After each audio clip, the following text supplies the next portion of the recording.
Hello! We should be audible, we should be visible. Hi, Tegan. Hi, Butler. How's your DMing going? Why am I talking like this? But also, hello! I'm back! 2 days in a row! What the fuck? After not being here for 9 months or however long. See, I swear, I'm trying to do this again. But hi, I'm Jake. I use he, they. I have a bunch of my friends here to tell me about the Pokemon manga and anime because there's some weird shit that happens in there. So how about my friends, introduce themselves? Hi, I'm June or Juniper, she, they. Am vibing. I'm Pixel or Nico. I use any pronouns. Preferable not too much of she, her. And man, we have stuff to tell you guys. Uh, I'm Matt or Sunny. I use he, him, and I'm the emotional support suite because I have like 3 energies to spare, while these guys have like one. They just like that, you know? The cat stole the fucking energy. What are you doing? I need those so I can actually play in the tournament. Come on. Sorry, I'm too pussied out for this. God. It's a stage fright. You're comprehending for that. High-level campaign and they're gearing up to fight a giant storm worms. Holy Oh boy. shit. That sounds exciting. Ooh. But okay, so if train of thought. But June Pixel, if you guys want me to show anything on stream, let me know. If you guys want to try to do a screen share thing, I can probably pop that up onto the stream as well so people can see that. You let me know, I can make things work. But Okay. so while they're doing that, y'all can all laugh at me because of where I fucking predictably load in PLA. So they're gonna plot to potluck in an attempt to avoid Strahd. Ooh. Ooh. But yeah, so which ones Potlucks are silly, don't even worry about it. what do you guys want to start with? What do you want to How about we start from the lowest gen? Like, whatever gen came first, and whatever we remember, and then we will just go wild, I guess. Gen Zero, who created Pokemon? Was it Mew? Right on. Was it Mew? Right on, Bulbasaur! or Arceus? Fucking A. Vote now on your phones today! Just one.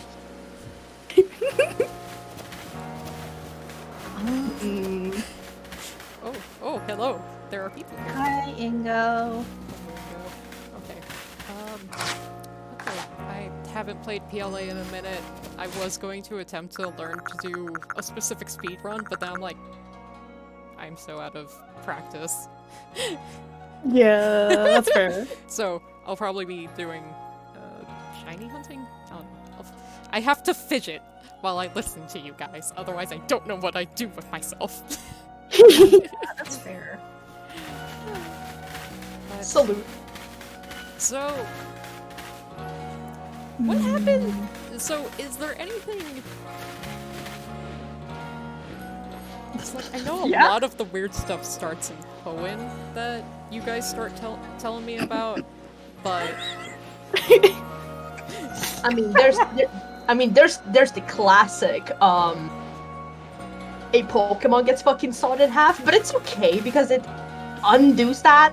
Huh? Don't worry about it. Huh? Yeah, don't worry about it. Yeah, right.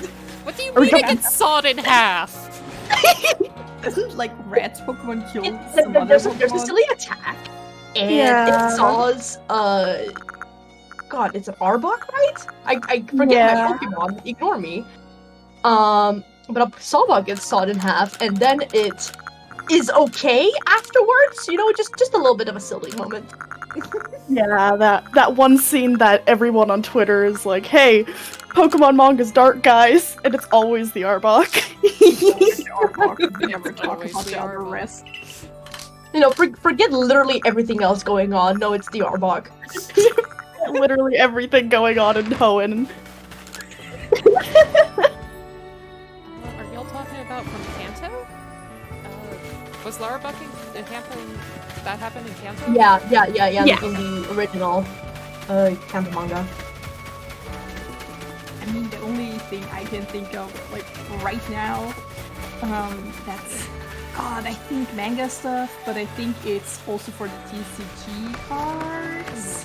Could be wrong. There's some guy called Itoshi, like, I'm just getting started here, and he's the most cringe fail guy I ever know. Like, I pulled up his wiki and I was like, oh, okay. Because he tried to be a member of Team Rocket, and no matter what he tried, he just kept failing. Like, he tried to scare a person in the woods with his Charmander, and instead the person was like, oh, hey, little guy. Later on, he tried to attack people, but they were attacked by Beedrills, so he protected them from the Beedrills, and again ended up saving them instead of being like a big meanie Team Rocket person. And just kept cringe failing away from being recruited to a point where he wanted to get in and Team Rocket actually wanted to hire him. However, they just kept Scooby-Dooing past each other, so now he's like trying to get in, looking at them through the window like, man, I want to be in Team Rocket so badly. And meanwhile, Team Rocket is running around in his yard and is like, where is he? Yeah. That was in the How I Became a Pokemon Card manga. Yeah. The funniest thing about that, I think, is the fact that we found this guy completely by accident, and by we, I mean me. Because in the anime, there is this new character of the day. God, I forgot his name. But trust me, there's a character of the day. And I messed up on his name, and I was like, I think it's Satoshi. And me and Nico Googled it, and we found out that one, I was wrong, and two, there's a more cringe fail character than I've ever seen in my life. Yeah. So my pro tip, if you want to find the most cringe fail characters, just Google wrong names. Literally, yeah. Fucking Yeah. incredible. I think that's a good start. You want to take it from here? Let me think. Oh damn, you can think insane. Fuck wild. Drinking. They don't allow me to do that anymore. Sorry, I stuffed the brain cells. I do that. It's neck. I mean, Wait, that's not right. how about the one time with...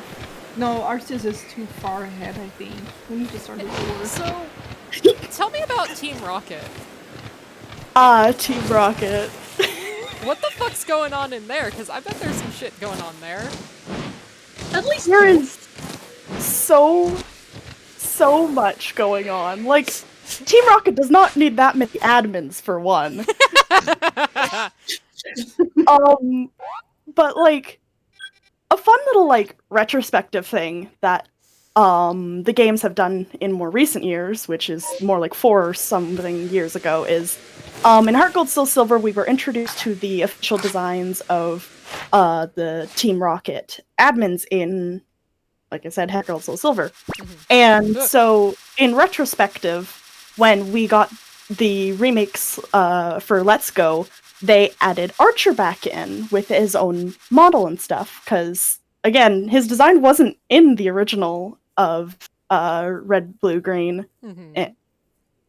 So it's kind of cool just seeing, like, retroactively they're fitting these characters back in, because they just simply didn't have designs at the time of the originals / Fire Red, Leaf Green.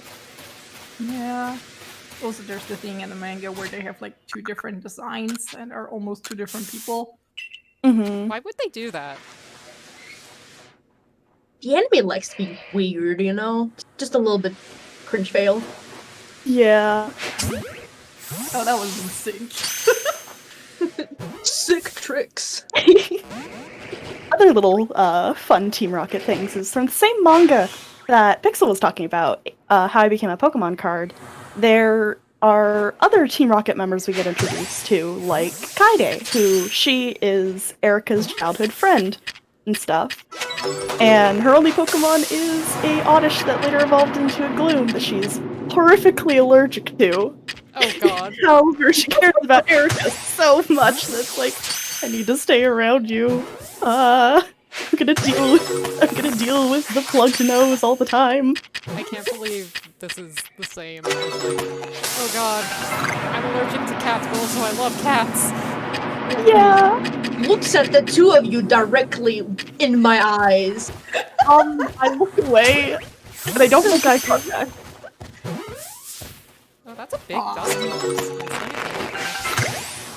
Oh, those are big guys.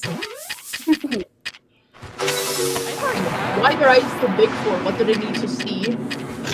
Everything. Oh god. Oh god. Oh god. Oh god. They're getting understood for the scary man God, in Super Mario, like on the 64.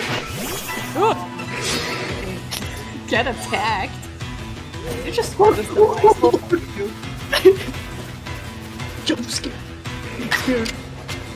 Oh god, while we were at Archer, I was reminded of Archer in that one manga scene where he rolls up to Arceus. He like prances up the stair and then proceeds to get kicked backwards down the stairs by Arceus. Oh Christ. I can't believe Arceus did the actual, like, donkey kick thing. Just no. Ow. Yeah. Out of the way, Game Finally, Boy. Lion King in my Pokemon? Huh? Long live the king. Kicked you down the stairs. God, I can't believe he really did the fucking older sibling move. It's just weird. Arceus in general is kind of a bitch, I'd say. She almost killed Bugsy. Congrats. Almost. Yeah, Bugsy, Morty, Silver, you know, just an average Wednesday. Is Arceus supposed to hate everyone? Mostly. Yeah. I guess that explains also PLA a lot, I guess. Yeah. Yeah, let's just pluck the main character and let's send them to the past. Surely this will have no consequences. Poor Bond. And even if it does have consequences, just one or two will be fine. Yeah. Fine. It's not like they were trying to enjoy their fucking spring break. While we're on the topic of Arceus, it's still in the lower gens, but in Heart Gold Soul Silver and stuff, if you bring an event Arceus to the ruins, where you can find all the unknown and stuff, there's a special event in which you will encounter a certain Sinnoh character that likes to jump scare people. Cynthia. In Heart Gold? Yeah. And she will take you to the Sinjo ruins, which, there if you have Arceus and stuff, Arceus will create an egg of your choosing of one of either Palkia, Dialga, or Giratina. Oh. So, Arceus can just make more of them at will, and I think about this a lot. That has implications that I don't know if I like. It's like, yes, you 10-year-old Lyra, yes, you can have Shuffle's Pocket. A baby Giratina. I'm not a baby Giratina. Just one. Just take my reject of a child. Yeah, I made another one. Forgot how Giratina. big Dusknoir is. Oh, big boy. Where did they go? Giratina really was just like, would you still love me if I was a worm? And Arceus said no. Yeah. Meanwhile, I'm out here just screaming, yes! Worm it up, King! Worm it up! That's better! That's the funner form to draw! It's the objectively correct form. Yeah.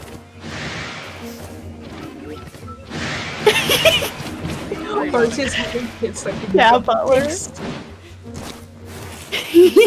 Butler? like a Yeah, broken respect the iPad. I Like responded with to the chat, Pixel. like a torn up like casing. And it's just like fucking go for it. Trying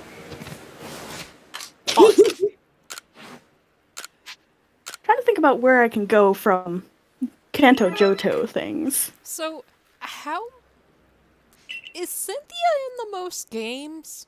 Other than maybe, like, Red? She's in Heart Gold Soul Silver. She's in the Diamond Pearl Platinum games. Obviously, I don't know where else she could be. She's in Black and White, Black 2, White 2, which I would dare count, but those are probably different ones due to the time skip. She's in Sun and Moon, and then Ultra Sun, Ultra Moon. So, yeah, she's in quite a lot. Is she? I'm trying to count How many there? Go home. Sophia, go home, please. Please. No. I'm so I sick think of Maybe Is she technically in it is a blessing that she didn't come to Palbea. Fame too Wow. scary. I think she might be in more games than like Red. What? I'm doing the math correctly. Holy shit. I mean, how many games were Red in? 3? There's the originals. There was. I'm not counting my remakes. Yeah, Johto. I would count Let's Go as different because Let's Go. I stare at Mina in the eyes. Let's Go is sure a game. I know jack all about Let's Go. What are you talking about? It's like a weird alternate universe remake thing. Yeah. So, Mina, the trial captain from Alola, yeah? Yeah? She is in Let's Go Pikachu and Eevee as like a small child that you can find. What? She's Yeah. just there traveling. Nina? Yeah. It's what's fucked up about it is like it's more like oh yeah, like canonically I guess that makes sense because you know people age question mark. I don't know if they age in Pokemon. Some of them don't. Yeah, Wally. But, Wally. But what's also really weird is that despite the fact that Let's Go is supposed to be a remake, quote unquote, question mark, don't worry about it, from like Red and Green / Red and Blue, Red is in there as a different character, and also they just worked up the timeline. Mm-hmm. Because they talk about like, oh, it's gonna be in like, what was it, like 2 years that, or like a one year or whatever, I don't remember exactly, so don't take this to heart, but, it was like, no, I'm forgetting words. Oh, I love living in society. It was like, a special trainer will come and like save us all or whatever, and it's like it's supposed to be Red, but Red is already there, and it was supposed to be Silver, but like or Silver or Gold. I'm mixing up my games. I am so silly. This is what happens when you don't play a game. But it's supposed to be like, oh, this trainer's going to save us, and then it's in like completely wrong timeline, and it's just a mess. Yeah. Nah. I mean, Hey, I finally know. go ahead. Oh no, I was derailing. If you have a question, go on. I was just gonna say, I guess it kind of makes sense that... Okay, I'll just go down here, fine.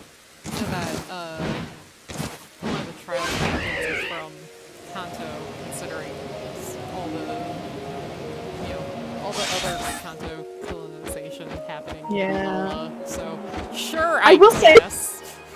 I will say no. Mina is from Alola. She's traveling to Oh, Kanto and Let's Go. but also, But also Kanto. Also, let's go. Puts it on its side. Let's go home. I don't know where we can go off on because I'm looking at manga images to like get a good grip on what we could talk about, and how about we talk about God, I think it's green. I think it's green in the manga. And The her woman. phobia of birds and why, and Will and Karen, and yeah. Ah, yeah, the whole masked man plot. That is. Oh boy. oh boy. Yeah, Oh boy. that's a good start. I don't think I could fully go off about this as much as I want to, because I'm still like probably like 3/4 to the way to understanding this plot line. Oh, But God. yeah, we enjoy the Pokemon manga being like, hey, Will and Karen of the Elite Four, you know, the funny little jester guy and the girl who originated the weak Pokemon strong Pokemon quote that everyone loves. God. What if we made them evil fucked up? Not just a little bit, like fully evil, fucked up, traumatizing others kind of way. Yeah. More like Pokemon's gonna traumatize me at this point. Again? It's always doing that. Don't even worry about it. Yeah, don't worry about it. Rude and inconsiderate? Yeah. There's just this whole plot going on of the masked man and taking children with him, and Silver gets taken, and so is Green, and Karen and Will, and congrats guys for being kidnapped, I guess. I think that's a congratulations in order thing, but okay, go off. Also, oh, wait, no. I forgot. No, what I meant is, congrats on the character development. The character development is trauma. And poor coping techniques. Is that even a character development or a character regression? It's a development. It's new. I mean, technically, you're not wrong. Exactly. Just because it's not a good thing doesn't mean it's not development. Oh yeah. Speaking of Green as well too. She made her main series debut in Let's Go too. It all returns to Let's Go. Because Green and Leaf are two different characters. They may look really similar, at least in the universe, Oh, but thank you, Butler Cole, for giving us sub out to Nuclear Bracky. Ooh, that's a fun one. Get scared. hell yeah. My alerts constantly are just get scared, get scared, get scared. Like, Getting noticed. Getting noticed. no. But yeah, Green and Leaf, it's sure fun. Leaf is currently the one that is in Pokemon Masters, the gacha game. Right. And Green actually also exists outside of Let's Go, if I remember correctly. In the weirdest place I think possible for a character to jump scare, and that is Pokemon Unite. Oh god. Oh god, we're going there? Only briefly, I promise. Okay. No, y'all are welcome to bring up the weird side games. Oh yeah, you know the no wait, that's a different one. No, I can't make a joke. We know too many. I know too much. But yeah, Green is also in Pokemon Unite for some reason. Why is she there? I don't know. Someone needs to get her to go home, I think. She got lost. Yeah. Is Unite the one that has that its region is within Hoenn, or was that the other one we found? I think that one is the fighting tournament game that was for the Wii U first. Okay. Pokken. I think Like that's the Pokemon Brawl or Pokken. whatever. Yeah, PokeAni. there's like at least 3 Oh, games. true. Me when I forget names, don't even worry about it. Whoa! Oh, Muff him! It's Muff him. fine! Get it! Moth, moth, moth, moth, moth! Oh, I didn't actually expect to find a shiny! It's so pretty. Also, yes, it's from Pokemon Tournament. The Fearum region, which is the region we're talking about right now, is based on an island that is also referenced in the Hoenn region. It is the island in Oros where you can catch stuff like the Swords of Justice, and it's directly left of the Battle Frontier. I'm not going there yet, I promise. Yet. But this implies that there's, like, 2 of them. Oh yeah. What? Why is it in Hoenn? Hoenn! Stop it! Hoenn! Hi. No. You know what's better than one? Hi, Ooh. Moxie. Hi, not Maxie. Hi, not Alder. Also, we do have to remember that there are also like 2 kinds of legendary beasts, or at least 2, and one of them is shiny. If we're remembering the Zorag movie. The Crown City Protectors. Yeah, yeah. It's like numerous legendaries. Yeah, but only some. And for some reason, as previously stated, the space-time antimatter trio is one there's multiples. Thanks, Arceus. Thanks, Arceus. Everyone think Arceus. Oh, do you want to talk about the one story of everyone falling off that tower because of you know who? God. Okay, I'm gonna preface this by saying this is like secondhand knowledge. I haven't actually been able to read the gag manga. I don't even remember what it's called, but it's the gag manga that has Red running around with a Clefairy that speaks. And when he goes to fight the Indigo League and stuff, everyone except for Karen is found outside because they fell off the tower. Oh, And it's like, no? oh boy, what happened? And they're like, go ask Karen.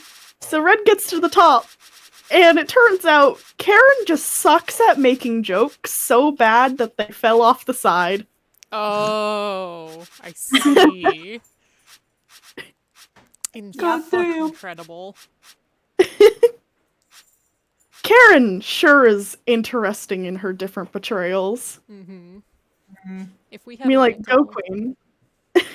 for every time Scott possibly funded an entire island of niche Pokemon activities, I'd have 2, which isn't a lot, but what the fuck, Scott? Hi, I'm Scott. No, No! we're not doing the bit. What? We aren't scaring away people, we promise. Scare away who? Who doesn't love the bit? Which Sorry, bit? it's me. The bit at like 2 a.m. when everyone started to talk like Scott. Yeah. And talk about Scott's family that's just all named Scott. God. God. I need iron chunks, okay. Speaking of Scott, he's the worst driver in PokeAni, I think. Oh yeah, right. Oh, Cynthia is right there.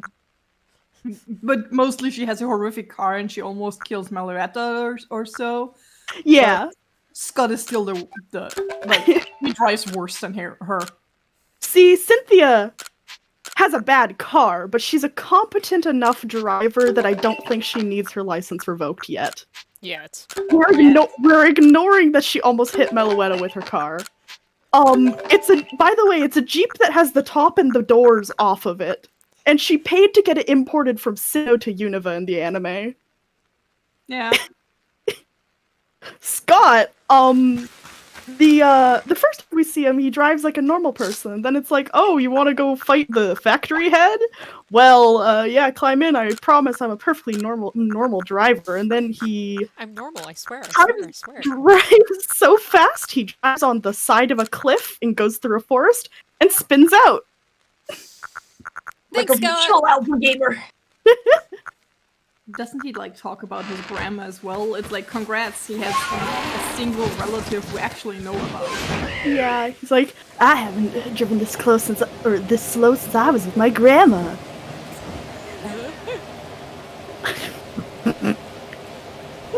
And then we come across another horrible driver, which is Nolan, but it's like not his fault that he's a horrible driver, and more the fact that his cars drive on their own. Yeah, and then he proceeds to nearly hit Ash and Co. with his car. So what you're telling me is he's using Tesla's AI for that shit. Yeah. I mean, I don't think it's Tesla. More like he made a tank that didn't have windows. I think I can see the problem. And it's the fact I was that gonna say, tanks don't have windows, do they? But then I realized I don't know anything, so let me Google that real quick. Hold on. They don't have windows, but they have peepholes and other way, and like there's like slats or something. There's specific architecture within it so that you can peer out and see outside. And Damn, and here I was thinking that it was going blind. To be fair, we don't see any like peepholes or anything either on his tank. He just has a hatch at the top, and he gets stuck in it. like He's just using psychic waves to know where he goes. God. No, I can't. No, I do not like any kind of military knower.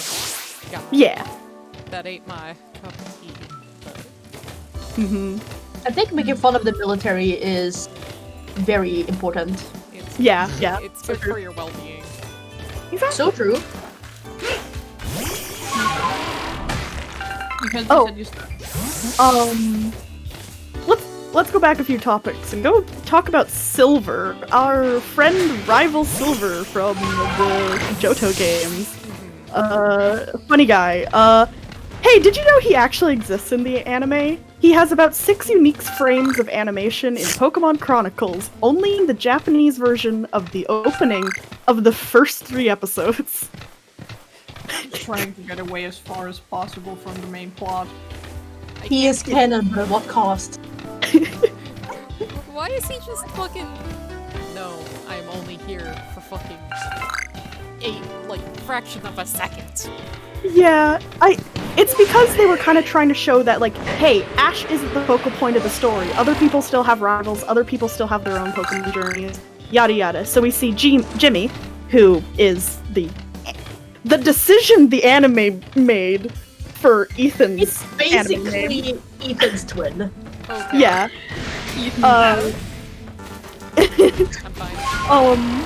And Jimmy, in the opening, we see him and his, Cyndaquil at the time, get defeated by Silver and his Pokemon.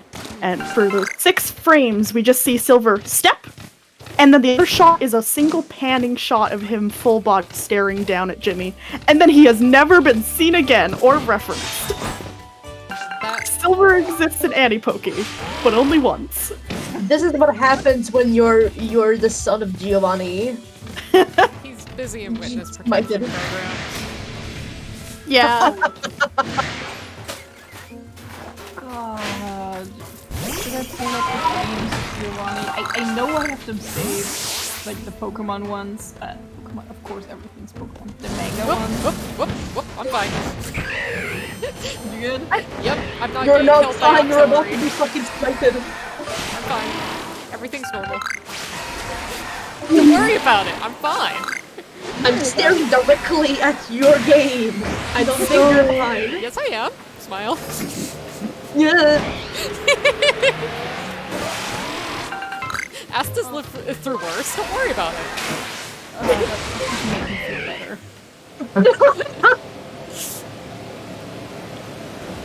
I'll start more like, fuck them kids. So, I love how we are like dancing around the whole thing with like Hoenn because that's the most fucked up one and also the one I know the most about. Like all of Emerald and stuff like that. Ugh. Yeah, if you get us started on Hoenn, I look at I look at practically being Bulbapedia the person when it comes to Hoenn especially. And I look away. Also, hi, Adaman. I thought you were gonna be the Warbo. No, it was the checks notes. A soggy subway rat. I mean, Soggy is at least damp. they threw a Like bit at of depression most, at me. maybe like half dry. He's like moist little Ingo man. I'm gonna take the blow dryer, take the blow dryer, and just like grab it by the coat and just. No, you don't fucking use a blow dryer on him. You have to gently pat dry him. You know how to take care of your Ingo responsibly. Yeah, I'm sorry. I should have remembered that he shrinks when put under direct heat.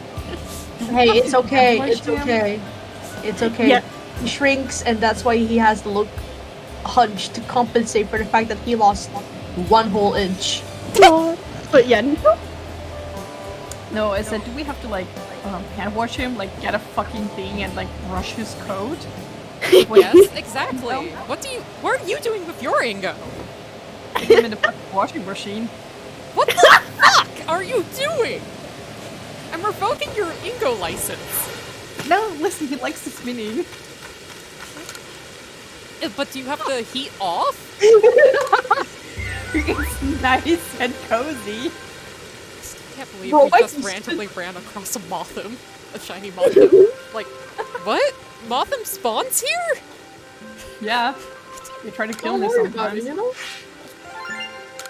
Oh god, I kept this in at the back of my head, but like, I think it was Gold's, but Gold's Togepi that like got out of its egg and started gambling. That thing Yeah. is crazy. it's like always with an ominous expression. It's the best. That started gambling? Yeah, it gambles. Gambles with what money? Rocks on the ground? Wink. It's even fucked up, okay? It's a little egg and it wants your money. It wants to shank you. I bet it would have like a little knife if it could. Oh, I see. So now that is a not soggy subway rat.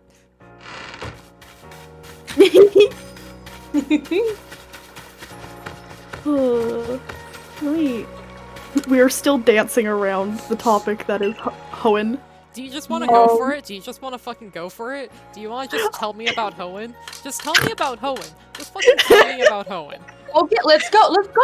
Go talk about Hoenn, about that region over there. You know, the third one. Oh no! I'm staring you directly in the eyes.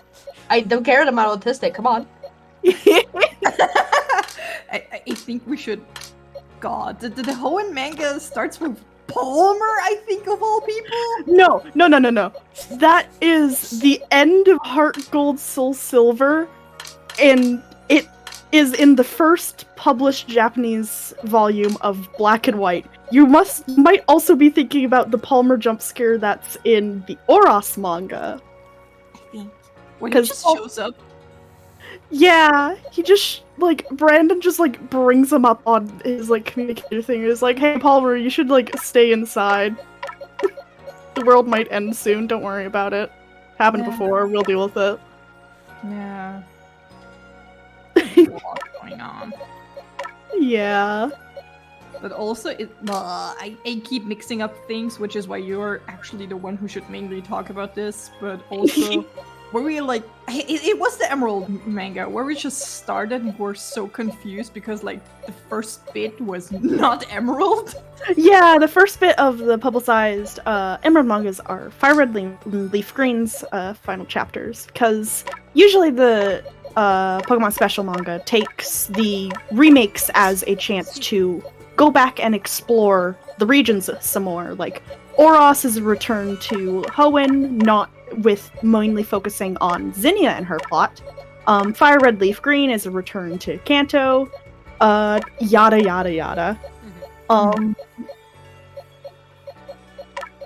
And then Heart Gold Soul Silver is, guess what? Shocker! Another return to Johto. And it's mainly around introducing the new Rocket admins along with the mentioned Arceus event that I had mentioned earlier. Mhm. Which I think is a really interesting thing, because I am personally a really big fan of when remakes are like, here, have a checks notes whole giant platter of new plotline. Oh, why, yeah. thank you. I don't know what I'm gonna do with this, but I'm very thankful for it. Yeah. There's a lot going on. Before we actually jump into Hoenn, I also want to say that there's like a scene of Silver almost dying in the fire and Giovanni being actually for once a good dad and keeping him alive and holding him. And there's this one shot of Giovanni, like where his shirt burned off, I'd say. And they tried to give him pecs, but it looks like he has top surgery. And I'm like, congrats, Giovanni, on the gender, I guess. You will pick up trans man. It's like Evil the trans man rep. Let's go. I think. The mafia is gay. Diversity win. Literally the worst, morally worst. I was about to say gym leader. He's not a gym leader. He is a gym leader. He is. No, he He is. is. The morally worst person you know is trans. Question mark. We always talk about trans rights. Now get ready for trans wrongs. You know what? Trans people can be wrong. Oh, Christ. Don't worry about my boxes. Don't worry about my boxes. There's directly at your boxes, but it's okay because mine are also like that. Oh, God. What was I doing? I don't remember what I was doing in this game. What aspect of Hoenn should we jump into? What do you find the funniest? The end. Let's lead up to that. Let's lead up to the apocalypse, okay? Oh, let's start with Sapphire and... Yeah, with Sapphire and Brandon. No, not Brandon. Ruby. Yeah. They're two to remember. Yeah. I like what the manga did with, like, Sapphire as the girl main character. She's more battle focused, and then Ruby is contest focused, which, good, as it should be.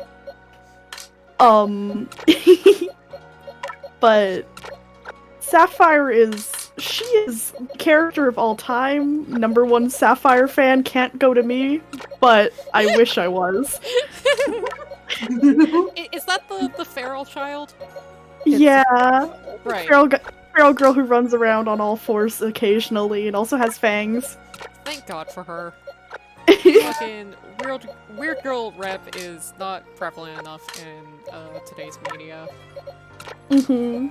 I love her because she was like a normal girl and she had like really feminine stuff going on, and then stuff happened that kind of traumatized her. And she was like, ooh, I don't want to be all cutesy feminine anymore. I want to be strong.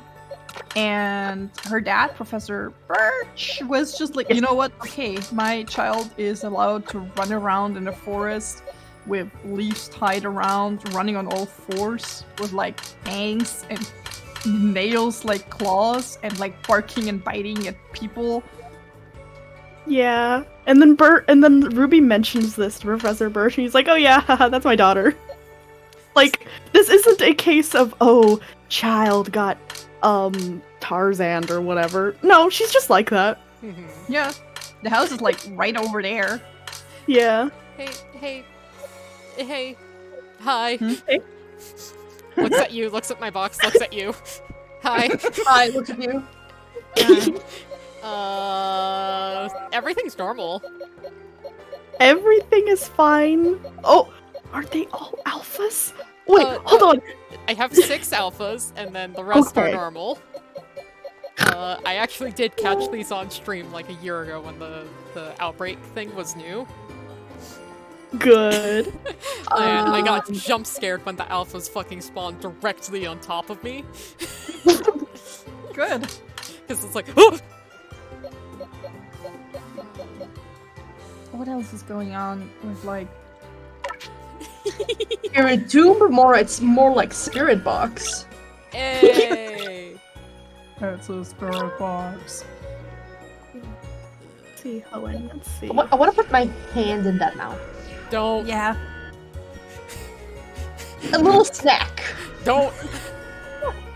I feel like it feels nice, like mist. Like if they, I don't know if you guys have it, depending on where you live, but I live in a very mountain area, like mountain heavy area, and sometimes the mist and the clouds get stuck, and it's so thick, and you can like move your hand around. You're like, oh shit, I can feel the mist. I feel like that's how it would feel Holy like shit. putting your hand in the mouth of a Spiritomb.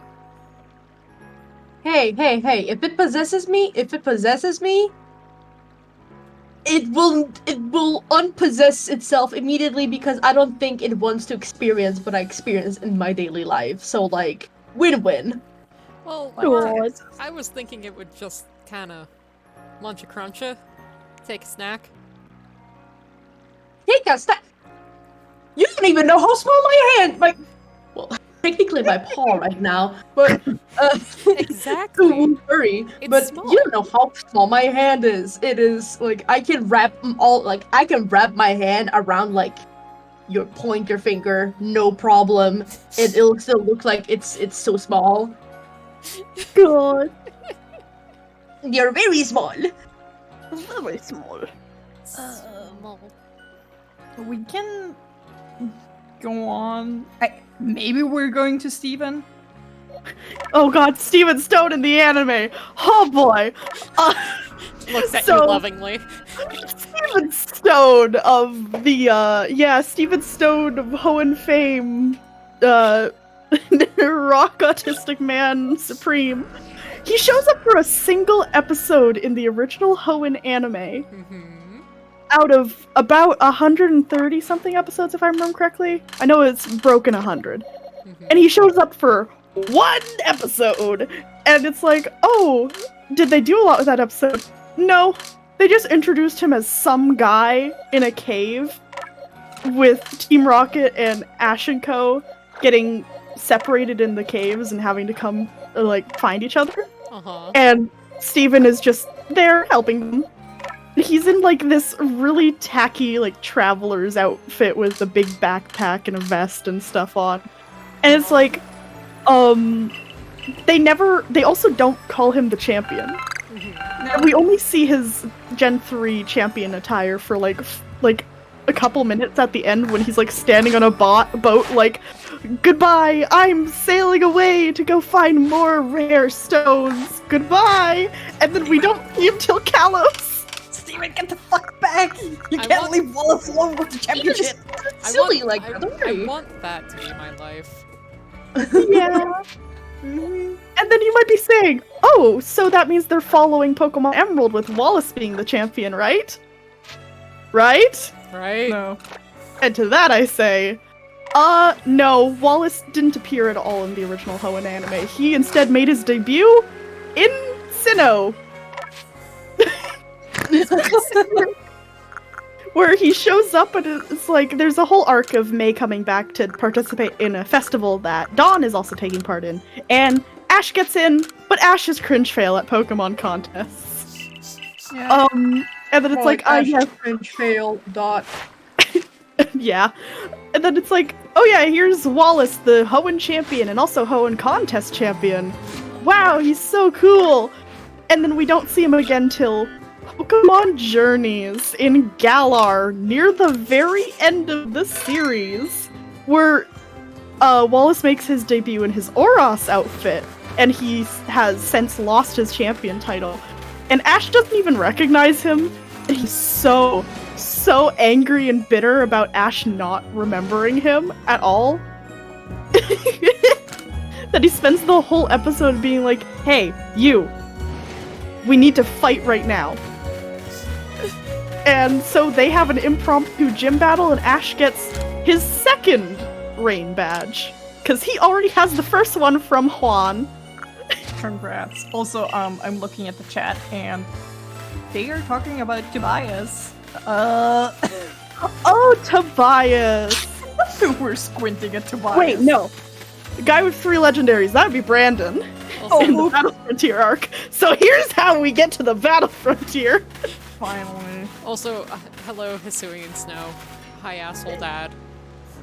God. It was silly. Don't even worry about it. Yeah, Wait, but... why did I come over here? Was I just coming over here to be gay? Okay. Yeah, Okay. baby. But- Wet Wait, sopping did man. they... Hold on, they might have fixed the clipping issue. Because I used to be able to, flip into his model, and I did that so I could make it look like a little penis. Aww. I think that happens if you just rotate around them enough. I know I accidentally clip into people so much because I absent-mindedly spin around people. Oh, like in real life? Yeah, Yeah. really. And then I just no-clip. See, this is what happens when you're from Canada. Yeah, eh? Oh, Oh, yeah, eh? Oh, yeah, eh? Sorry. So true, eh? no, while we were like at Diamond Pearl and also Steven, it's like confirmed in the manga. I think it was Diamond Pearl that Steven just gave Diamond ? Dawn. Like Dawn. Platinum. Platinum. Thank you. I'm mixing up names because they're different in the manga. Anyway, congrats on Steven showing up, giving Dawn, Platinum his villa that he just bought, and then flying off on his Metagross. Yeah. Sir, where are you going? And he didn't even mention the fact that he just randomly had a keystone on his waist, too. Oh yeah, Sir? right. Yeah. Like just On randomly. his waist? Yeah, he Yeah. was just hanging there. Gay flag question mark? I was more gonna say, oh, I see, we have the Spirit Keeper situation here. No. He But just yeah. hasn't- He just has the keystone and it's never brought up again. It's only seen in one panel. I think about this a lot. Ooh. Yeah. Steven was like, ooh, I'm grabbing breaker stones. Grabbed the keystone, and we never saw it again. Yeah. I think Meyerland's... I think Spiritomb can spawn in Meyerland's massive mass outbreaks. Yes. Yes, it can once you've unlocked. Okay, yeah, so... But if you're talking about the guy who was hated, it was definitely Tobias in the Diamond and Pearl anime, because he came out of nowhere in the final tournament arc and was like, yes, I am your final challenge. My ace is a Darkrai, and my second Pokemon is a Latios. And he curb stomped Ash really badly. We don't know what his other 4 Pokemon were. A lot of people don't like him. Holy shit! I got two. I got two. I got 2 Hey! Spiritombs. Okay. Nice. Hell yeah! Let's fucking go. I love that we're like, oh yeah, the manga, and we're just mixing in the anime so much. It's funny. Speaking of not the manga or the anime, you know what? If I had a nickel for the amount of times I've seen Ethan with shiny Pokemon in official art, I would have 2 nickels, which isn't a lot, but it's weird that it's happened twice. What do you Good mean for he's Ethan. had 2 shiny Mon? How do I show pic? I'm being genuine, and there's like 2 pictures Okay, Of- put them in... of Ethan Pokemon. Official art with Ethan Pokemon with shinies. Put them in, the notes thing, and I'll pop Yeah, them on screen. here you go. Give me 1 sec.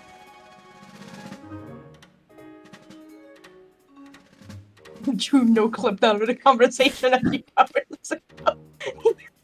This is a call-out post for me because I fell asleep earlier. Total June move happens all the time. Wait, so is this Ethan having them? This is Ethan about to catch them, yes. Oh, okay. Add image. Browse. This one. Even. There we go. There we go. This is from the Pokemon Day 2022 artwork. Ooh. This is for Johto. As you can see, he is catching the epic fan favorite Redigardos. There is also a drawing from like 2001, where it's him with a shiny I was about to say Giratina. Giratina looks kind of different though. Shiny Charizard. These are all official art. You know what? If I have 2 nickels now, well, I don't know what to do with this information, but you know, You sure do maybe have them. look.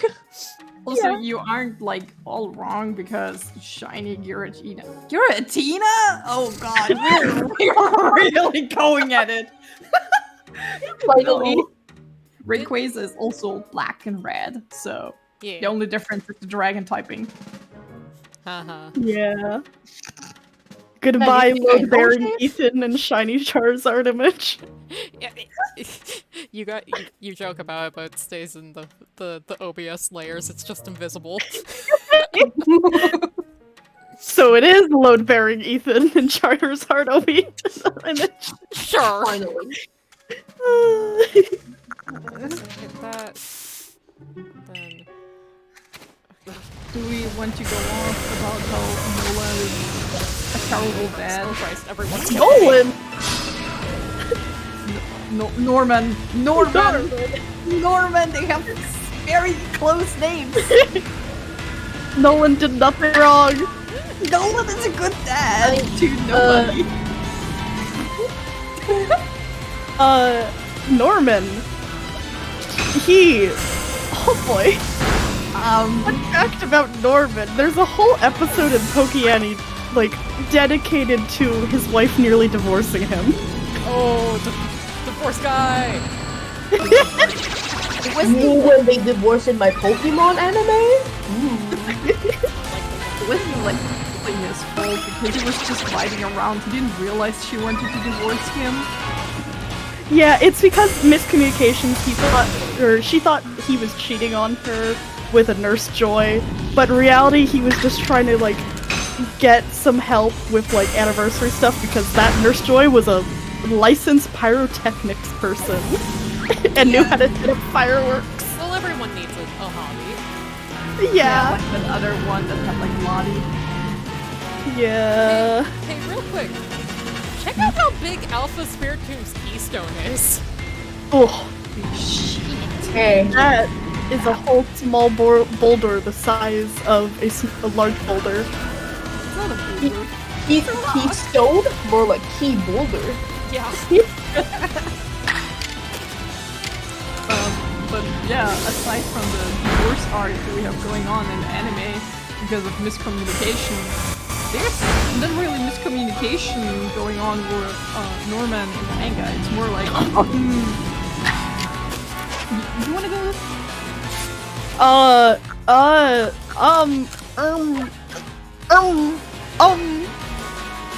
Norman needs to like get sued for child abuse, I think. Oh Christ!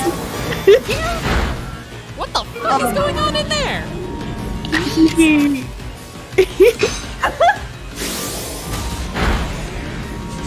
He starts fighting his son Rudy on top of a building, as far as I remember correctly, while it's raining, beating the shit out of him. Eh?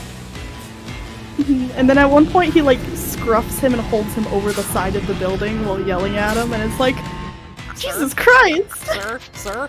Sir? Sir? Norman, worry about it. Norman is not allowed near children. They also fall and almost die if it wasn't for Mimi, Ruby's gas. Yes. She saves the day. I love her. She's a little baby. Yeah, it's so nice. But he's mean to her, so Ruby, please be better than your dad. Ruby had a bit of a cringe fail moment. A little bit.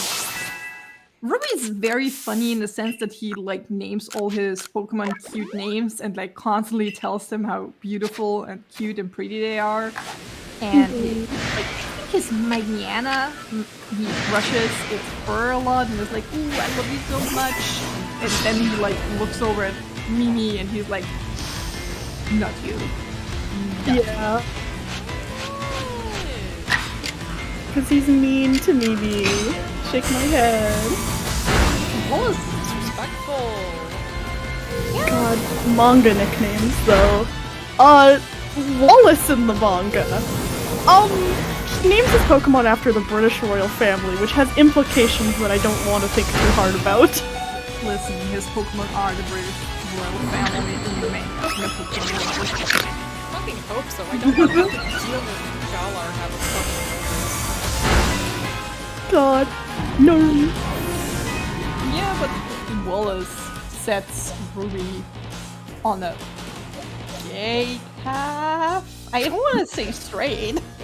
He's on a path, I think. He sets him on the right path for sure. Oh, 1 second. It's kind of hard to hear Pixel or Sunny. Okay, give me 1 second. So, Been banished. Sunny, say something? Your mom. Thank you. Pixel? Yes. How can I help? I'm of service. I have service. Oh, the game audio is real loud. Okay, let me... Which of these is it? I'm going You to just- that one, and then I'm going to bump you down. Okay. No! I'm bumping down the switch, don't worry. Thank you. And bump up my pals. Okay. How are people sounding now? Hello. Is this better? A douche. Is these Vader? It's fucking, Good. much better? Sick. So swag. Nice. Kissing you directly on the mouth platonically. Swag. Okay. But you guys were saying? Wallace is a good character. He's very kind, and also he makes sure that Ruby gets set on the right path.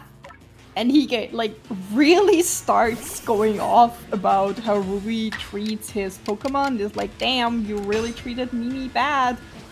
And God, I don't know where it exactly is, but Ruby passes the fuck out because of that. Because he's just too emotionally,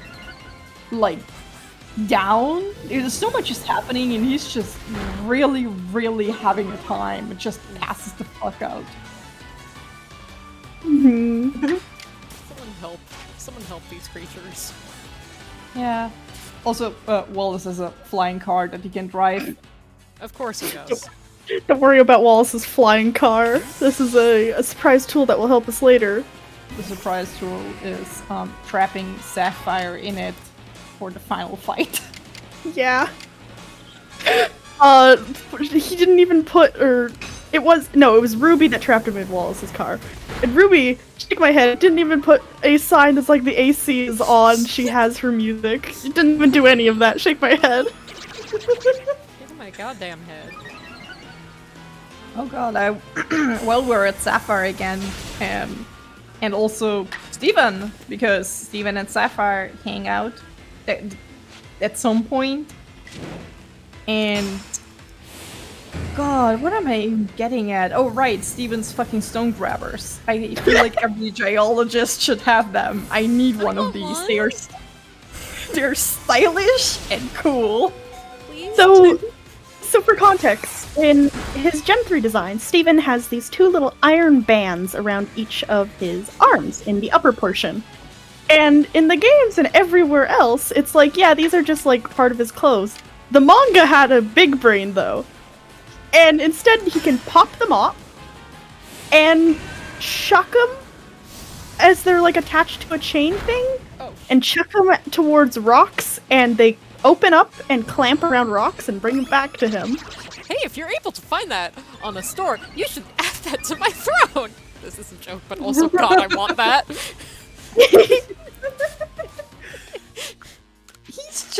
He is a guy for sure. He's also... a fucking geologist in all the best ways. Yeah. Like, you can visit his house in, like, Oros and stuff. And it's like, half of his walls are just covered with, like, fully museum-labeled rocks everywhere. And it's like, yes. Yeah. This is... He's got Pokeballs specifically for catching rocks. They're not Pokeballs. It's, hold on. It's an armband that you put around the upper part of your arm. It's really just a band. They're not Pokeballs. Yeah. Let me pull up a picture of Steven. Is it the thing around the cuffs of his shirt? No, it's in his Gen 3 design, where, Those things! Okay. Yeah. Okay, one second. You guys keep talking. I will make it appear on screen. Sure. Also, Ring. it's funny that in Pokemon Masters, if you talk to him, he's like, oh yeah, you can visit me in Moss Deep, but the decor is a little... Yeah, there he is! Yeah, the little metal armbands. That's what we're talking about. yeah. Everything is fine and normal, don't worry about it. Sure. Oh, here we go. I got a picture of the stone grabbers off of Bulbapedia. I'll throw it in channel. Up. Oh god, I'm about to get hit by fucking alphas. Holy shit! Save him. So sad. Salute. Okay, so, properties, this, where is it? You! Yeah. Behold, the stone grabber. Get fucking grabbed, stones! Yeah, he just throws them. I want this! I told you you needed that. I need this! Gonna pick a child looking. Finally, Hunter in my Pokemon. It's No more, way. More likely than Hunter you can S. think. Fuck. We have Hunter J. Now get ready for Hunter S. Fucking No! So we already have a Hunter K. Yeah, exactly. We already have a Hunter know. J. There's also a Hunter D in the Alola anime, canonically. fuck. Okay, but we can also go with Hunter R for like rocks. Hunter Rock. Hunter D, more like Hunter D's nuts. Get him! Got it.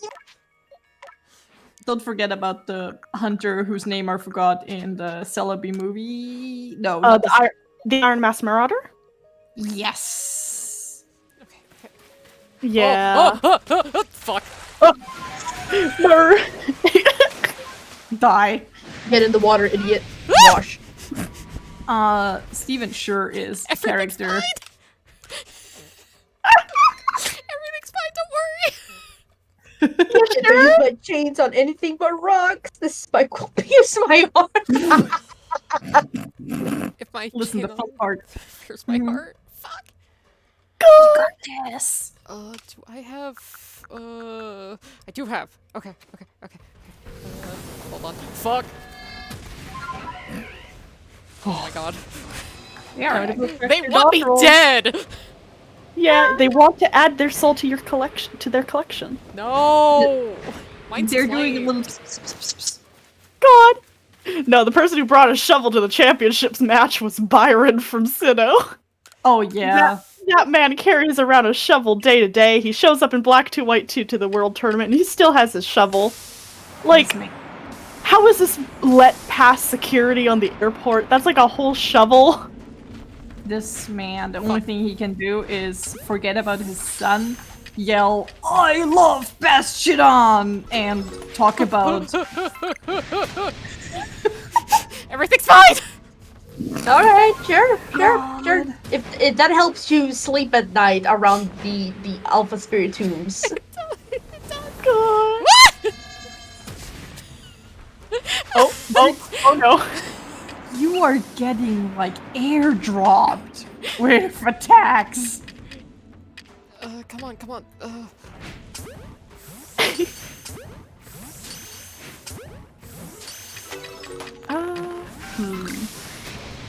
Nope. Shit, fuck, shit. Oh, fuck, God, nope! Oh no.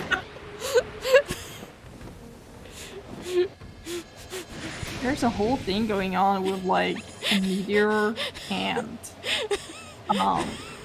God. I'm good They at wanna video say- games. Yeah, The meteor? the meteor.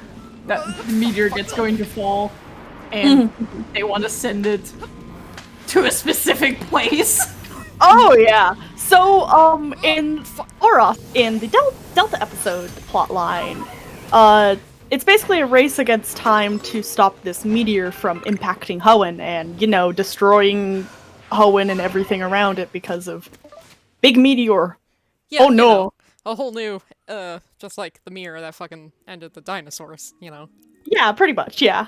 Yeah. And so one of the various things that the morally gray company of the Devon Corporation, which is where Steven's dad is the owner of it, is like, yeah, let's just like wormhole it to another dimension so it's not our issue anymore. And it's kind of implied that that is the original like Gen 3 Hoenn universe.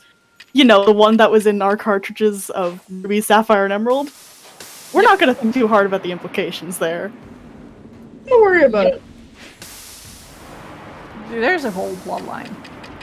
Mm-hmm.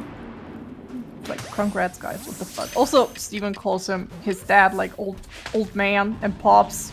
And I think Yeah. about that. He is cheeky. Come on. These Spiritomb want you dead. Yeah, I know. Yeah. They're like, no. There's a scene where Mr. Stone, I don't mean Steven, I mean Joseph Stone, gets like knocked out. And Sapphire, this feral little girl, she's just like, no problem. Pulls him over her shoulder and like sprints off on all four while carrying him on her back. Mm-hmm. Yes! Hey. I'm stronger than God.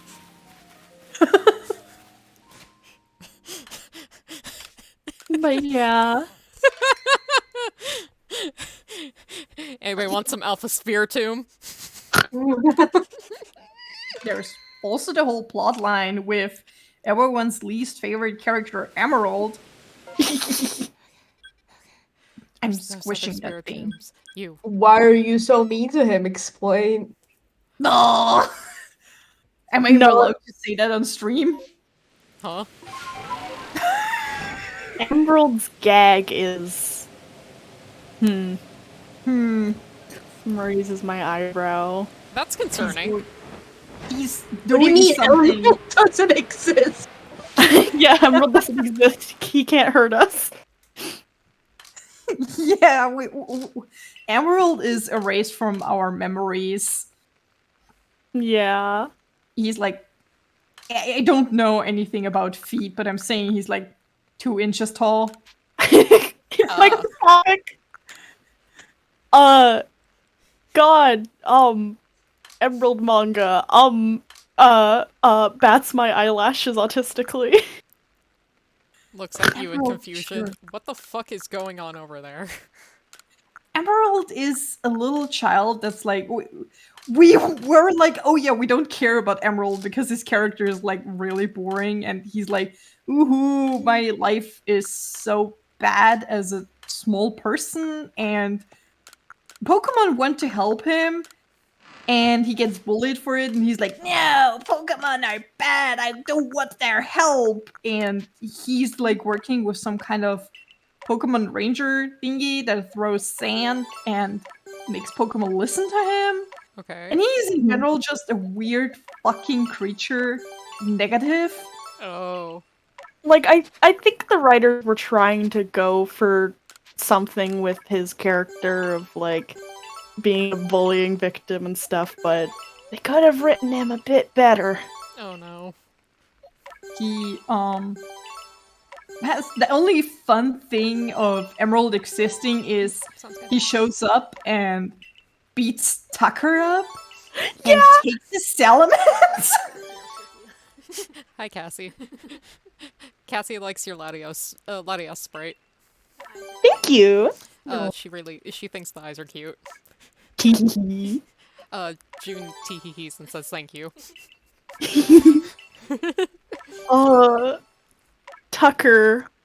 Tucker is a character. So what the fuck did Tucker do? I'm sorry, roommate came by. Nothing. Emerald's one of his first things in the manga is he runs up and basically it's the opening of the battle frontier, so all the other frontier brains are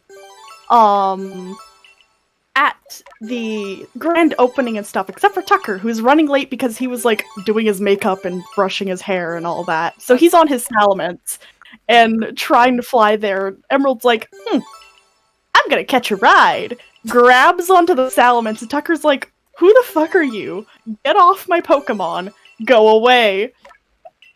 And then Emerald proceeds to beat him up, beat his salamence up, steal his salamence, tie him up and throw him in a broom closet, and then take his salamence to the grand opening. I see.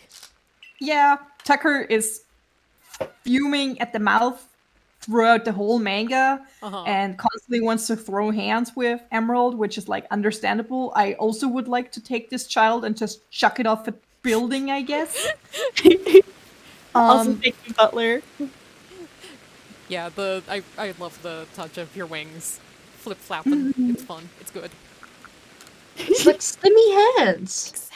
Yeah. Can I just say to throw up a PNG of Tucker just for Yeah. to make everything more confusing because not as many people know about Tucker Right. as probably have to. Right. I forget. You guys have fucking y'all have fucking Battle Frontier brain rotted me a little. Yeah. Safe image. I'm just sitting here, but you know, these two guys are just actually insane. Unemotional. Yes. But that's why you're our support suite. This is There Tucker. he is. Yeah. Put those hips down. Look at that sharp angle, like right down on the last wing, motherfucker. Oh, I have plenty of smoke bombs. Tucker is sure a character. He growls at you if you beat him in the games. How many of the Battle Frontier just like growl or yell at you when you beat them? Lucy and Tucker both growl. Greta and Annabelle make quips about your presentation. I think Spencer makes a quip. Nolan and Brandon are the only two that aren't secretly hating your guts upon laying their eyes This at man you. supports fracking. No, he's not RuPaul.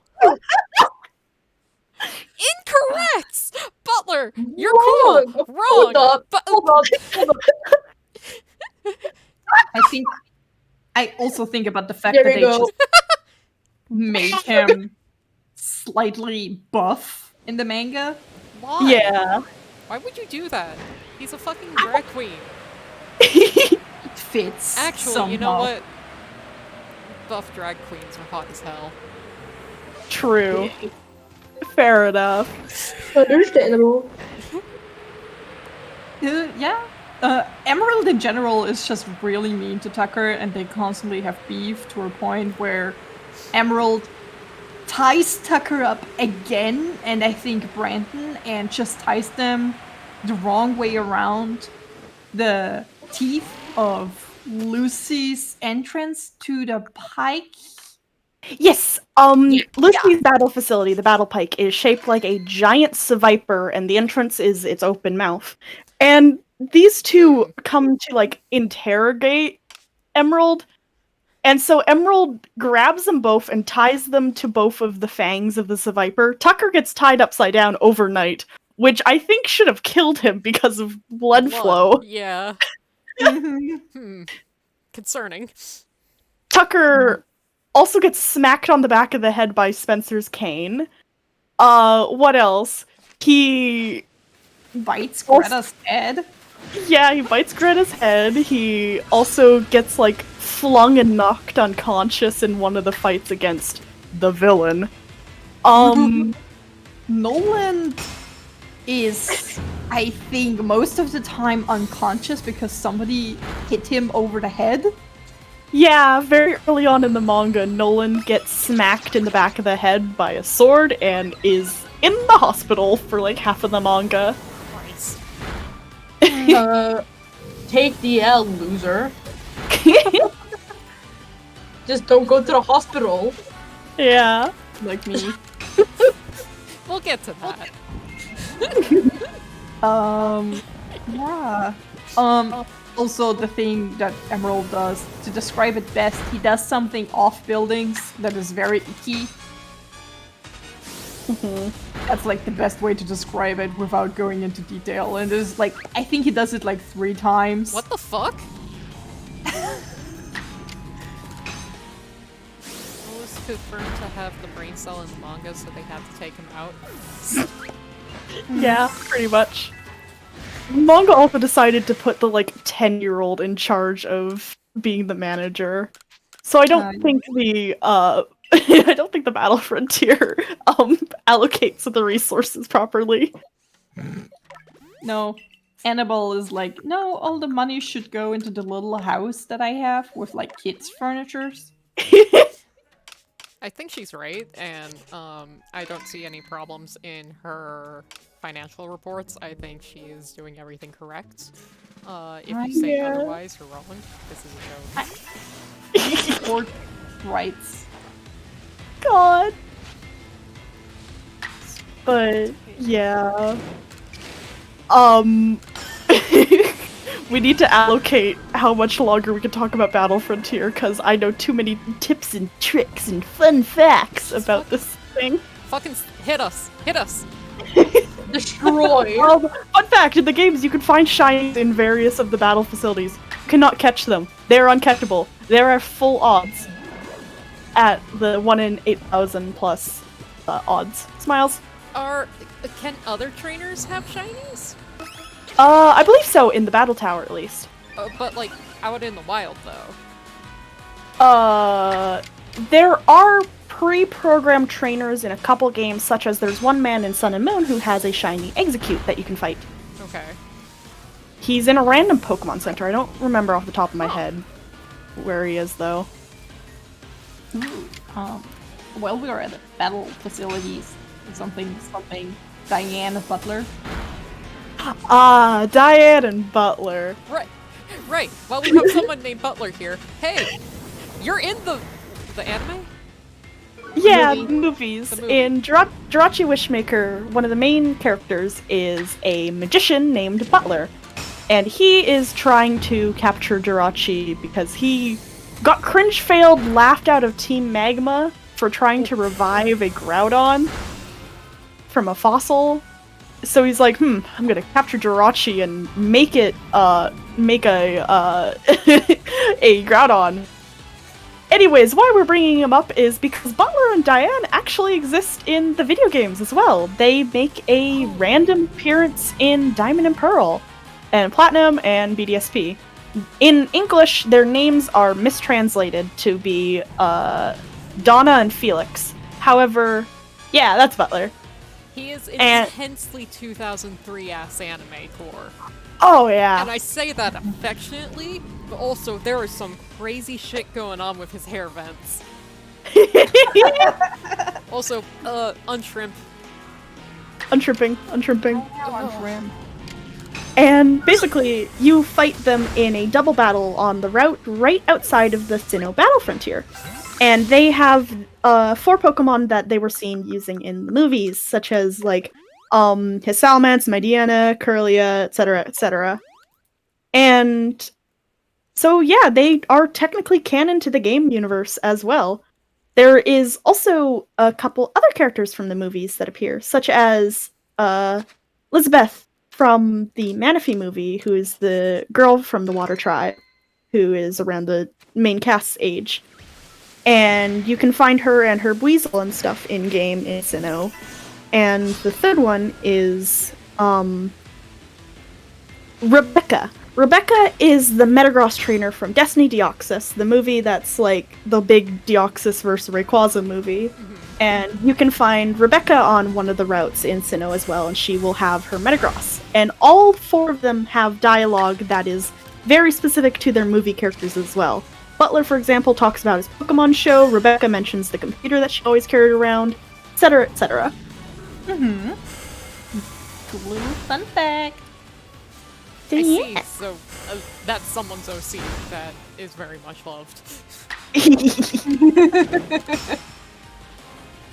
Sometimes Pokemon characters really are just somebody's OC put in there. Looks directly at Ryuki. Yeah.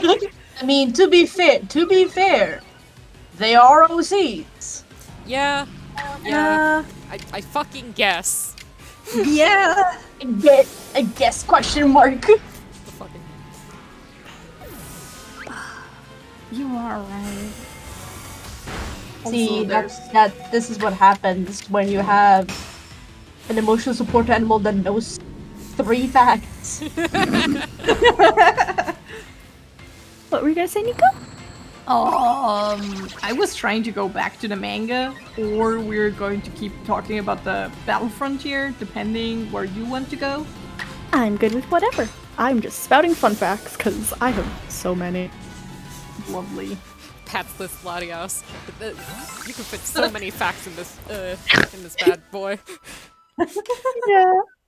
I think it's funny because I don't consist of good put together fun facts. I'm just a machine of like with the specific words, and all I do is like, oh yeah, remember that time when, oh yeah, remember this and that specific thing, and then I just let people go off about it because I remember what happened, but not in the detail that needs to be talked about. Mm-hmm.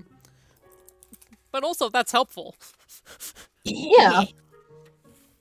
Which is, you know, why I'm constantly like, oh yeah, June, remember when the butler and Diane, or Yeah. when Speaking of manga, actually, I think, ignoring the fact that I got introduced to Pokemon manga through like kin drama back in 2016. Powerful. Terrible start, but I was rereading Black and White like a few months ago, and I just it's a trip.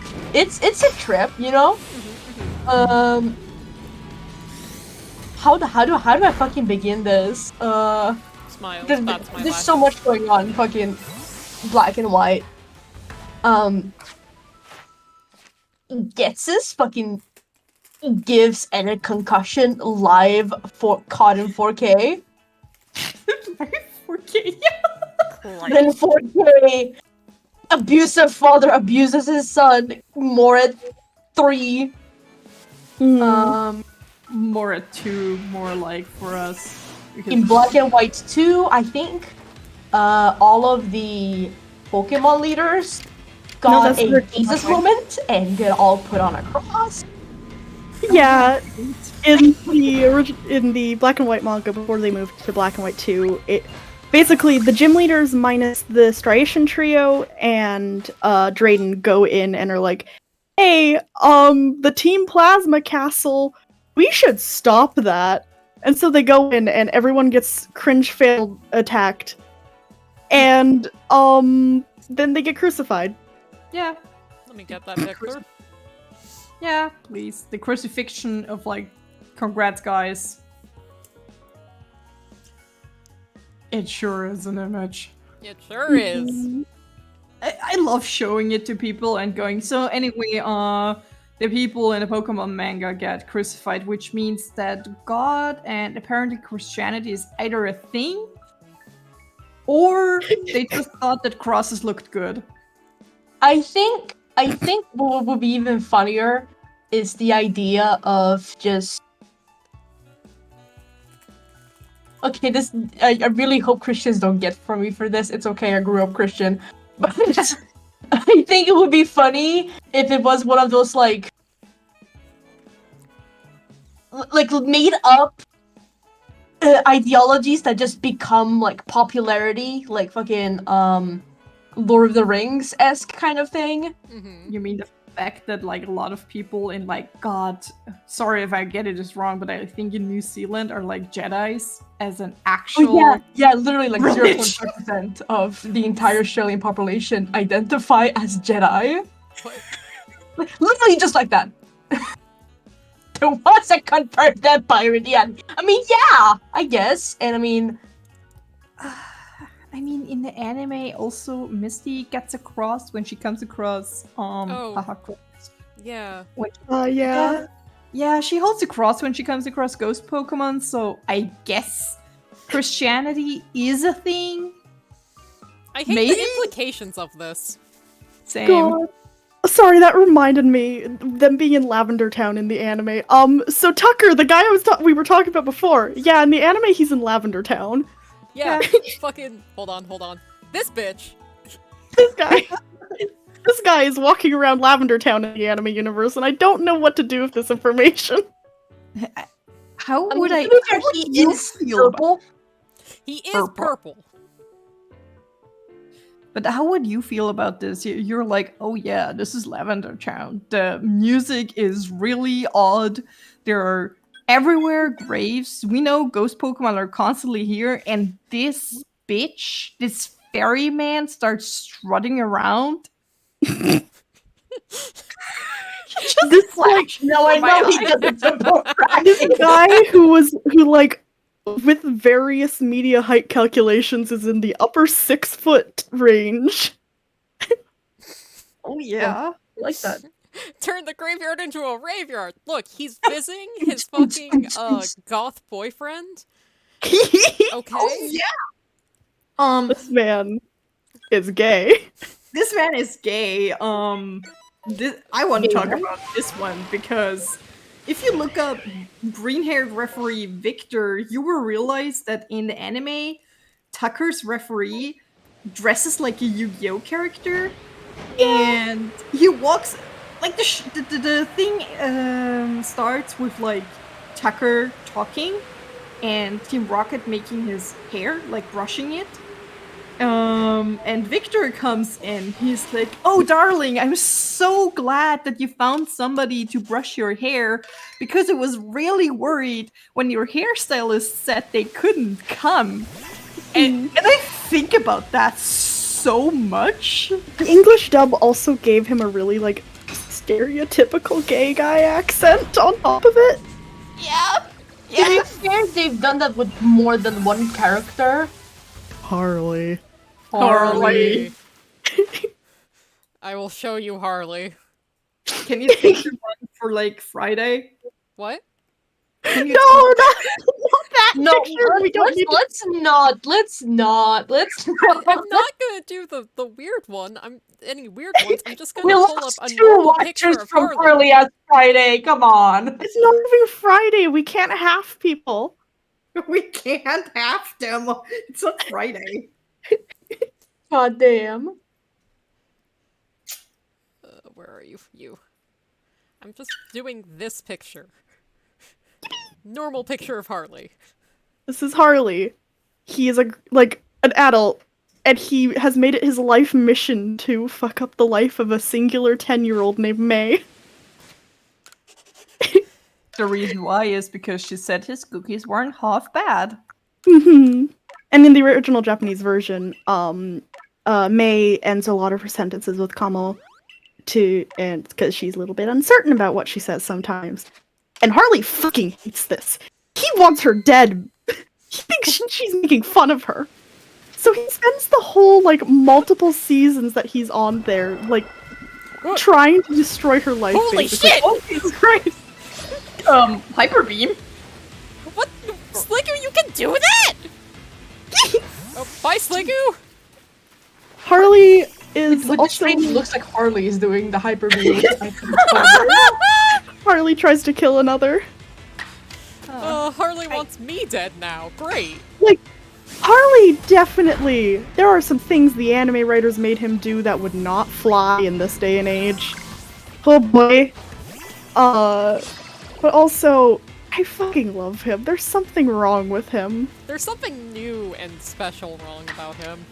Yeah.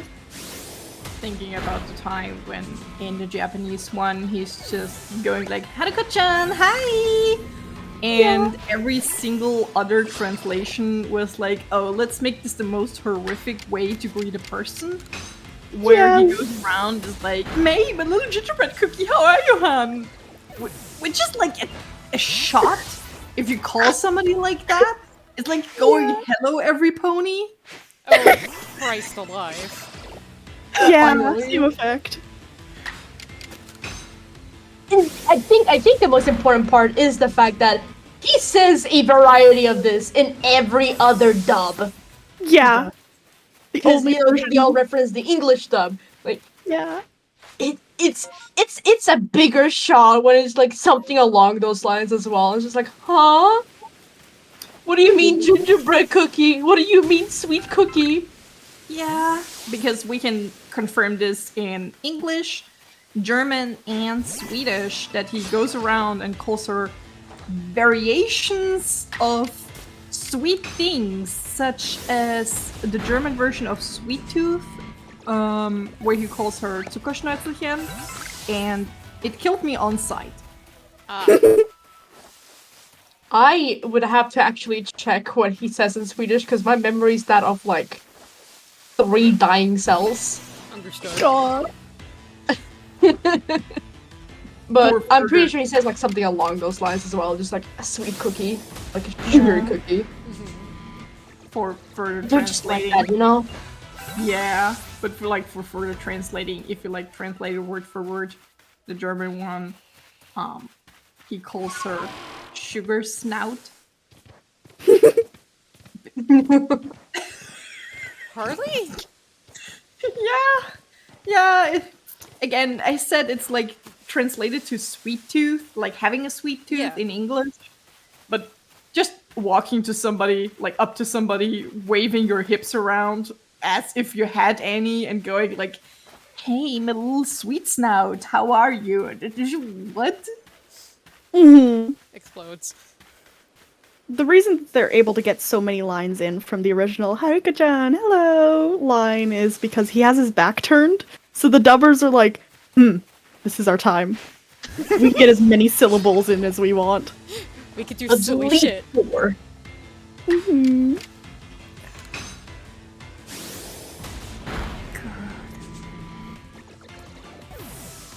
Harley sure is.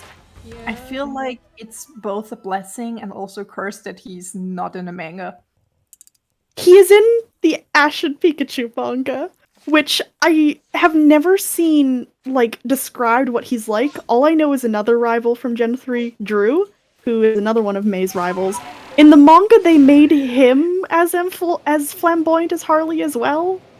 And, like, dancing and stuff, and it's just like, what? There's 2 of The them. virus, the illness is speedrun.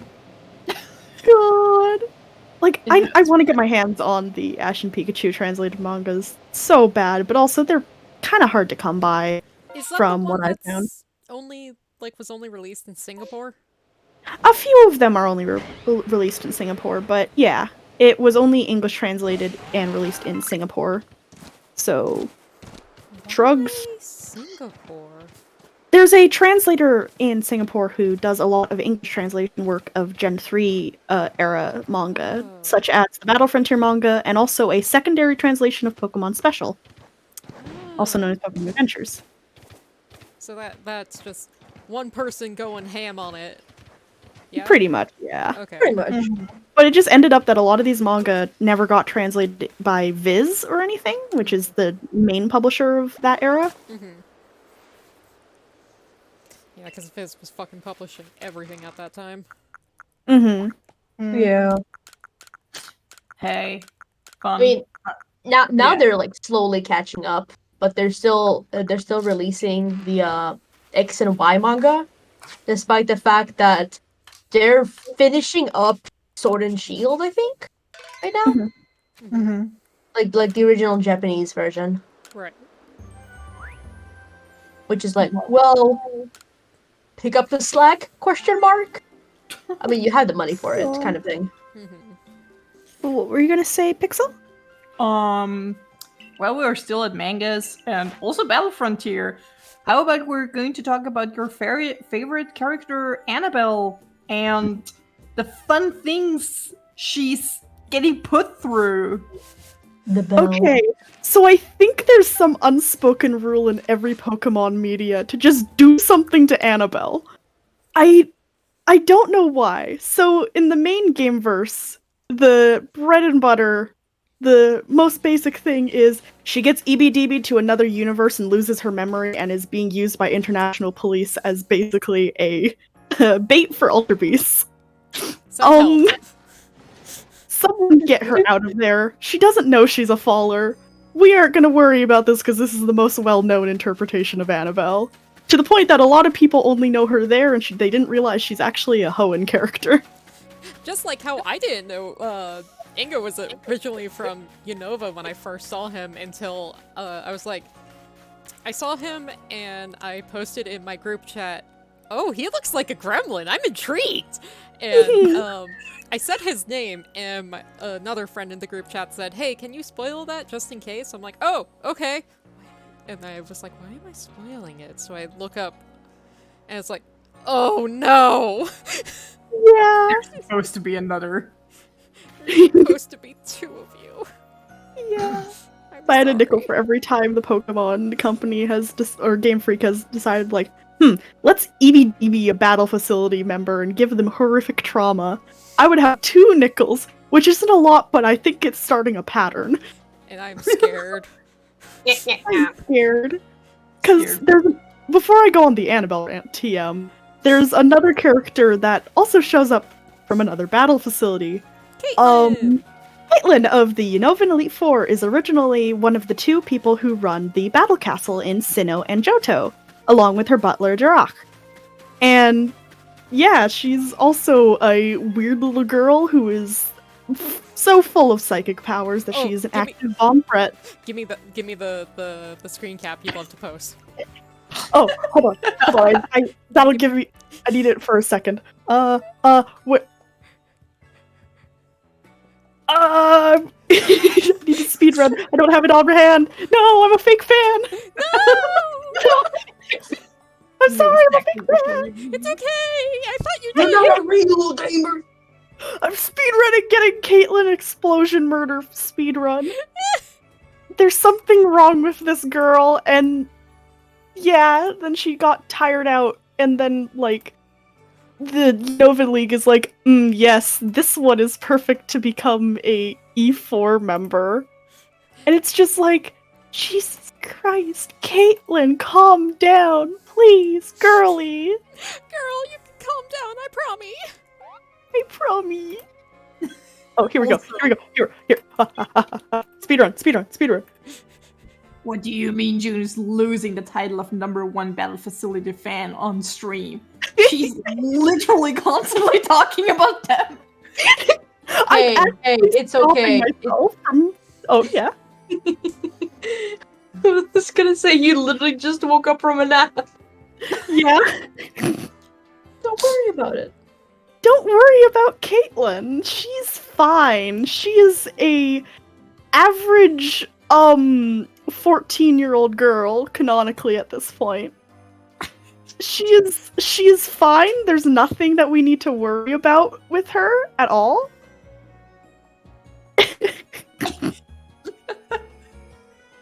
She wants to fight. But yeah, Caitlyn was the Big. first example of a character showing up from a battle facility. Then we got Annabelle. Wait, hold on. Caitlyn showed up in Gen 5. Caitlyn showed up in Gen 5. Annabelle showed up in Gen 7, and then Ingo showed up in late Gen 8. So, Shrugs might be due another one in a checks notes. Gen 11, I'm putting my bets on Tower Tycoon Palmer, also known as Barry's dad, just being EBDB'd. This is how Falmer can still win. I'm not doing this rant, and I'm returning to Annabelle. Falmer? Falmer, also known as Falmer. Not to be confused with Oh, the enemies for in real? Skyrim and such. That Yeah. is a different That's Falmer. what I was thinking of. Thank you. Yeah. But Annabelle weird girl moments outside of the games, in the anime they decided, hey, we're going to give you telepathy and the ability to talk to Pokemon and plants. This is good And and it's healthy just for like- her.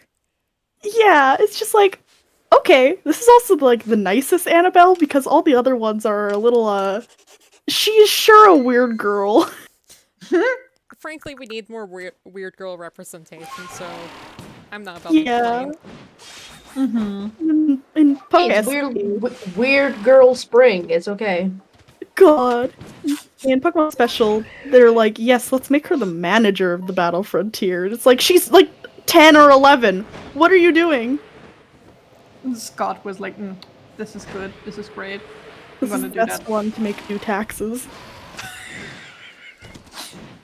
And You think any of the rest of these fuckers know how to do taxes? No. No. and like, the weird girl moment that we're talking about for her in this case is in the manga, she gets like mind controlled for a whole couple chapters and nearly kills Emerald with her Raikou. You know, it's a good deed. With her... yeah! With her kitty taser. God. Cat And her shade Raikou. taser. Oh fuck! And her Raikou specifically is the same Raikou from the Johto manga that was used in the plot there. Shrugs. And in the other Annabelle that was from the Battle Frontier manga that wasn't released in North America, she is the traveling companion in there and dressed up like a little photographer. And at the end, it's like, oh yeah, actually, she's the Tower Tycoon or Salon Maiden. And you're gonna have to fight her, Enta, who's the main character. And then Scott comes in like, hey, I'm shutting down this match. Annabelle, don't fight him. You may or may not, like, seriously harm him, and I don't want to pay the legal fees on that. And then she does, like, anime fisheye, intense thing. And the same panel. After making her Entei, like, roar so loudly that it shakes and sways the entire battle tower and puts cracks in the ceiling and floor and windows and stuff, and it's like, Oh! Entei I used see. Earthquake, I see. yeah. It's a Like, little bit of a girl boss moment, you know? Ingo and Steven would be proud. God. God, Steven, fun fact. In Pokemon Black 2 and White 2, when you fight him in the Pokemon World Tournament, every single one of his Pokemon knows Earthquake. So if you face him in a triple battle, there is a non-0% chance that he'll actively KO multiple of his own Pokemon by spamming Earthquake. Smile. We thought Ingo was bad. Nah, Steven! Nah, it was Steven Stone all along. Steven Snow comes in with a steel chair, and he's gonna hit himself with it too! Yeah. Steven Stone is like throwing that steel chair and it's like bouncing off and hitting him straight in the face and knocking him out. Yeah. Man, it makes me wonder if they would really be related. I mean, listen. Earthquake! Earthquake! Earthquake! Kinda wild, then, you know? Kinda. We're not going there. Not yet, not yet. Wink. Winks. With my glasses. Looks away. We aren't scheming anything. Don't worry about it. Don't worry, Smile. What about it? Anyways, Pokemon Black 2, White 2 World Tournament is a fun mechanic that a lot of people don't really pay attention No. to that much. It is a battle facility in the Unova region, only in the sequels that you can fight any gym leader and champion from past games, from Kanto all the way back up to the Unova gym leaders that weren't battleable in Black 2 White 2, like Lenora. Well, you could battle Lenora, but shrugs. Not in a gym match. And it can lead to... It's really cool, because all the gym leader themes and champion themes have their own Gen 5 sound font remixes that are official because of it. Like, I personally really like the remix for the Sinnoh gym leader theme in the Gen 5 sound font because of the Black 2 White 2 World Tournament. And every single one of them have, like, with the exception of a couple really notable characters like Red and Cynthia, all of them get at least one new Pokemon added to their team that weren't seen before. And it's just really cool to see these characters with new Pokemon, like such as Steven again. He has, in his fight, his Metagross is his Ace, his Cradillion, his Armaldo, and all that, but he gets, like, an added, Archeops and Excadrill.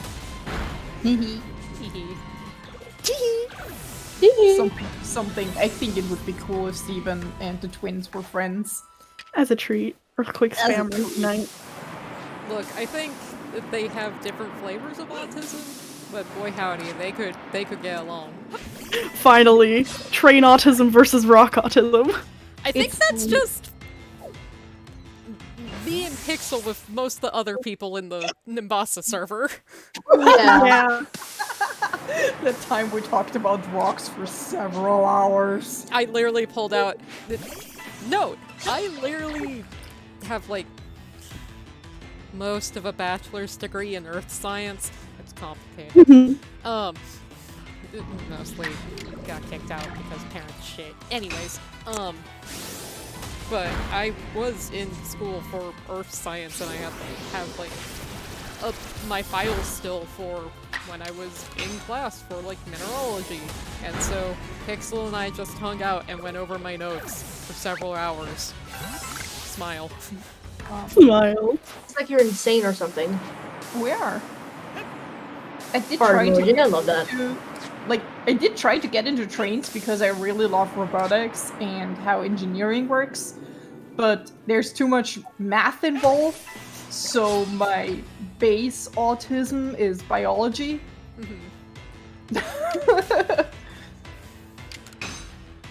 God.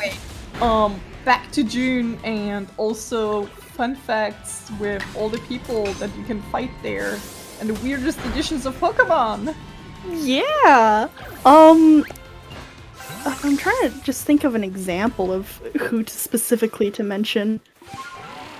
Oh, there is a special Japanese only downloadable DLC thing for the World Tournament where you got to fight against 3 specific trainers with new teams in a special bracket. And it's like, oh, cool! They got new Pokemon and stuff that are used only for here, where they get like 1 new Pokemon of note and 1 new Pokemon of note and 2 of their other Pokemon, and it's like, yeah, cool. The problem there is the fact that it is Sabrina, Faulkner, Winona, and Fantina. Sabrina has her Alakazam and an Espeon along with Mewtwo. Faulkner has his Pidgeot and Noctowl, along with Lugia.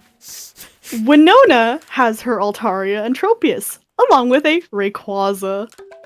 And Fantina has Miss Magius and her Drifloon, with Garatina, which is in its origin form, but it's not holding the Grisius orb. This is an illegal Garatina. Fantina, why do you have an illegal Garatina? Put that thing away. She went to Arceus and asked for an egg. Fuck. God. Man, put that thing back! Yeah. That's her worm. Be nice. She has a worm off the string. Doesn't even have a leash on that bad boy. Yeah. It's just vibing. Don't forget about Candace. Cadence? Candace. God forbid women do anything! Let alone Yeah. an illegal Giratina, I guess. God. Great comment. But heart emoji. I love the World Tournament. Like, they also gave like actual teams to Tate and Liza instead of their really basic dual team. Both Tate and Liza have their own teams Oh shit. because you can fight them individually. For example, like in the Type Expert World Leaders bracket for Tate, he has Solrock, Xatu, Bronzong, Reuniclus, Gallade, and Claydol. Meanwhile, Liza has Lunatone, Xatu, Bronzong, Gothitelle, Gardevoir, and Claydol. Huh. So they have 2 added pairs of Pokemon in the Kirlia evolutions and the version exclusive Psychic Unovenmon. And it's just like, that's really cute. Yeah. I think Tate and Liza deserve the world. They do. They're funny little kids that can fly, and I wasn't aware of that for the longest time until you showed me that GIF. And What do you mean they can fly? They Also, can levitate. Don't worry about it. Hi, Durax, ancestor. Yeah, I am. Does anybody have the GIF set of them just fucking flying? Hold on, I can get it quickly. Gligar! Gligar! Gligar! Tiger! Liger. Mine's- Where are you? Mountain. Tate and Liza Pokemon. Google Images, my friend, come here. I need your GIF function. The largest typing in the West on pure info dumping alone. Here we go. There's her, Tate and Liza. Whoop! Shit! Fuck! I totally didn't almost fucking disintegrate Asta's knees. No. Don't worry about it. Don't worry about it. Don't worry about it. Don't worry about it. It's fine. It's What's wrong? fine. Control Z. Okay. So. Oh, other fun facts. Elisa in the Driftveil tournament has 2 Galvantula along with her 2 Emolga. She really likes twins, I guess. Yeah. Ma'am? Those- Ma'am? It's like, good for you, Elisa. Good for you. Yeah, those are her friends. Come here. Come here. Here we go. Why are they flying? Why can you do that? Psychics in the Pokemon world are just like that. I fucking guess. Yeah. Like, you have Caitlyn, who's like psychic fucked up, and these are like whimsical, happy-go-lucky psychic, where they Well, fly. For now. Mhm. I Yeah. mean, because they're being adopted by Guzman and Plumeria. And Juan and Wallace. Well, no, like, in Pokemon Masters, literally. I know. Yeah. Oh, Yeah, okay. Like, And all in the these- manga. Oh, In the Yeah. manga, they kind of get adopted by Han. God, this is like going back to the first topic because we started talking about the Team Rocket stuff. I mentioned Erica's friend. Erica, fun fact. Erica has the longest amount of time between her first and second episode in the Pokemon anime.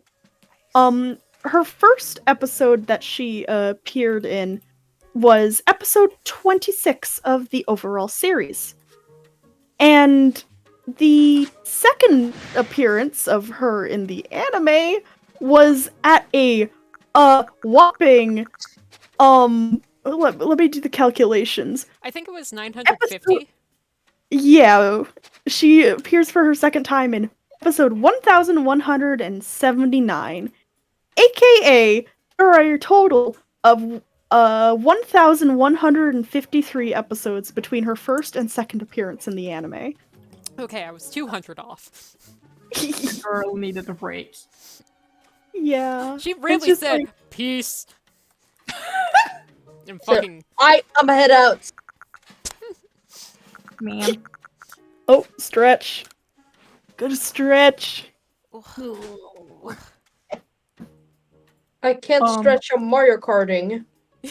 Stretch while Mario Karting. Do it. You I won't. can't! I'm battling some fucking Germans right now! Hey! Kill them for You're me. not German! German! No, I just said that he should kill them for me, Oh. please. I won't be able to, they're all German. Oh. Wait, What about fun fact about Cadence? Candace? Oh yeah, Candace. There is like fun fact. So the Pokemon trainer in media that has the most amount of captured legendaries is Brandon from the Battle Frontier. He has a total of 6 captured legendaries in the original Reggie trio and the Cantonian birds. Candace, the Sinnohan gym leader, however, is the person with the second largest amount of legendaries. Ma'am? She, in Pokemon Diamond and Pearl Adventures, not to be confused with Pokemon Adventures Diamond and Pearl, they're 2 different mangas. Great. She has the original Reggie trio as well. And in Brilliant Diamond Shining Pearl, you can fight her in the Battle Tower, and she also has a Regice there, along with a Articuno and, you know, a Heatran. Don't worry about the Ice-type gym leader having a Heatran. It's choice scarfed. This thing terrifies me. Put that thing away! It's just like, why are you there? But also, I really like that's. Nobody likes Brilliant Diamond Shining Pearl. However, the Battle Towers sets for all the gym leaders are really interesting because everyone has at least one Pokemon outside of their type coverage. Like, again, Candace, for example, outside of her Heatran, she also has a Venusaur that she uses.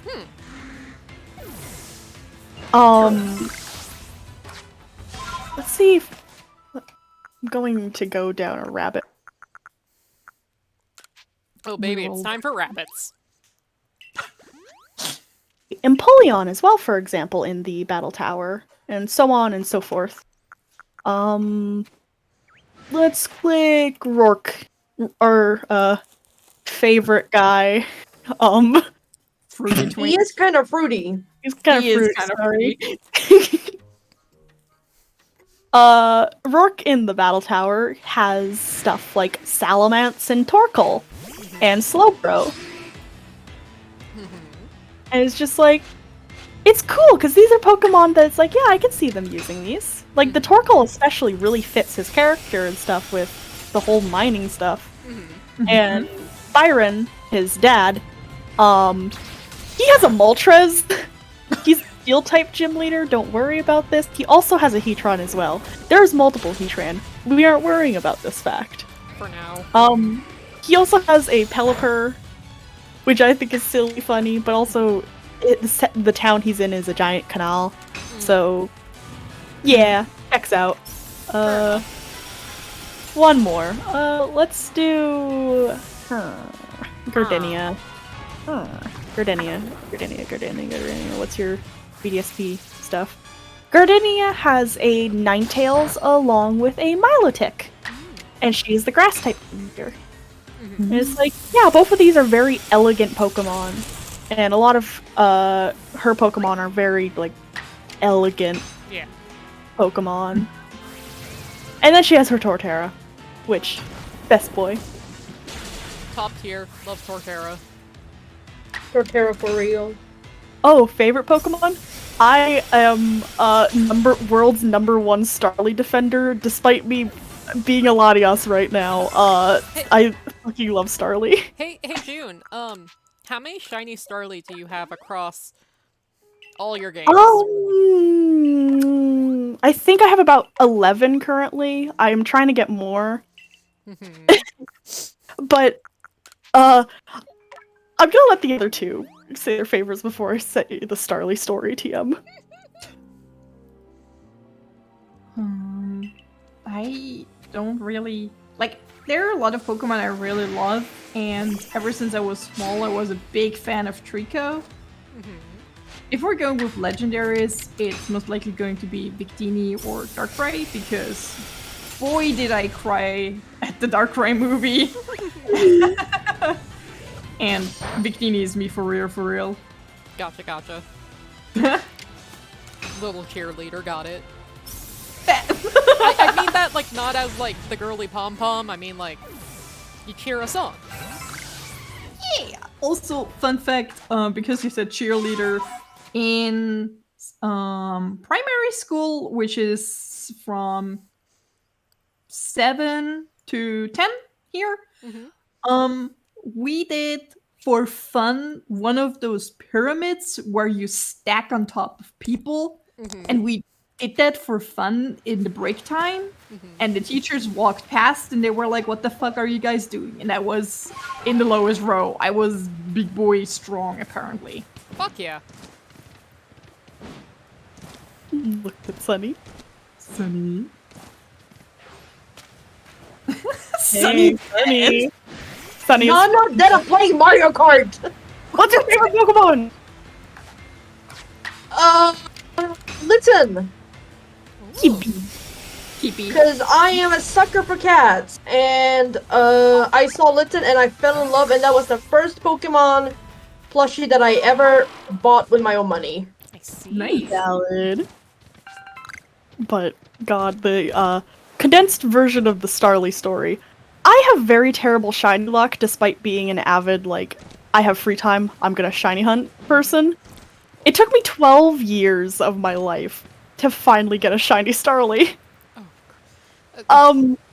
This isn't for lack of trying. I've gone over odds about 3 times over in various games. Holy shit. This is including various times using the Matsuda method, and also wild encounters, and also chaining, and in Diamond and Pearl and stuff. So yeah, does a funny little pose.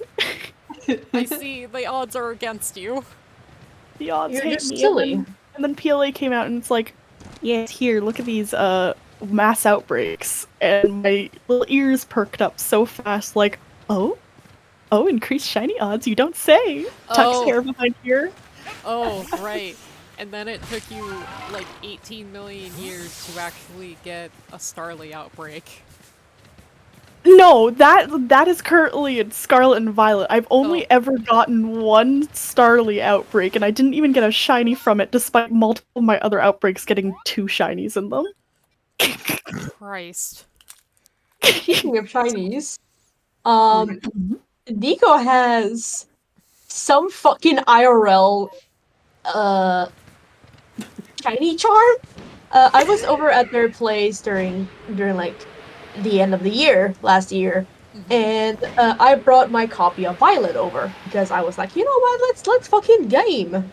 Yeah, because I don't have Violet. We open up Violet. We walk around for 5 minutes, and then they just run into a shiny Scyther. Holy shit. Full odds. Me, haha, wouldn't it be funny if I ran into a shiny, runs around, tries to climb a tree, runs into a Scyther. Anyway, it's shiny! Oh god, and Scyther's one that's really hard to notice initially, unless you really know it. So, holy shit. Because Yeah, we were just like, holy fuck! it's like, wait a minute, there's red on its chest. Wait a minute! Because I do have...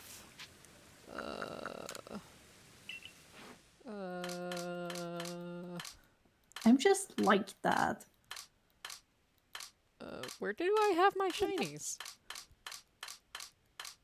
In there. Yeah. Also, fun You! story about... There we go. Yeah, the most you get is the fucking pink limbs, and that's a slight discoloration elsewhere. Yeah. Also, fun fact about the shiny luck. When I first played PLA and I started the game, my friends already know this story. There's this mission where you have to catch the Starly and you get to know about the mechanics. And I just got done and I turn around and my ever first Pokemon was a shiny Shinx because I just ran into it in the start of the game. Holy shit. You got a little lion cub. Yeah. He's a permanent member of my team. It's my little baby boy. He is very sweet and shiny. Holy shit. That's incredible. Yeah. Good. Yeah, Pixel just fucking Excuse me, insane. sorry.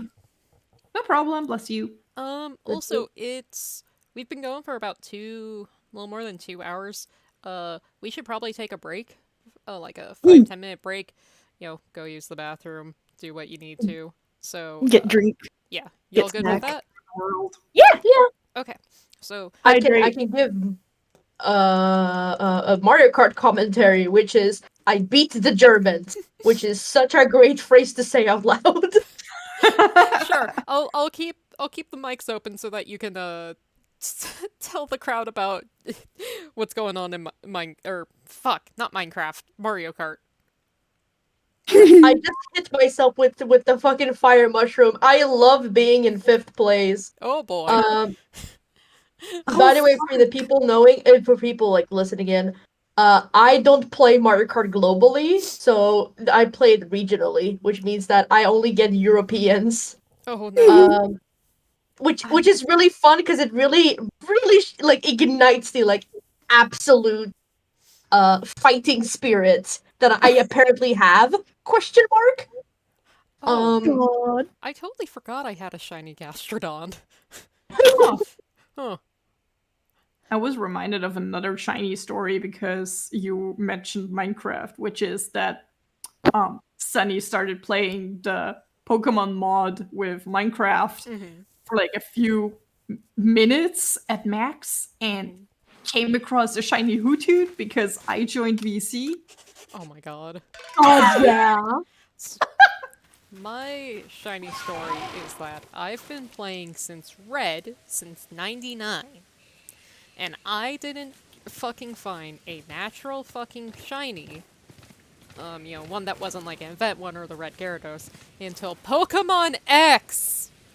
God. The good news is it was a Honedge, so it's sick as fuck. Ah, yeah, that's a good Oh, one. yes. I Yeah. kept it as a dual blade because the knives are red.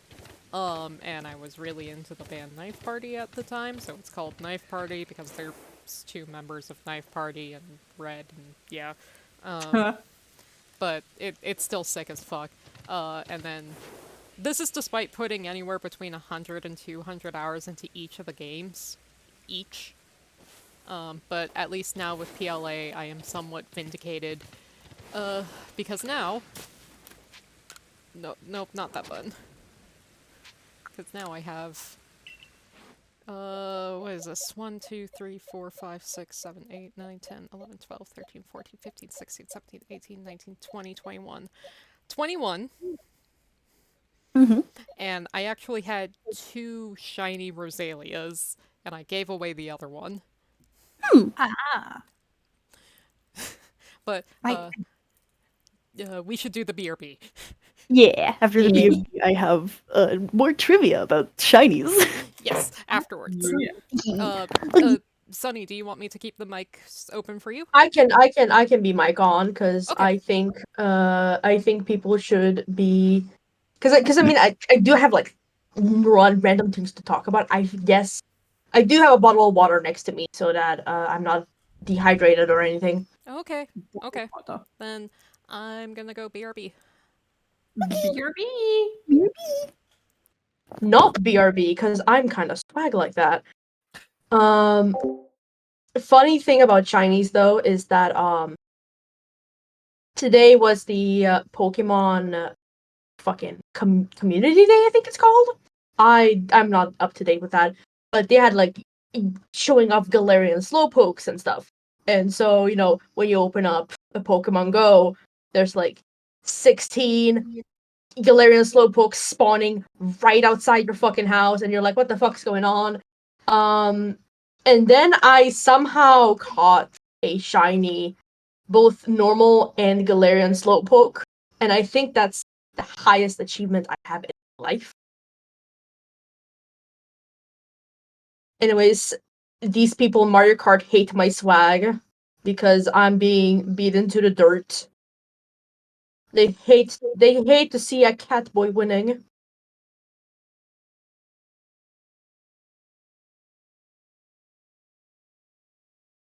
This is what happens. I get put in 3rd place. This is so silly. Mario Kart is not fun. I say as I play it so much that my IRLs are mad at me for beating them in Mario Kart. No, I get that. I get that. I get that. It's it genuinely is so fucking hard. I mean, I can't speak for playing Pokemon games because I started playing with PLA. Um, because my family was so poor when I was a kid that we didn't afford a DS, let alone Pokemon games in plural. Um, but I bought a DS with my own money, and then I didn't get Sword because I was like, Sword kind of sucks. And then I paid my own money for Violet, so maybe I'm the sucker.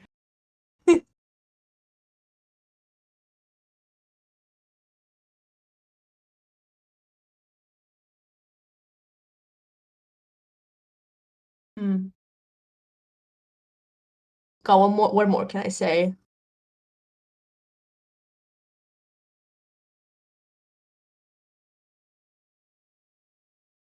Oh yeah, I also run a Pokemon server, like Pokemon server, Pixelmon. Gotta get my facts straight. Um, it's it's fine, I guess.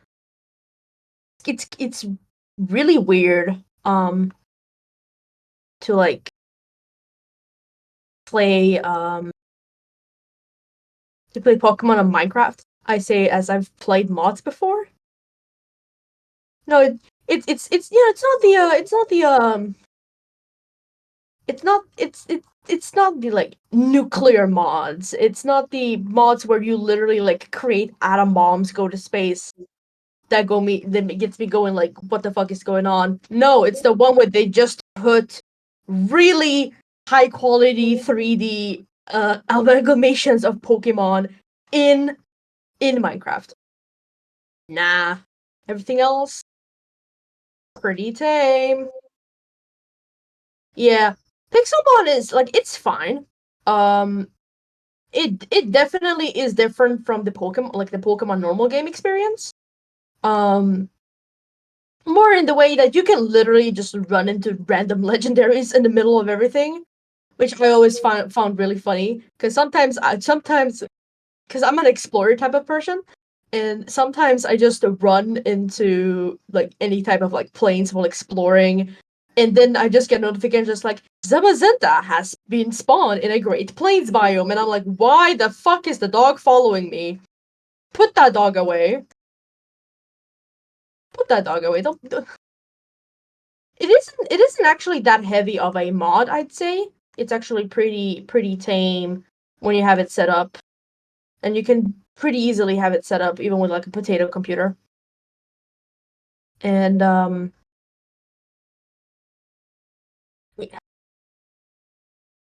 oh yeah, same, genuinely.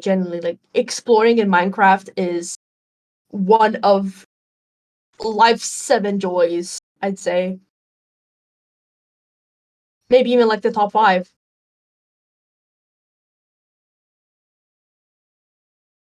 Uh I remember this one time I was in a public Minecraft server uh with a server with a former server friends.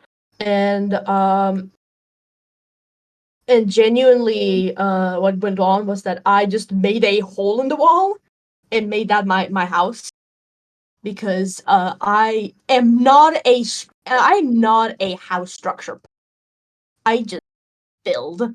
Uh I just build if I have to. Otherwise, I just like walk around for actual like real life days on end, and I'm just like, I wonder what my inventory is full. Anyways, continues walking 10,000 blocks in one direction. Um, in one server with one of my friends, I've explored it so much, I literally made like the actual server like 1 gigabyte in size, because I've made so much of the world render. Just a little bit of a silly fact like that, you know? Ooh, yeah. That's really nice. Um, I forgot to exit out of this Mario Kart game. Oh no. Me when I forget Mario Kart exists and I start talking with people. But I think like the fun part about doing Minecraft like online in general with people is just the fact that even if you're like more of an explorer person and you just don't craft as much, which I mean I would argue is a much more fun way of playing Minecraft than just crafting shit, even though it's called Minecraft. I mean, the fact that I can just be like, oh, let me just get you some resources on the way so that you don't have to like move so much. It's still like a form of love, I'd say. Hmm. Basically, what I mean to say is that Minecraft is fun. Minecraft is fun. Welcome back. Can you hear me? Yes. Great, because I wasn't sure. I was giggling along to Sunny's explanation. Jake is the only one who isn't back. This means we can plan our takeover. It's a takeover. Mars from now. What do we have? Annabelle. The bell. Double. There's something The wrong. bell. with her. Why she erped? Why she herbal? Why she herbal? She got Oh banned. fuck! I'm still going in Mario Kart. I forgot that I have 3 rounds. Stop! I can't have this Spenny or beat me. Fun fact about Annabelle. She just randomly starts popping up in a chat in like a server we're in. That is not about her. Yeah. That when we play Gartic Phone or any other games, she's on a 3 strike ban. Yeah, because one night we played TKO, and literally half of the shirts ended up being Annabelle themed. And we were just sitting there like, okay, she needs a 3-strike rule. And then it was like things like, oh, I know Annabelle. Was it that one? No. It was the Annabelle to Palmer pipeline. My apologies. One of the 2 pipelines Annabelle has been involved with. The other one is the Rourke to Annabelle to Rourke to Annabelle to Rourke to Annabelle to Rourke to Annabelle pipeline. Yeah. To be fair, at this point, they might just actually be related. Animorph. Away. Don't worry, No. Wink. Wink. Wink. Just give me a second. I gotta pick something up. Okay. Meow.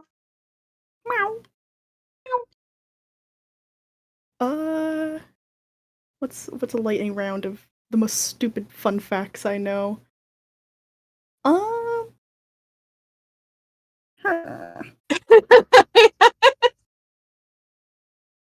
Yeah, I sure hope Sunny's a kitty. Cat. I'm a kitty cat. Dance. A kitty or a kinny? Because Sunny's both. Shut up! Don't expose me in front of live audience. Listen. The live studio audience. I'm a kinny for a bit, and I just have to expose you. Schrodinger's sister. Okay, so Pike Queen Lucy.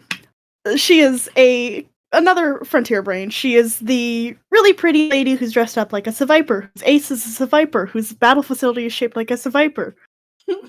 The anime gave her a sister, Asterix. Only in dub. In the original Japanese version, she refers to Lucy with the word for big sister, along with the other girls that work at the battle pike. Because it's just kind of like, oh yeah, you're slightly older than us, and you're a young adult woman. Yeah, I'll call you big sister in a term for respect. The English dub, however, was like, no, she's your sister now. Anyways, this character is named Barbara. She is the most, like, fucking batshit character of the day in all of PokeAni, and I'm not biased. Anyways, within 30 seconds of being on screen, she nearly makes May, Max, and Brock, like, start crying from yelling at them. She also, her final quote in the episode is, looking at Ash and waving him off as he leaves after beating Lucy with, what is it? You better not lose or I'll come and find you, or something like that. And Ash just replies like, oh, okay. And she hasn't been seen since. You know what? I respect women's rights, but I also respect women's wrongs. The true final enemy of PokeAni, Barbara Pokemon Battle Frontier. She shows up last episode and is just like the real enemy. Yeah, you lost more than once. What about our promise, Ash Ketchum? Ash Ketchum, more like I'm about to Ash catch up and beat your ass. God. Were you guys But, doing yeah. shenanigans while I was gone? Yeah. Yeah, Talk don't worry. about Tegan? Minecraft. Tegan!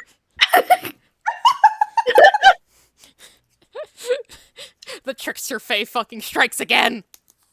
Yeah. Tegan tries so hard to pull something, and we keep like derailing. The shiny fun fact. Fun fact. The first gym leader and such that was seen to have a shiny Pokemon in the anime was Winona in, Gen 3. She had a shiny Swellow. This was probably done to, basically be able to differentiate Ash's Swellow from her Swellow. Mhm. But also, Winona also has a, like, Skarmory that's about 5 times the size Skarmory should be, because Ooh. Alpha Skarmory. Yep. Alpha Skarmory. It's She- just like, Winona? Winona has the Skarmory I wish I had all the time. Yeah. She doesn't even use it for battle either. She just, like, had it at, like, a carnival and was, like, taking kids up so they could get a bird's eye view of it. Good. And it's just like, that's really cute. But also, you have a giant Skarmory lady! Don't forget about that. God, I'm sorry if you didn't, if you already mentioned it, but like, don't forget to mention, the Lucy's fucking Survivor. alpha Seviper. Oh, yeah. Okay, so Seviper in the games and stuff Fuck you! is... Anyways. Not you! Kamado! Seviper is supposed to be, like, about knee height and such. And, like, lengthwise, it's supposed to be about 8 feet long.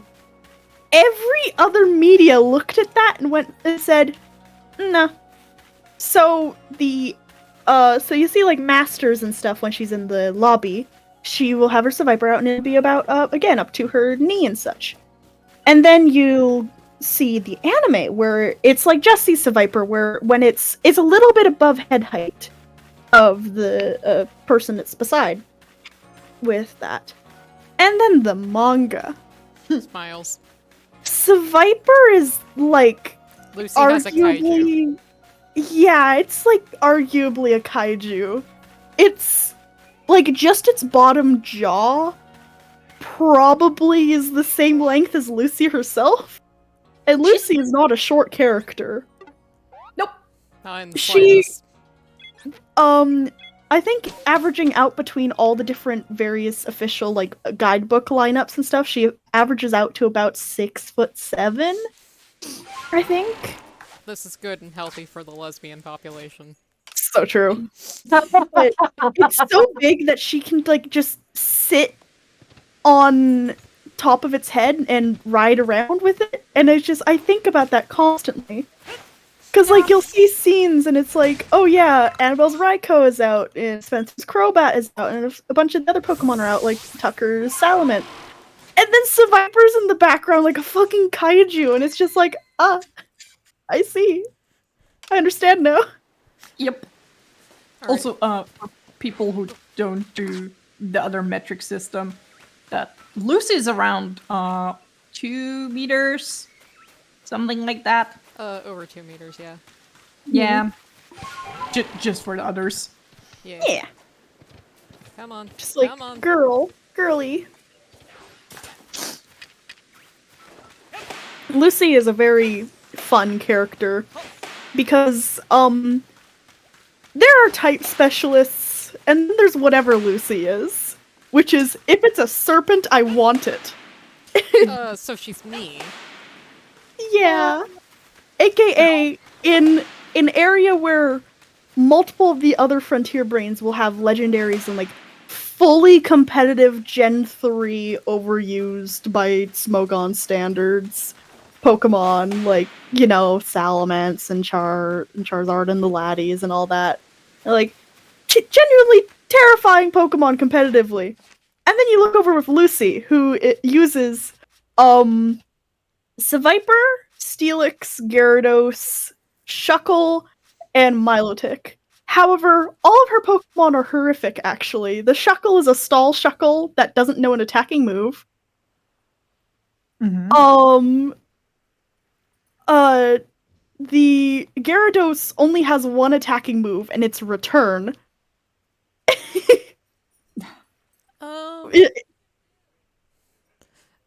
Link fan, hi, welcome. Only because I don't know you, I'm not comfortable doing that. Just because I don't want to lose my Giratina. I'm sorry. I know you could probably, I'm sure there's plenty of Reddits, where if you wanted to trade stuff or like do touch trading for, what's it called? Dex reasons, they could help you out.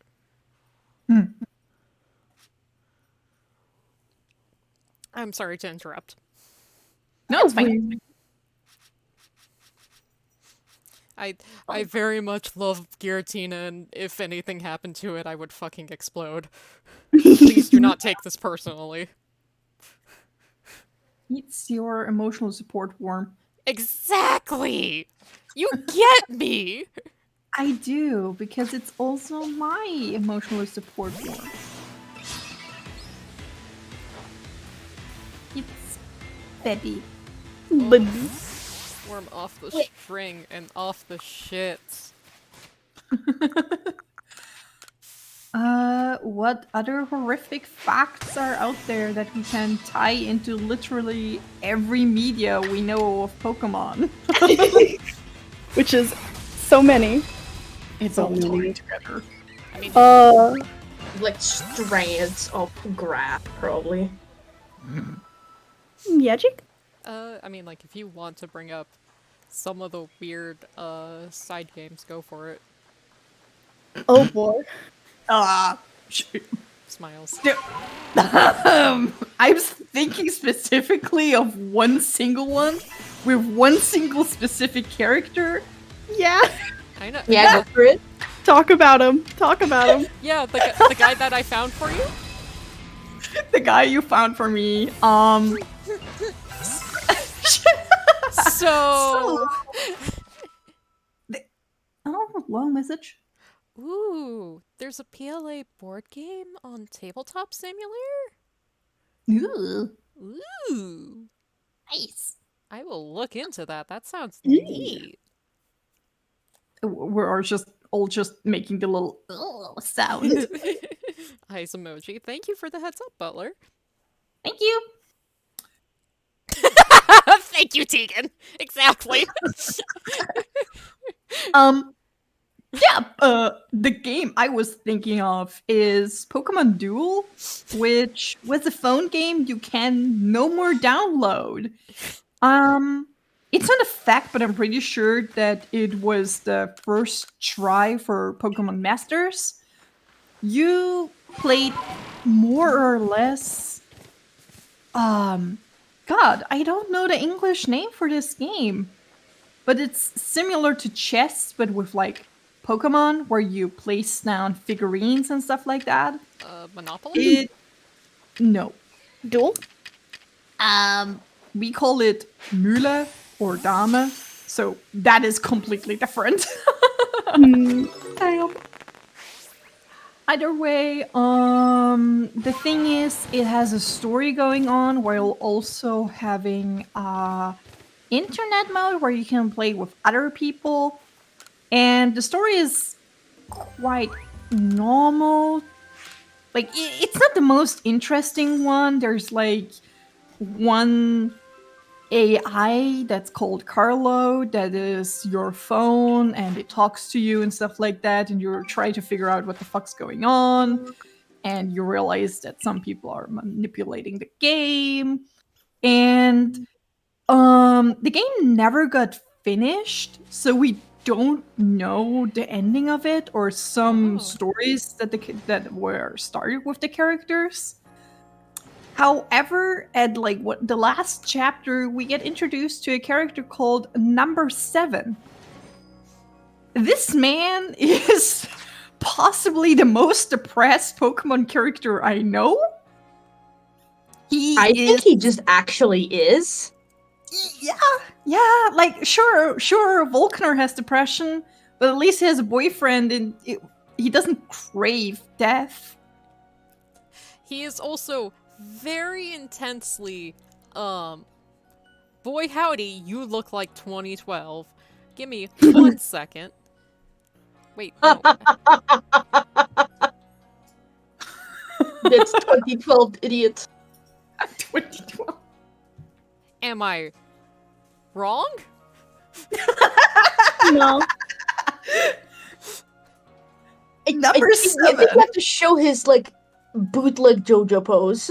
I know, Yeah, I know, yeah, I'm working on it. There we go. They somehow didn't make him stand. He's flying all the time. Zahandoda. So, This guy has a horrible childhood in the sense of his mom's sick until she dies. His dad leaves him before his mom dies. He gets beaten up by the chief scientist of the company his dad works at and gets told that he's a little brat and needs to play in the basement and be alone. And apparently it's implied that he finds an AI and that AI gets to be his friend. And the chief scientist gets really mad at him because his dad apparently just fucked off and attacks Number 7. And the AI is like, oh shit, I can't let that happen to my friend. And again, it's implied that the chief scientist just fucking dies because of that AI. And Number 7 was a child at that time and didn't know what to do. And the AI was like, oh yes, things that help humans is when they smile and laugh. So Number 7 coping mechanism to terrible things is to just start giggling and laughing. fucking edgy. Again, this I is know, most I know. likely the most depressed Pokemon character I know, who's like, oh yeah, fuck humans. They're all terrible. You cannot trust them.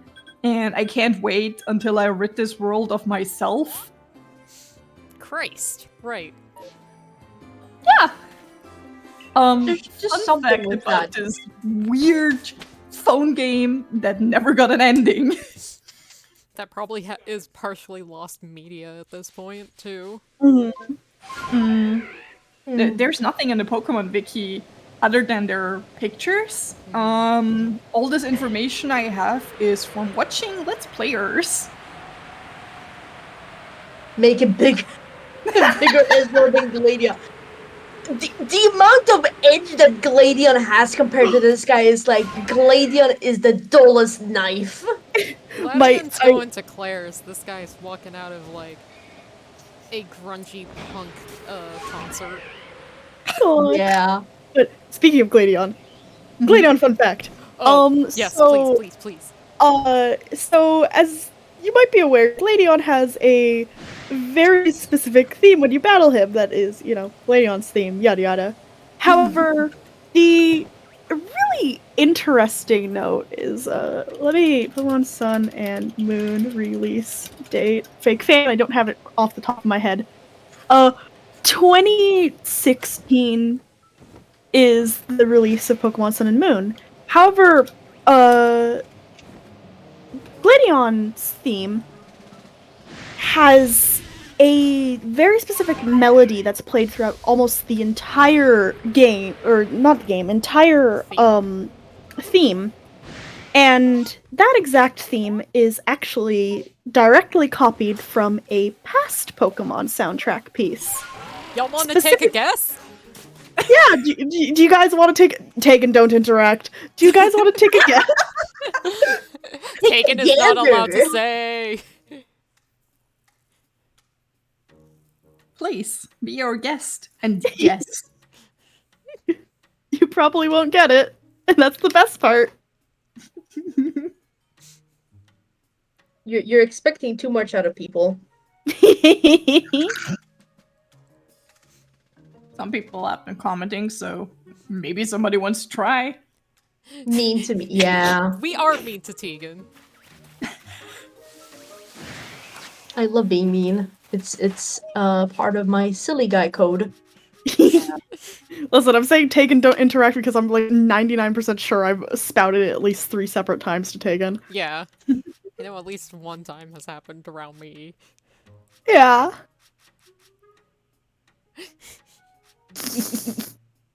Oh, you have VIP, so that's why you're able to use that. Got it. No, Points?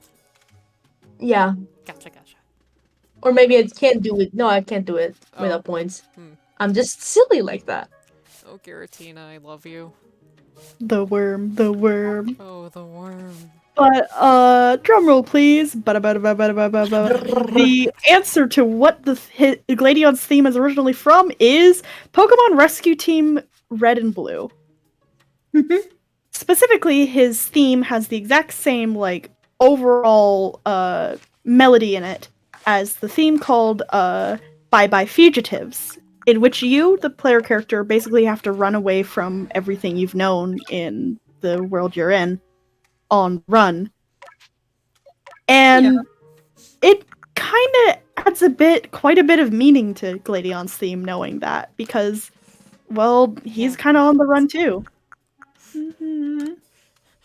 Help this child. Yeah. It's a nice fun fact. Hmm. Who did sad this? Who decided? I just won't talk. But, like, for example, Dog. Pokemon Red Blue Rescue Team came out in 2005 compared to the 2016 release of Sun and Moon. There's an 11-year difference between when the original theme came out. So this wasn't a, like, oh yeah, we had this side game or this literally the past regions game come out recently. Let's reference it. This is let's reference the first mystery dungeon game that came out 11 years ago at that point. Is it the same composer?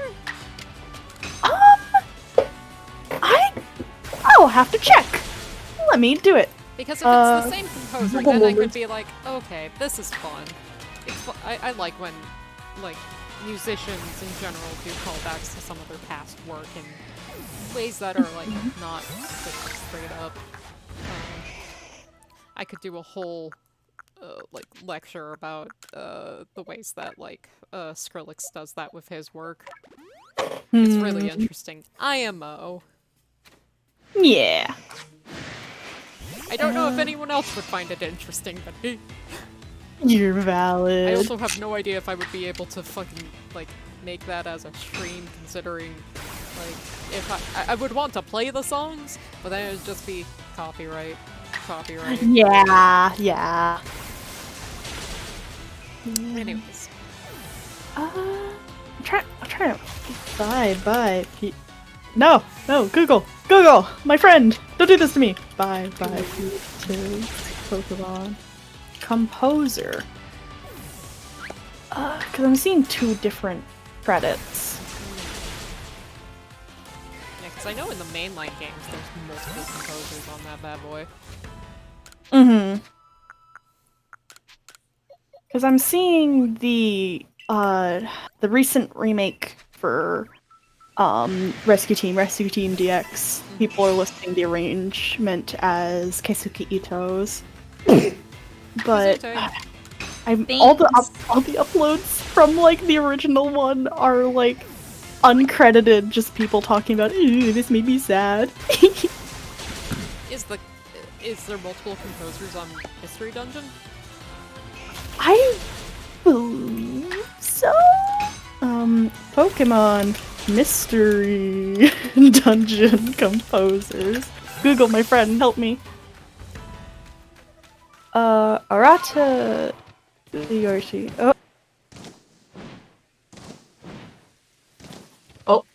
Oh, Sorry. June gets attacked. this is so sad. Rest in peace, June. Sorry. I'm getting yelled at by fellow household members. Oh. Do you need a second? Gladion's theme. No, I'm fine. Pokemon. Who is the composer to this?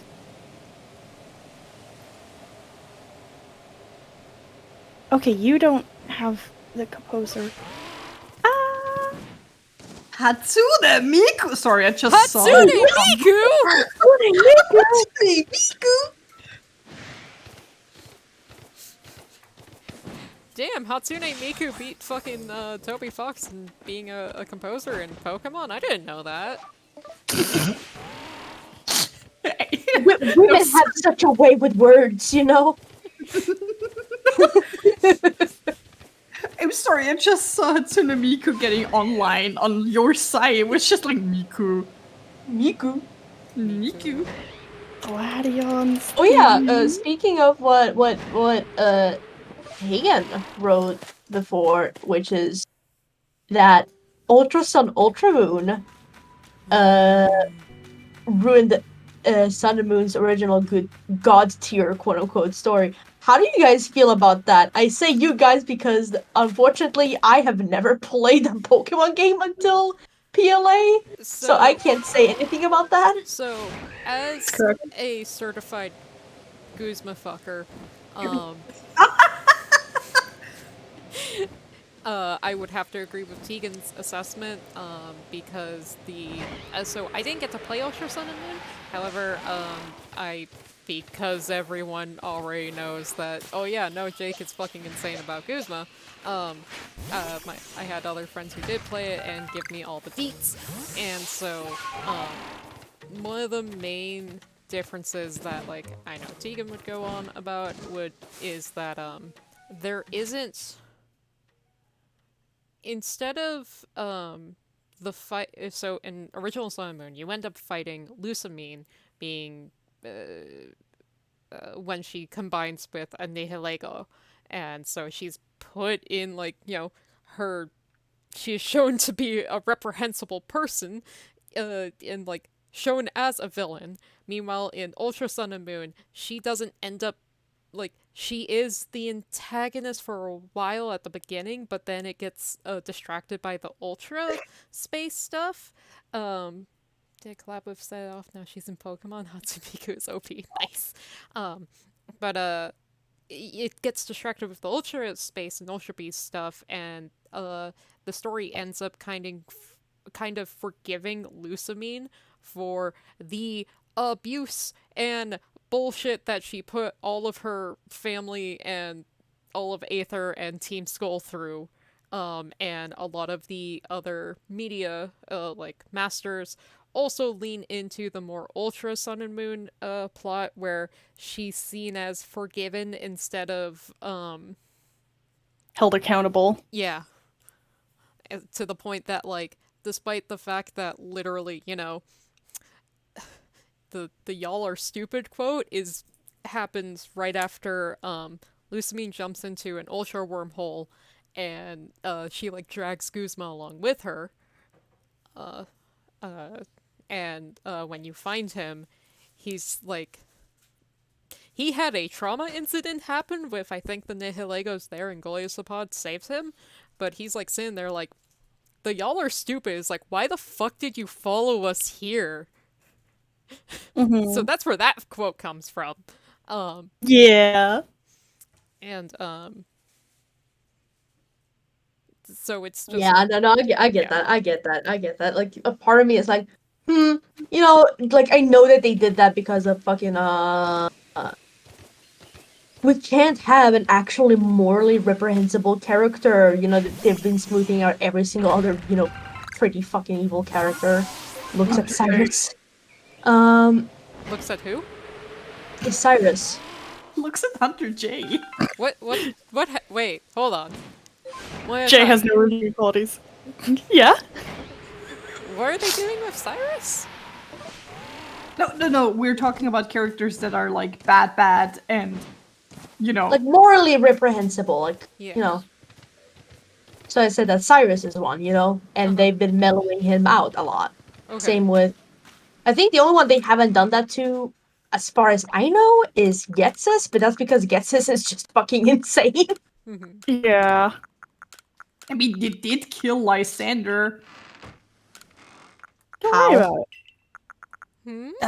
Hmm? Trauma to the head to a point he just fucking died. Like Just Sander? slammed to the ground. Yeah, you said Oh Lysander. yeah, Lysander dies. Oh, yeah. about that. Yeah, the manga. Oh. This is what happens when you're in the French conga line. Anyways, Don't worry about it. Winks. Also, Oh! going back to what I was talking about, the themes for Gladion and Bye Bye Fugitives have different composers, actually. Oh, okay. Oh, that's cool. Interesting. What am I doing? What was I But, yeah. We love us some villains that have literally no redeeming qualities. I look at Hunter J and I bat my eyes dreamily. Yeah. yeah, we know you'd kiss her. Yeah, listen, little kid me had one of her 3 lesbian awakenings over Hunter J. I can't talk about anything. I mean, fair. Yeah. Have you looked at her? She's a girl boss. She's a queen. People call her Sir. Yeah, she is the main Pokemon hunter from the Diamond and Pearl anime, and she rides around on a Salamence, and she has this like arm cannon that shoots these beams that when they hit Pokemon and people, it turns them into gold. And she takes the Pokemon and sells them on the black market. She has no redeeming qualities, and she was actively killed off on screen via Mesprit Yuxi Nazel future sighting her warship airship thing that has like cannons and stuff in it, shooting her down, exploding the engines of her ship, and plunging her to the depths of Lake Valor. And we see on screen as it's plunging towards the bottom, her visor that she has starts floating up, and it explodes. The ship explodes. Oh! We never see her again after that, else than one little flashback of Team Rocket offhandedly mentioning her. Also, fun fact, she just not only does she get future sight by the 3 Lake spirits. Pokemon, yeah. She also just plunges into the water and it somehow starts to form a whirlpool. Like, it's not just water, it just drags her under while I think either the Giratina or Darkrai theme starts playing. Darkrai.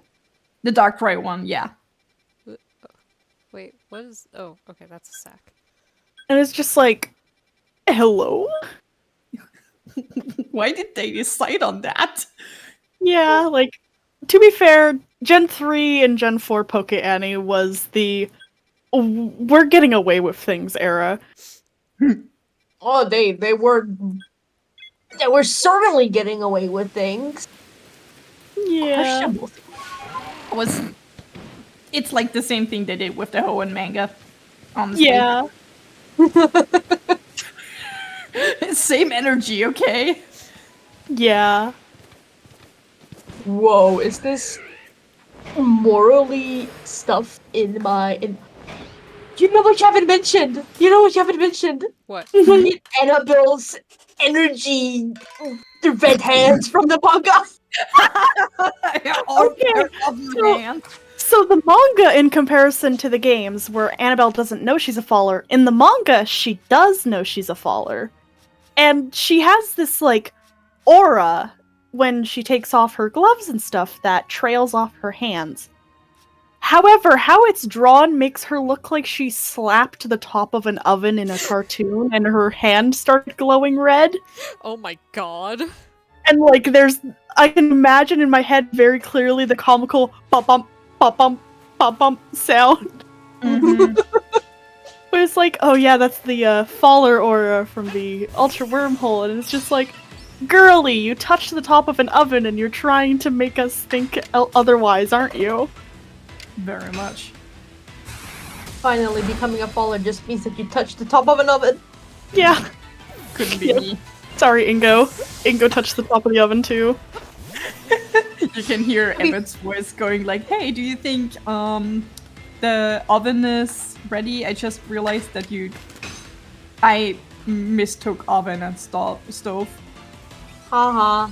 No worries. I was just going to be like, oh yeah, Emmett asks Ingo if like the stove is ready, and he just touches it, And he's gone. flips out of existence. We did it, guys. We figured out how they got EVDB'd. Want to tie back to the Hoenn manga because we still keep dancing around the one big thing, the ending that is going on with everyone. You're doing that. I'm just sitting here waiting for you to say it. Yeah. Smile.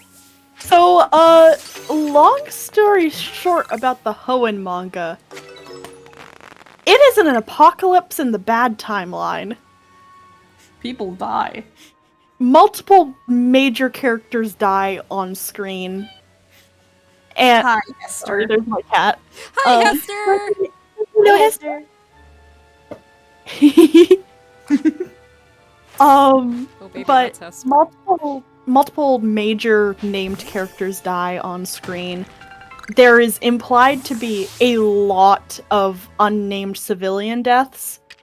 Half of Hoenn completely turns into like a overheated wasteland because of Groudon, and the other half is completely flooded because of tsunamis with Kyogre. Sutopolis City is ripped from the earth itself and is floating in the sky due to the super ancient legendaries. Oh? Damn. And literally, it is practically the end of the world. It's a really cool culminating arc, I'd say. Hey, June. Yeah? Do you want Shiny Staravia at all? Any of the line. Understood. I collect these burbs. Also, looking at chat. Collect for Oh, the... hey, Snail! But I think the butchering- hey, I'm late to comment because I couldn't log in, but I think the butchering of Lucamine's character is tied to her being a mom because moms of protagonists are not allowed to be irredeemable, shitty people. Yeah, and it's really frustrating, especially Dabs in Owen Stitch with Mom. Mm-hmm. The TLDR is Yeah, she is blocked yeah. from ever being allowed to at all talk to me. That doesn't explain the rest of everything in Yusung, but I don't know what else is happening in Yusung. So, I mostly just know that bit because, that's the bit that I was informed about. Yeah. Usum didn't need to exist. I think that's the long story short of this all. Usum didn't need to exist. It could have just been a DLC. They could have just been like, oh yeah, here's the Ultra Megalopolis and Ultra Necrozma plotline. Give it for like, it's Pokemon, $30 for a minimal amount of content. They could have just done that. I mean, and it would've been perfectly yeah, fine. for sure. They also kind of fucked up Annabelle, didn't they? Yeah, they completely removed any plot involvement with her else than her and Looker show up and they're like, yeah, we're on paid time off on Pony Island. Hi. When she was overworking herself and kind of starving herself in the previous game. Yeah, in normal base game Sun and Moon, Annabelle is basically fallers. Long story short, if you didn't know, fallers get hunted down by Ultra Beasts because they have the wormhole energy on them that Ultra Beasts take as Ultra Wormholes, which has led to at least one canon recorded death of a faller. So it's kind of implied that when the Ultra Beasts get to the fallers, it doesn't end up well for the fallers. And what's happening with Annabelle is she and Looker are rounding up Ultra Beasts and helping you capture them because Annabelle doesn't want to see them captured and just sent off to Interpol to just be studied. She says specifically she got the okay so you can capture them so they have a better life. And basically, she on screen almost faints 2 or 3 separate times from overworking herself. And there's also the fun line Looker just says where it's like, oh yeah, she acts more personable and friendly when she's like under stress. And Faller Annabelle is really, really nice and personable and happy compared to Emerald Annabelle, who is very quiet, reserved, and kind of judgmental. Yep. And it's just like, there is so much subtext here that can be picked out of this that is like, Jesus fucking Christ, get her away from Interpol, please. Please. But yeah, it's another fun fact about Ultra Sun and Ultra Moon that just says these games didn't have to exist. Yeah. We did start and we moved off again. I think the whole endgame manga is cursed. We can go back, we can focus. We can do it, we can do it. Focus, gamers. You're a divergent, we can't focus. God damn. But the endgame, like, another really interesting thing with the Ruby and Sapphire manga is the betrayals of the Team Aqua and Magma admins, because they didn't really have unique personalities as much as they do in Oros. So characters like Courtney have a completely different personality and design and characteristics and everything than what she would later get in Oros. So, for example, Courtney in the manga is an ex-coordinator who used to be a friend of Blue, as in the rival from the original games' sister. And she is a little bit cocky. Like, I don't know how to describe her personality best, but in short, she's a really interesting, thought-out character for just being like, hey, what if we made one of the Magma admins like a major character in the story more than they already are? And it culminates in the big spoilers for Endgame, PokeSB, Ruby and Sapphire, but it culminates in her actively basically leaving Team Magma during the apocalypse to help Ruby and the other main characters fight against Archie and Maxie. And, we know of the horrors, and it's just like, how are we going to explain this? How are we going to explain a way that's competent else than, yeah. But Courtney ends up, leaving Team Magma, and still, she's like, I'm not your friend, but in my best interest, I don't want the world to explode, so I'm gonna help you, kind of way. A little too So- there in there. Yeah. So she's helping Ruby out, and it culminates in her and Ruby gaining control of the red and blue orbs, which are what are used to control Kyogre and Groudon. So, they both get, like, the lines down their arms that show that the orb has absorbed into their person. Yeah. And stuff. And push comes to shove, Kyogre or Groudon ends up going after them. And what happens is Courtney gets grabbed around the ankle by a tentacruel and pulled underneath the currently collapsing Cave of Origin opening. And she gets stuck there and pelted by the rocks and ends up dying.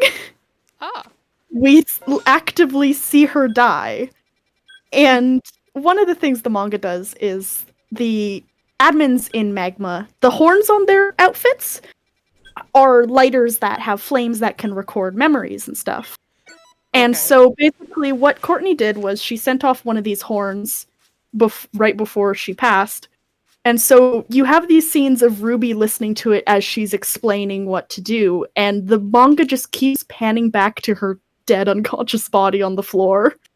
Yep. Huh. It's just like, okay! The manga is wild because it not only, she gets crushed by rocks, you watch her dead body with her lifeless eyes just sitting there while you can still hear her, or rather read the memories that she specifically gave to Ruby before she died. And she's not the only casualty that happens in that fight. Mhm. I'm going off about my favorite twink, Yeah? which is Steven. The thing is that Steven is the current champion, and he's been keeping secrets for like a good while of the manga. Mhm. And he has the champion cape. And he talks like before the whole fight to Wallace and tells him that he actually won, but knows that he didn't accept it because of something else. That something else being weirdest thing ever, but Wallace and Venona dated. Yeah. They were each And- other's beards. No, listen, Venona really said that she didn't like that Wallace was so strong that he was going to be champion. And No, it's Wallace got invited to be champion, but he stepped down to be a gym leader so he could stay close to Winona, and Winona saw that as him trying to one-up her. yeah, So they broke up. she's a really strong-headed character in the manga, which is a big difference to her master's part, where she's like, the clouds are talking to me. I can hear the wind, it sounds joyful. Yeah, very different. So anyway, that's why Wallace didn't accept it, and Steven is like, I know you deserve it, and hands Wallace the champion's cape. Another reason is because of what he planned.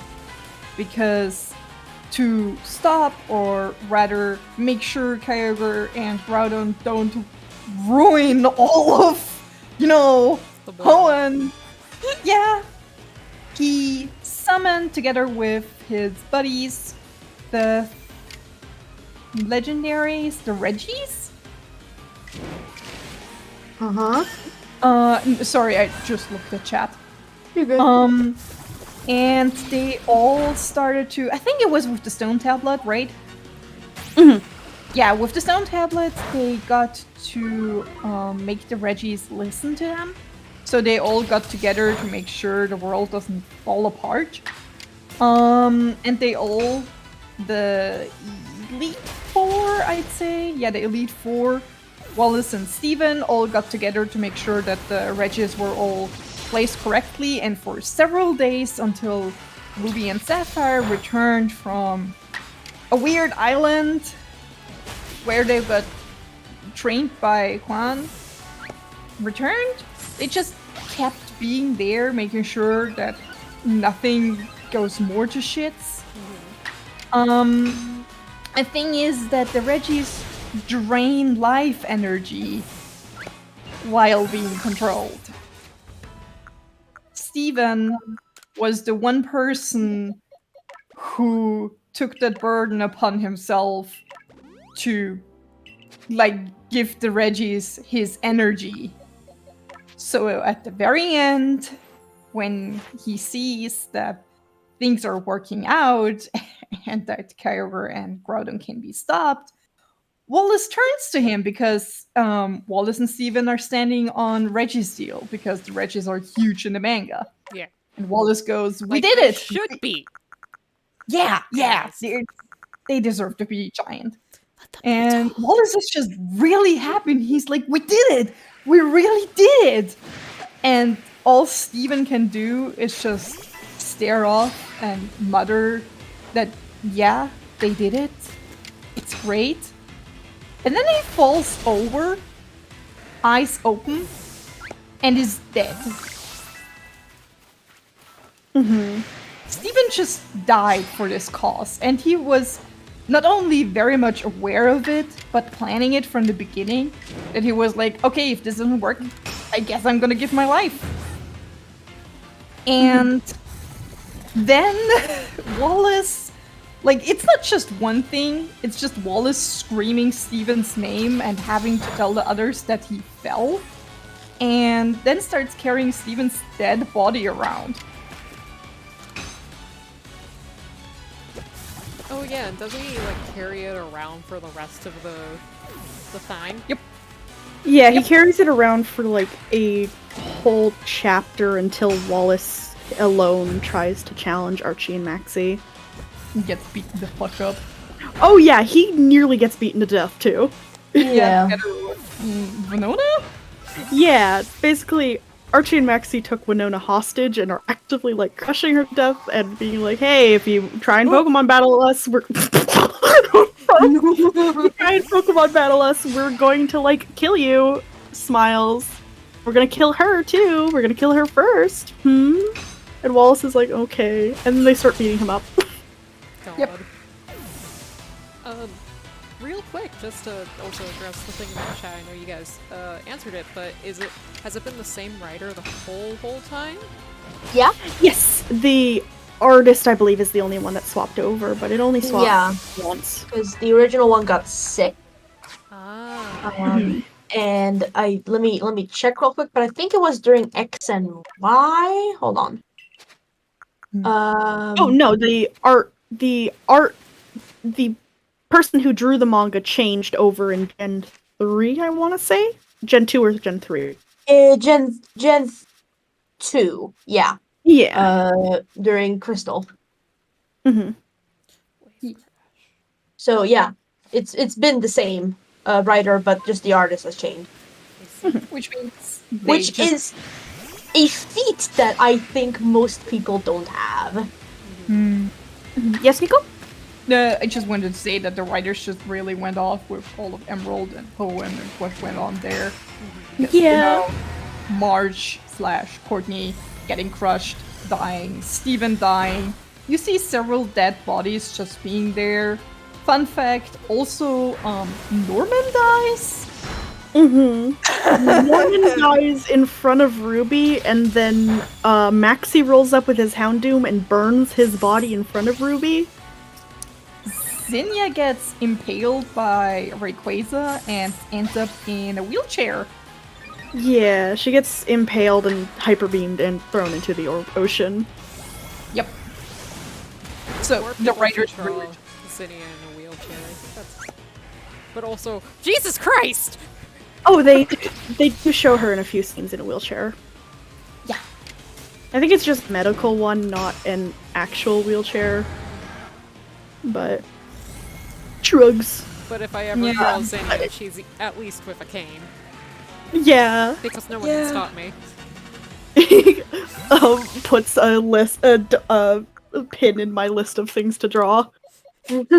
Ooh, smart. How long is that list by now? Smile. Exactly. I fold it out and it's like comically starts unfolding and going down the street so far you can't see the end of it. Good. But yeah, that's what's going the fuck on. And let's not forget another plot line that is the knight that is walking around in the Emerald manga. God. The hoops? Yeah. The hoops? Guile Hideout. A suit of armor with a evil fucked up Surskit on his shoulder. What? Carrying around a magical sword that the sword can do attacks. Like Was this Pokemon attacks. Proto-Honage? It's just a magical sword for Guile Hideout. And in the Emerald manga, his first appearance is knocking out Noland, as we mentioned previously. And then he goes around trying to capture Jirachi for the rest of the Emerald manga. And the Frontier Brains are like, hey, that's an issue. That's a big issue. And something Ruby and Sapphire come back halfway through, and they have their suspicion that another one of the Frontier Brains is Guile Hideout. They specifically think the old man Spencer is. And, spoilers, it's not. He's just a weird old man. Hey, yeah, Evil Surskit? I'm looking for the image. Thank you. Yeah. How can you make a Surskit evil? Oh, A it's Surs- so A fucking evil. Surskit that actively wants people dead and is, like, constantly using nasty plot. Okay. This bitch got its Evio light on and is ready to fuck up all of us, I guess. Yeah. And basically, the first big fight against Guile is when Ruby is finally about to challenge, or not Ruby, Emerald is finally about to challenge Tucker in the Battle Dome. And mid-match, Tucker notices at the very top of the stands the shadow of Guile moving around, so he pulls out his Salamence and chases after him. And basically, Tucker, Brandon, Lucy, and Greta all go after Guile, and they all get their asses handed to them, and basically get comically put into a crater. Oof. And so Guile gets away with Jirachi. And no, this is the second time. The first time is, they go into the cave that's underneath the Battle Frontier with all the Smeargle and stuff. And The evil smear girls. You know, as you do. as you do. And Emerald there is trying to get Jirachi for different means. And Guile is also after Jirachi. And basically, all of the Frontier Brains are there. And they also get their asses handed to them there as well. And I don't mean like in Pokemon battles. No, I mean they physically get thrown around and hurt. Like, Lucy, Spencer, Brandon, and Tucker get launched into the ceiling. Tucker at least gets sent unconscious. Greta and Annabelle don't. Instead, they nearly get, like, practically hyper beamed. Oh. If it weren't for getting, Emerald's Pokemon helping them. And, yeah. So, that's count 3 for Tucker being beat up in the manga so far. Don't forget And- about Annabelle being beat up. That's later. And yeah, so Guile Hideout's running around. And then he manages to get access to the Battle Factory's storage system, which is where all the rental Pokemon is. And so he unleashes all the rental Pokemon en masse to all the people at the Battle Frontier. So basically, long story short, at this point, Annabelle is missing, and they can't locate her. So the Frontier Brains minus a now actually functional Noland all go to try and help the visitors, while Nolan takes the main characters and goes to the battle tower to try and find Annabelle. This is where the, she kind of gets mind controlled and tries to kill Emerald plot point I mentioned earlier happens. And this is when we find out the identity of Guile Hideout. Because Guile Hideout is actually... Archie. Oh. Here's the evil Surskit. Oh. 1 second. Let me grab. The evil Surskit is thing. I couldn't find the original, but I did find 2 images of evil Surskit. Oh, baby, that's Evil Surskit. That is evil Surskit. Let's see. Pop I that. couldn't find the one where it just laughs menacingly. Oh, baby, that's Evil Surskit. The evil. It's so fucking pissed. So evil. It is What's it thinking gonna do? evil- Commit tax fraud? Yes. It knows tax fraud. Yeah. It knows tax. It knows the move tax fraud. Yep. Yes. Yeah. Pretty sure Gold's Togepi also knows that one. Yeah. But yeah, mind control arc that happens. She gets unmind controlled and then held hostage, and Archie holds the sword up to her neck and threatens, which, oh dear. Oh dear. Archie hates violet-haired bitches. From Hoenn, yeah. You have purple hair and you're from Hoenn, fuck you. Yep.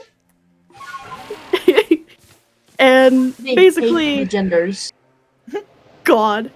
Basically, the whole combat in the battle tower happens, yada yada. Archie uses Jirachi to summon a giant primordial force of nature, aka a bunch of water that has formed the shape of a Kyogre that is bigger than the battle frontier itself, which is a whole island.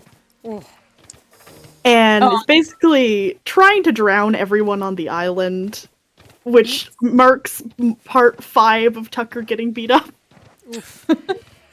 It's also funny because when you first read that, I made a comment about, haha, please don't let this be Jirachi and Jirachi the Wishmaker Pokemon movie moment with like weird fucked up Groudon showing up, but this time it's Kyogre. We go And on. then- It's exactly that. That's so sad. Couldn't get enough in the chat. Yeah. God, and at the end of getting beat up 5 separate times in the span of, canonically, just a week, Tucker gets out with only breaking his arm. Damn, And that some boy stuff here fucking and there. drank his milk. Yeah. Like, everyone else is beat up in some way. Like, Nolan has a nasty gash across his stomach. Annabelle has, like, one of her pant legs almost entirely ripped off and some bandages around her chest. Lucy managed to get out mostly unscathed. She just has some bandages on one of her arms. Brandon gets scuffed up quite a bit. Spencer gets scruffed up. Greta gets really scruffed up, but that's appropriate because Greta, Greta. canonically will fight you Yeah. and win. Yeah. I'm scared of Greta. Greta's one of those kids who, like, she fucking threw her karate teacher, and he was like, I'm gonna give you the top rank and then never return to my dojo, please. Yeah. Like, the Frontier Brains return back in Oros manga to fight the new admins of Team Aqua and Team Magma, because in the manga, example, Ruby Sapphire Emerald Courtney and Oros Courtney are completely 2 separate characters. They're Okay. two notably different characters. Same with Matt, Shelly, and Tabitha. There are 2 of each of them, and they are different people. Basically, the Frontier Brains are set out to beat them up, and everyone else is using, like, their ace Pokemon to help combat the admins, and are winning, except for one, and that is Greta. Greta doesn't even take out her Pokemon. Instead, she grabs Courtney by the scruff and threatens her. I see. Also, that Courtney has problems. So many so many. problems. Yeah, she's... The battle facility's just... Oh baby, it's chock full of girls with problems. Yep. Yeah. Well, also meant Courtney, because Oh. this girl only knows how to zone out and predict the future. Courtney, Oros Courtney in the manga, literally, her being scruffed by Greta is the only time she moves out of the one single pose she is sitting in, zoned out. And that's because Greta moved her by force. She also talks very slowly and keeps making pauses. I see. Yep. And in one of the, I don't know what it was, specials, episodes, whatever, she predicts the future. So she got problems as well. Yeah, that was Evolutions, I believe, or Generations. One of the 2. Into the pile she goes. Yeah, into the purple-haired Hoenn girls with issues pile. That How look big I is did. that Be like pile? that. 3? But if we go general purple hair horn bitches with issues, it's like at about like 6 now, I think. Nah, Because I know Tucker's in there. Butler. Tucker, Harley, Butler, Annabelle, Winona, and Courtney. Courtney. Yeah. Gotcha. Maybe issues. So many issues, so many. Oh yeah. Fun fact. We said that Archie was like running around with a suit of armor. Mhm. Fun fact. In the manga, there is another person that shows up with a suit of armor, and spoiler alert, it's Gold wearing an identical suit as some form of disguise. Yeah. And when it gets destroyed, he complains about spending a lot of money on it. Yep. And then Crystal walks in like, dude, no. This is like a bad situation, Gold. Come on, dude. Not now, dude. Gold is just quirky. And they start fighting Archie because of the whole Kyogre thing going on, and his armor gets damaged and falls off, and he starts panicking because apparently that armor was holding back time in itself for him, and if it was off for too long, he was starting to slowly disintegrate. Mm-hmm. The reason The reason being, we forgot to mention when we were talking about the endgame of Ruby Sapphire. Uh-huh. Basically, the timeline got so fucked up, Celebi needed to be brought in to fix the timeline canonically. Okay, So, as an effect of that, Archie and Maxie kind of are disintegrating. and this is They are what? Hi, Paulina. So they're disintegrating during the original RSC. Mhm. Okay. yeah, everyone else is alive, and these two are disintegrating slowly. Oh, after the Jirachi. Or No, after Celebi. Celebi. Okay, so after Yeah. the Celebi intervention, they are turbo fucked in the Mhm. repaired timeline. Got it. Yeah, After basically, everyone dies. there's another character named Surd who comes in and basically is like, hey, you two, fight to the death and the one who wins gets to have this armor to keep him alive. Oh. And that's how Archie won. I Moxie's see. dead. But it turns out that they didn't really disintegrate, they just got displaced to the distortion world with Giratina. Where they stayed.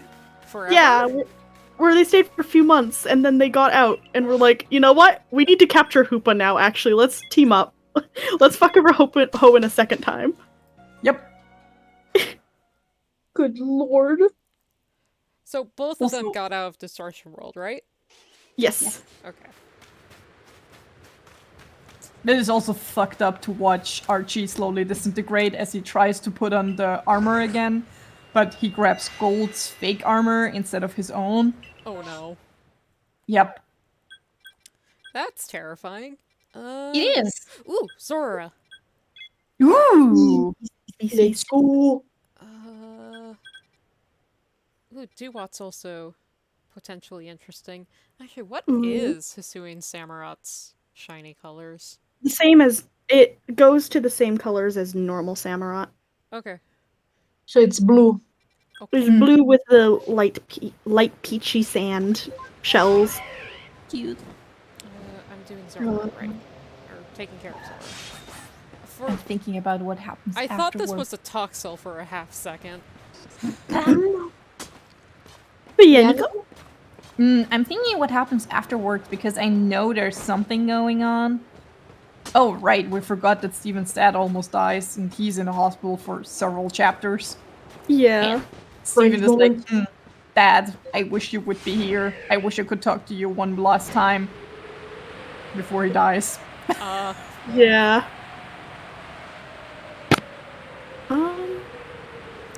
I wish I was more. I wish I was more knowledgeable about the other chapters of PokeSP, but taps my chest. I like Hoenn. Oh, right, I remember. They all get beaten up. Emerald comes back, wants to beat Tucker up, or rather, Tucker wants a revenge. The battle frontier, and then comes the boat scene that we keep joking about.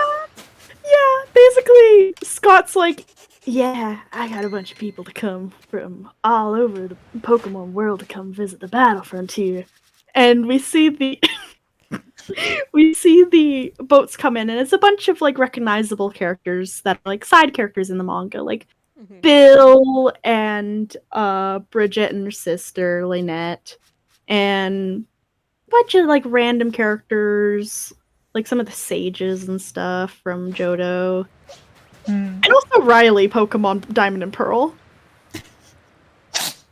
Oh, Which right. reminder, we're in Emerald right now. Right. That scene. Yep. Yeah, and Riley just shows up. He's just on the boat, and he jump scared us so badly when we were live reading it.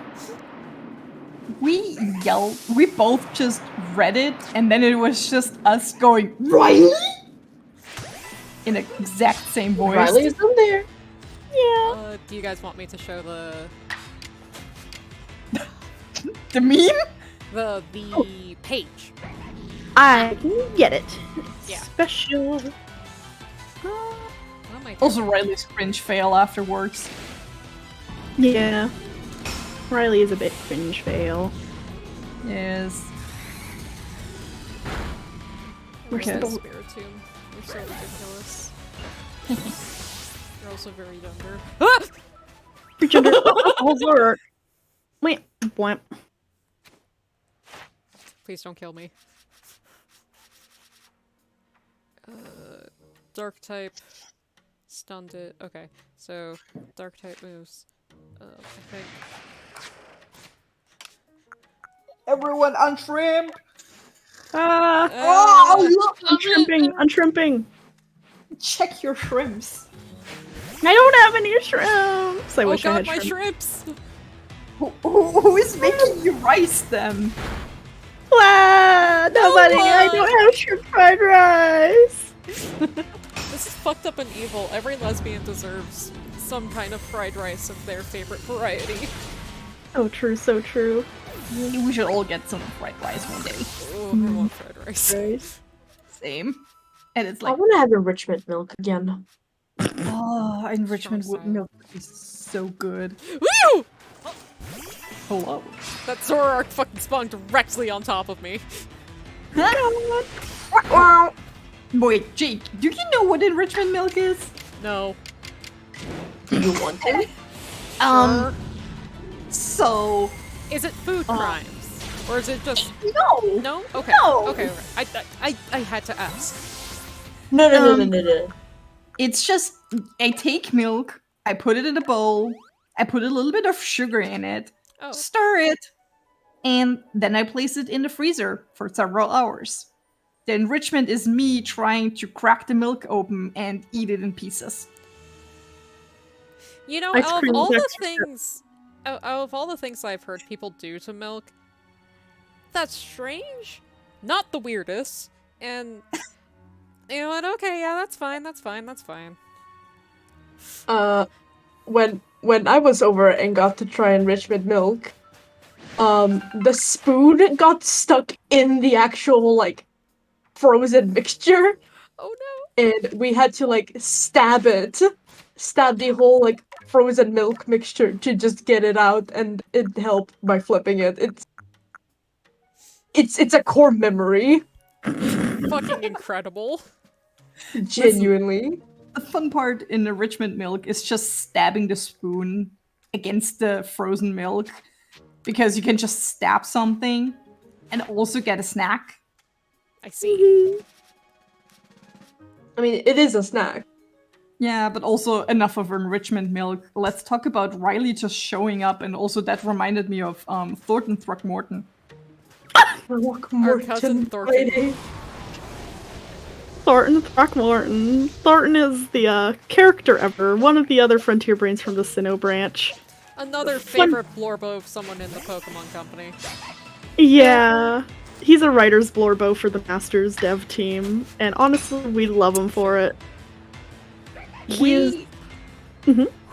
at first we were like, what the fuck is up with Thornton?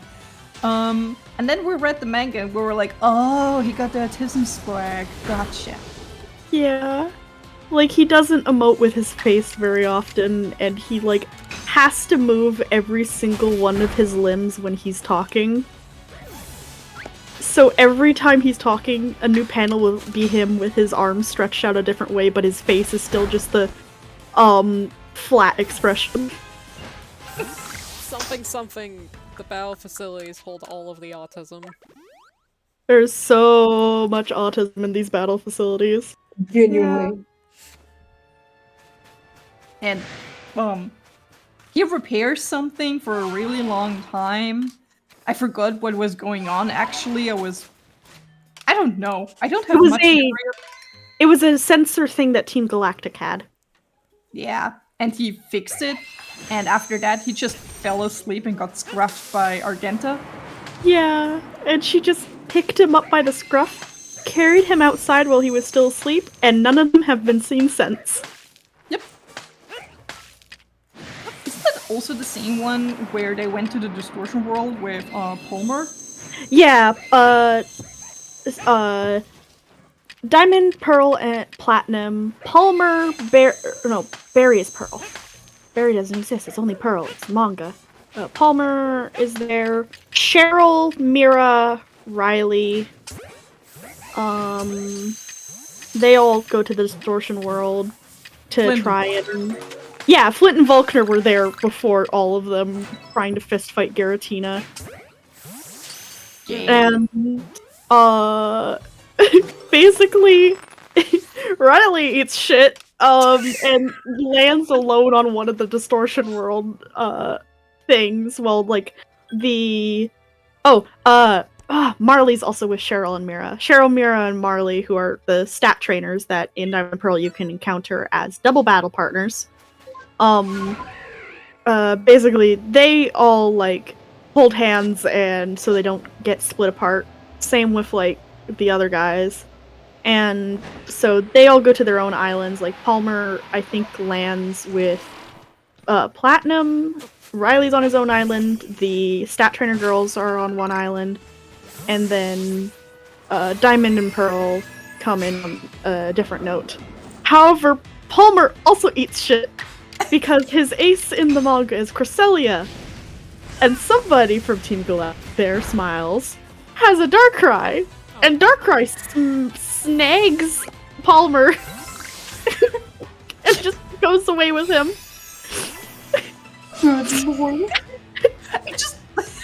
Listen, I love everyone seeing like flying into the distortion world, and first you see Riley just eating shit in the background all alone, and then you see Palmer eating shit.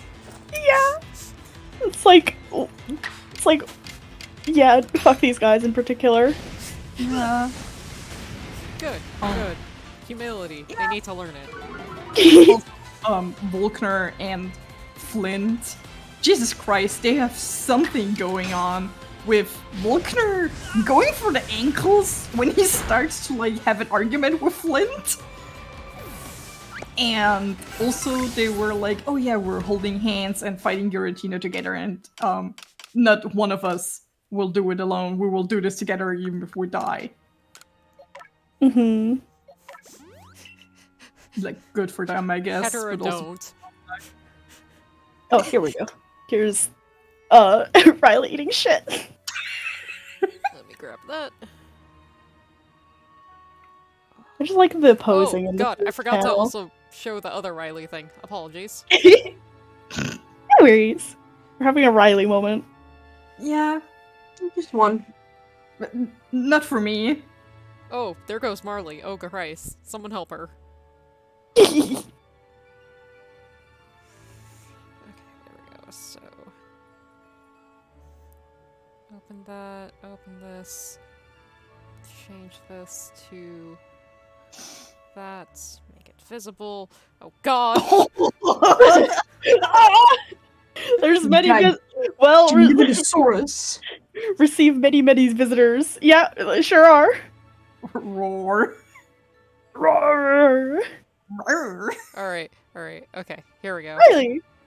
So apparently these camera people are throughout it. I think this is like the TV people who keep asking about like the catchphrases.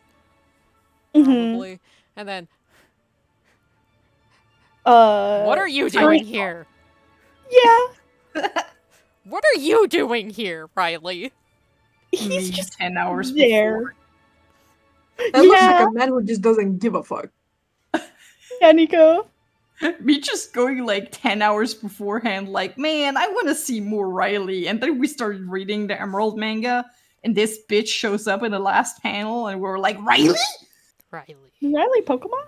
Riley Pokemon. 10 hours too late, but he is here. Look, it took a while to get over here, okay? Did his best for me.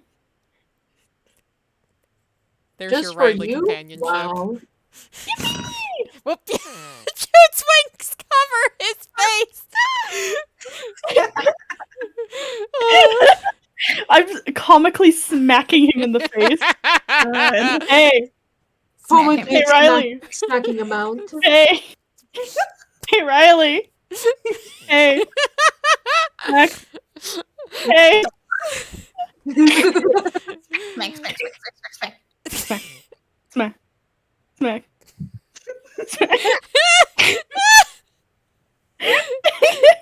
We're having too much fun just bullying him. Smack. It's what he deserves. So mean to him. Listen, Look, he needs to learn humility. Exactly. And then, Listen. let's see. See, where's see, the other- humility here that he's already learned is the fact that he isn't speaking in the panel. Okay, here we go. There's Palmer, and Harley, and... Come on. Falling Oh. into the zone. Okay, so I think that's the grass lady that's like a 3-star poll.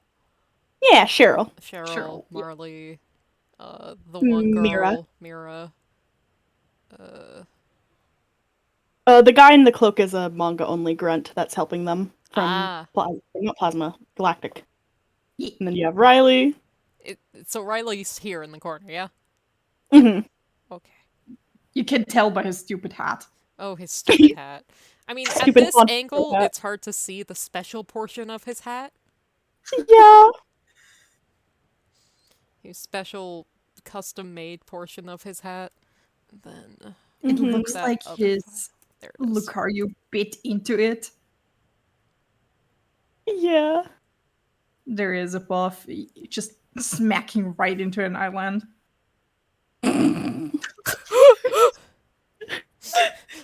Clunk!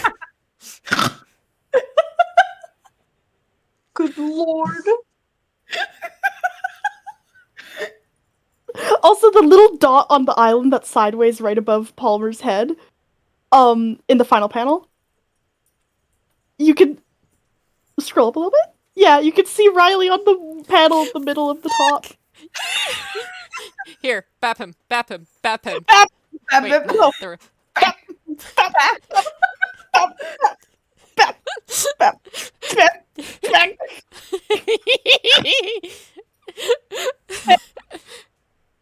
This Riley. This is the best use of PNG tuber fucking technology I've ever fucking seen outside of the one fucking VTuber who has chat as their own little PNG tuber, where if someone like donates or something, the text to speech goes through the cat and makes it talk. Oh yeah, I have a clip from that streamer saved on my computer. Yeah, because it's fucking funny. Just Riley in general is cringe fail, and that's what makes him so special. Because also in anime, when he shows up, he almost blows up because Team Galactic, like, first of all, he eats shit because Aestelix starts to attack, and he's holding it back with his aura powers. Then he starts to eat another one because his Lucario beats his ass because it gets controlled. And then later on, Oh. Team Galactic tries to blow up ruins, and Hi, Coin. hi Coin. Hi, Coin. I love He stops. I love surprising them from behind. Yeah. And there are explosions going off in the ruins, and Riley stops it together with his Lucario with his aura powers, and just drags his broken body outside and almost faints. Christ. This man did not have like a single good day in his life. No.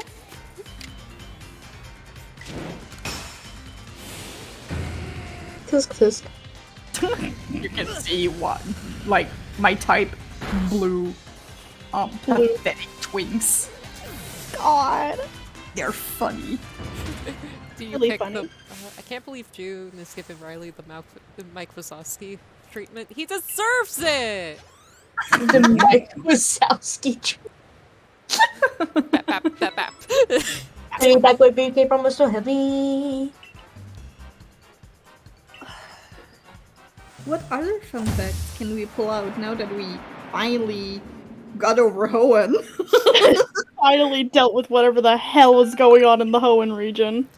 I mean, I don't think we're ever gonna be fully over Hoenn. Looks at June lovingly, and also Hoenn good. Hoenn Hoenn very good. One is good. Hoenn is the region I grew up with. Yeah. Damn, you grew up in a region, kinda epic, but also cringe. Oh yeah, Hoenn. More fun facts, actually. Oras.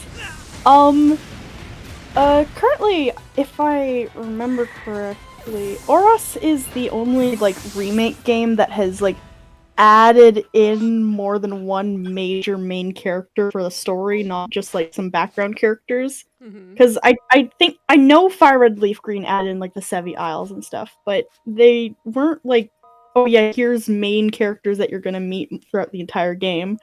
Mm-hmm. But Oras was like, hey, we're giving Wallace a niece. This is Lysia. She's gonna jump scare you at multiple times during contests. Hey, Here's look behind the pause screen. yeah. I'm about to explode. Oh. Well, rest in pieces. Oof. It's like, yeah, have Lysia. She's gonna jump scare you a whole bunch for the contest stuff. She's And then she's gonna jump scare me on fucking Tumblr when she reblogs from you. oh, my internet. No, your internet. My internet fucked up. This is I didn't so say sad. anything. Everyone, salute. Salutes. There's Arun, who is a Pokemon Ranger originally from the Unova region, who moved to Hoenn to basically do his love of digging out secret bases. And then Oh. there is Right, Zinnia. he's Diggy Hole Man. Yeah, he is the original guy who moved out of Unova, got depressed, gained the triangle goatee, and the eye bags. There's two of them. 2 nickels! 2 nickels!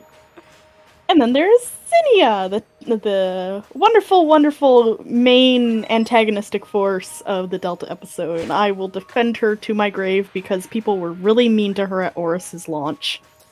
Something misogyny and racism. Yeah. Girls really can't Alpha do anything. Sapphire might actually be my favorite game. I love Moon and I love PLA. In terms of nostalgia, Crystal wins, but Alpha Sapphire is just really good, solid Pokemon game. God, I need to play Oros! You do. I'll get my hands on it one day or another. Oh, Yeah. Yeah. Another fun game fact that thanks to June, because I didn't play the Oh no. games. Oh god, woman! Woman spotted! Women spotted. No! And they want my blood! White woman jump scare! Ironically, I never played the original RSC games because I couldn't afford a GBA. Oh, I did fair. play the original RSC. I actually have a funny story. So I never had an original GBA. I only got an SP way later. And then train of thought. Please come back here. Please, please, please. No. Um, so the first one I got was Ruby, because red was my favorite color for a real long time. So, side tangent, despite the fact that I had, like, barely any knowledge or ties to, like, the Sonic the Hedgehog series for a long time, my favorite was Knuckles, just because he was red. Oh, fair. What? Smile. Fits you. God! Great, okay. I suppose I should take that. No, listen, I understand, because for the longest time, my favorite character in Sonic Riders Zero Gravity was Silver. Guess what happened? I see. Understood. But yeah, so I first had Ruby, and I got pretty decently into it, and then one time when my mom and I were out for dinner at this local place, this local bar and grill place that we went, like, maybe once every other week for a nice dinner out, like it also had, like, a little arcade. I put my Game Boy SP with the Ruby on the table, thought, was like, I'm gonna go play the arcade stuff, and Mom's like, okay, I'll be at the table. I come back from the arcade and someone just stole the Ruby cartridge. Oh. No. Yeah. Yeah, I remember. I think, like, Yeah. about sometime later, when I was visiting my dad, there was a box of video games in front of his apartment that was just, like, free to a good home. And in it was, I took all the fucking Pokemon games. And in it was, I think, Emerald and Fire Red. There might have been one other Gen 3 game, and it had a bunch of hacked Pokemon. So those are the ones that I still own. Gen 3 wise. But I remember really enjoying it, you know, in the day. Mm-hmm. I think I- Nico was gonna say something. Sorry. But no, it's fine. It's fine. It's just that I never, you guys know. The chat doesn't. My first Pokemon game was Sword and Shield, but I have a bigger brother who played all the games since the first launch of them, so I technically grew up with them because I kept watching him play, but Mhm. they were never my stories. It was Right. always something I watched. So I have fond memories of them watching him play. But yeah, Sword and Shield and PLA are the first Pokemon games that I personally own. Yippee! Cool. Fuck. Ha! Women are fucking It's pissed. so funny. It's so funny because everyone else is like, "Oh, I grew up with the DS, and I grew up with this and that," and I'm here like, "Sweet." Hey, you know, whatever. Like, I'm not gonna judge you for whatever you have, whenever you fucking started. Oh yeah. Oh no, I understand that. I just find it kind of funny. Yeah. Because, like, I know I definitely was very lucky in the fact that my older sister got. Why are all these Gardevoir fucking running? Why are you running? They're pussies. Yeah? But yeah, I was, Oh! Oh, Shiny! Save! Saving. Now you get a shiny white woman spotted. Fucking 2 shinies in the stream. Holy shit. Nice. See, that's what I'm saying. Pixel is good shiny luck. Thank you, Pixel. Oh, can't help it. Okay. I am shiny one. Should I just try to go into combat with it, or because all the other Gardevoirs immediately ran, so I should probably try hitting it with a sticky glob. Yeah. Okay. Hit it over the head. Like some other characters got. Nolan. Yeah, Nolan. Actually, with the rock. Gardevoir. Okay. No! Oh, that sucks. No. Understood. Oh, snail. I caught a shiny Mothim earlier in the stream. Mhm. That one was a random encounter one too, not Yeah. yeah. It's blue. It's so pretty. Yeah. Blue is my favorite color, so that's fun as well. I guess I am giving you shiny luck. Oh yeah, both of the shinies have been blue. Oh right, I did want to say something else. That something else No, was don't move, don't move, don't move. Hold on, character- hold on. Yeah, sure. Okay, I can see. Yes! Okay, go. Congrats! And save. Okay, go on. Apologies for interrupting.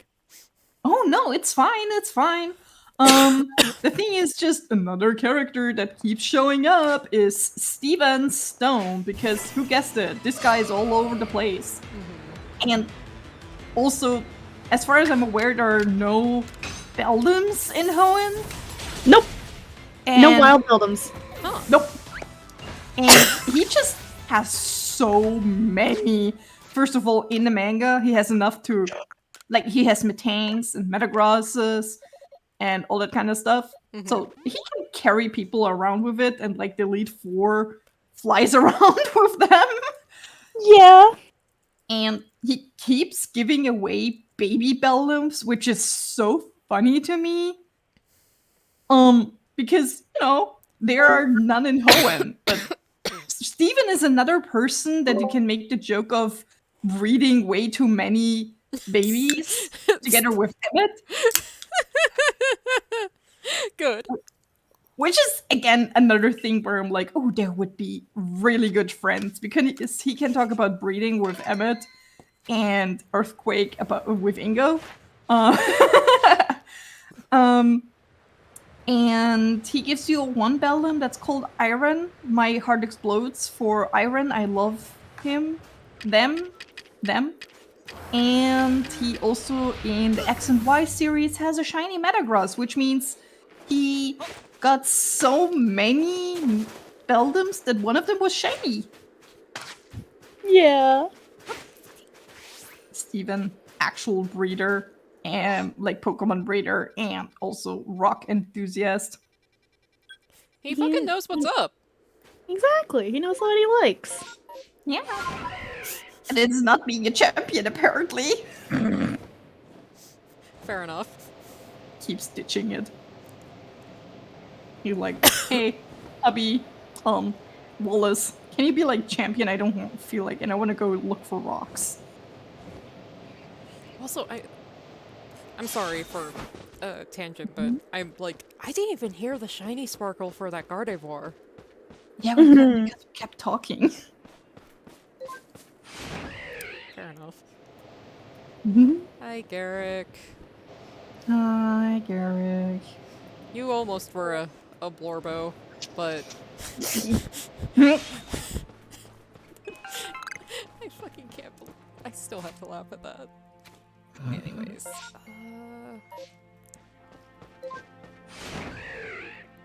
God, I saw a random screenshot on my Twitter, and I'm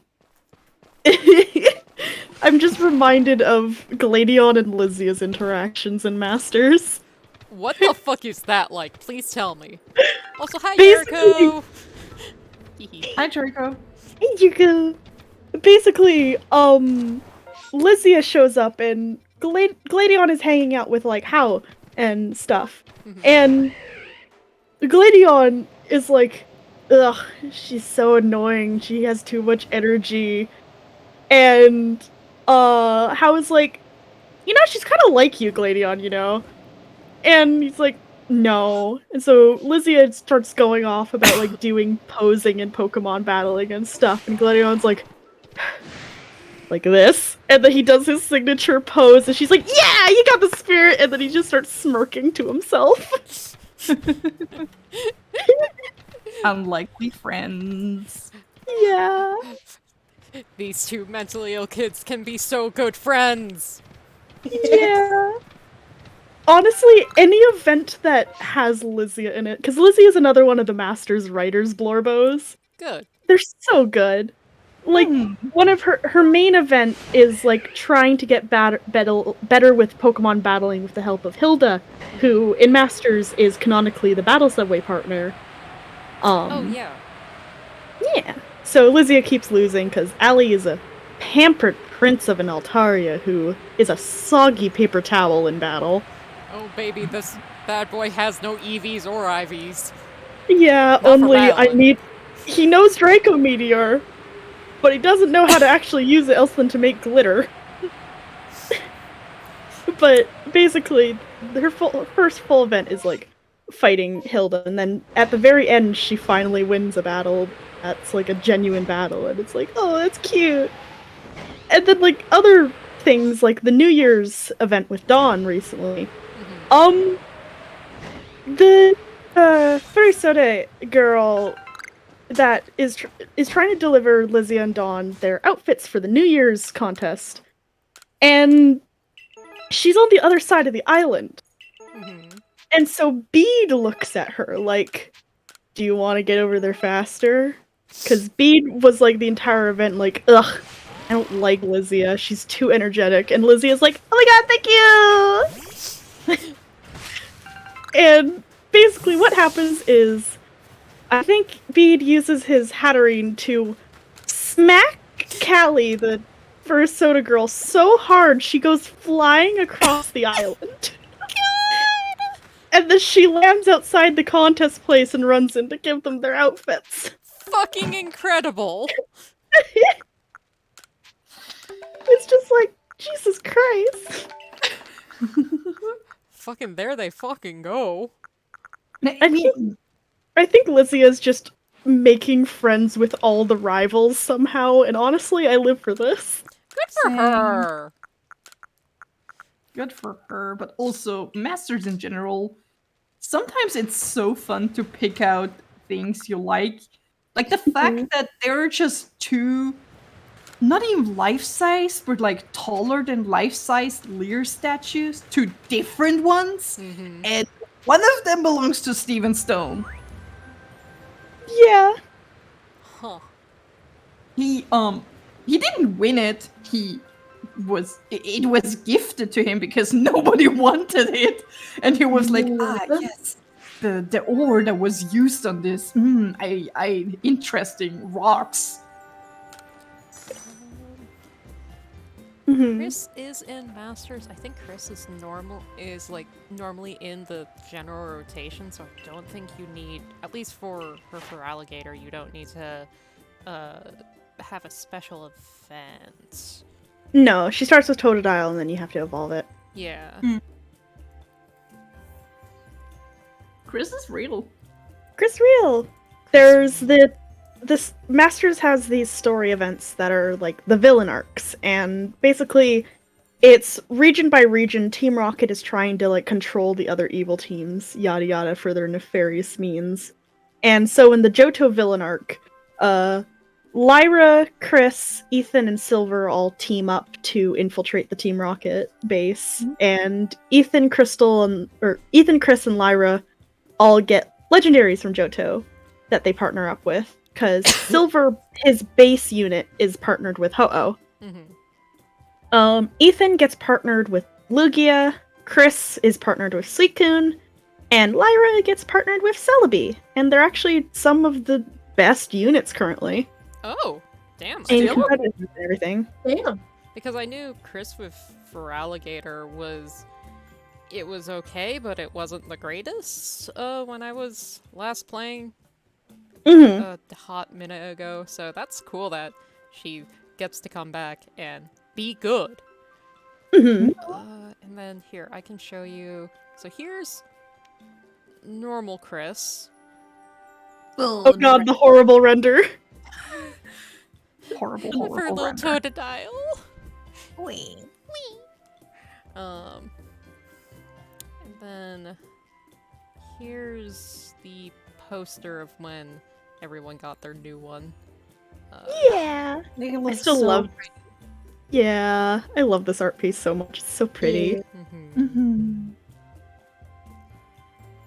You finally see them without hats or anything like headgear, and They do look nice. Yeah. Mm-hmm. My boy Ethan kind of swaggin'. He's just like, I will hero this. He got the They T-boy did. swag, okay? They- You are so correct. Chris needs to be buff. Yeah. Chris needs Yes. Chris Yes. Chris gives me the vibes of she makes mud puddles in the backyard for fun when she's bored.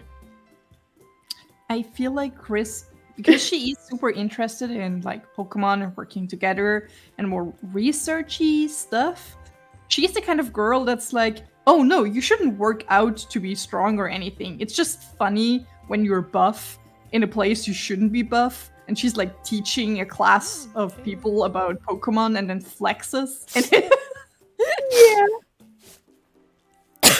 Sorry for coughing. No worries. Not forgiven. Smites you on the spot. takes over. That's our stream now. Fuck! Yeah. This is the takeover, actually. Why do you think we've surrounded you? Oh god Yeah. damn it. Oh god, oh god, oh god, oh god, oh no! No, no, no, no, no! Yeah. Chris definitely is like jogging or oh, we did it. Our stream now. Help! Shoves into the shadow dimension. Ugh. Ugh. You're back. Get in! Rough. The files were, the layers were fighting me, so I was trying to time that better, but oh well, I tried.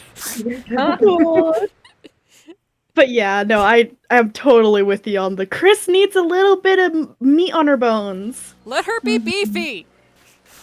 Let her have a little bit He of meat needs on to her be bones. beefy. I hope we get to see Crystal again in Chris in a main series Hi, Leanne. game again. Why are So you here, badly. Leanne? Cause like I would like Red and Blue showed up in Alola and all that, and I would fucking lose it if like Chris shows up in like I don't know. I think the specific like such a like fanficky sounding thing is if we ever get a Legends Johto, I hope Chris is the female main character, Mhm. not Ira. Yes. Yes. You know what would be even funnier? If there is no male option. It's just Only That would be- either Lyra or Chris. This is what happened to her. This is why she wasn't in Heart Gold Soul Silver. She got sent to 200 years ago in Johto. Oh my Rest in god. pieces. Is that Something, two? something. There we go, there's three. Some people were previously talking about Fulmer, not the Skyrim character, but Palmer Fuller. Something, the new game is Legend Johto or whatever. Chris is there, and also Fallen Palmer, and maybe one of the Chandeliers. Yeah, one of the Chantelines are up on the chopping block for getting EBDB'd as well. Oh god. Oh! Fuck, I always forget how big Alpha Blissey is. Also, that's shiny. Big egg. Big egg. Egg. Jumbo Turbo Egg. You need to go over here. By the way, Snail, let me know when you want a Alpha, Spirit Tomb, because, okay, there we go. Because, I caught 6 more, so I've got 6 plus,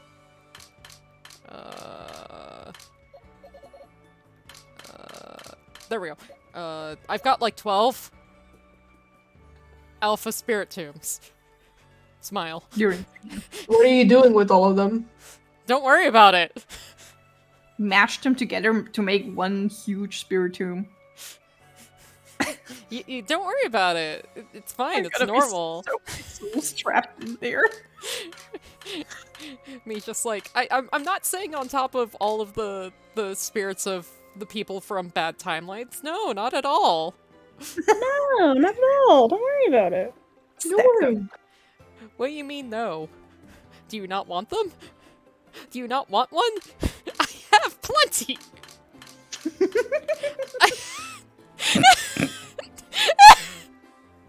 Big Listen. boys, big boys. Big boys, big boys. Listen. I hope my shiny luck works enough because I want you to have a shiny Gligar. Me too. I want shiny Gligar. That's one of the things I'm trying for. Yeah.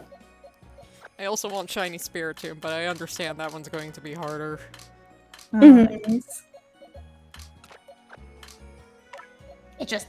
I love this little bat thingy. Please let me have Mhm. my fucking gay little vampire.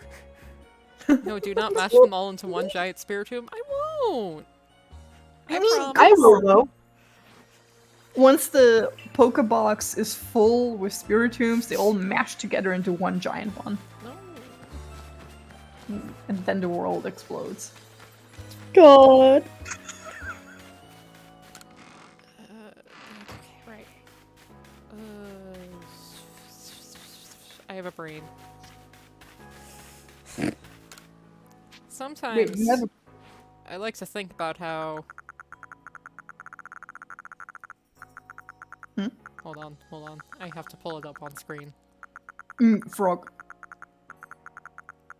Where is it? Where's your stupid fucking hat? It's not Volo. No. Those are not Volo bangs, are theirs?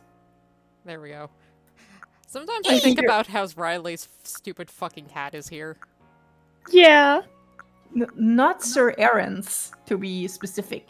It's Riley's. Yeah. What are you fucking doing here?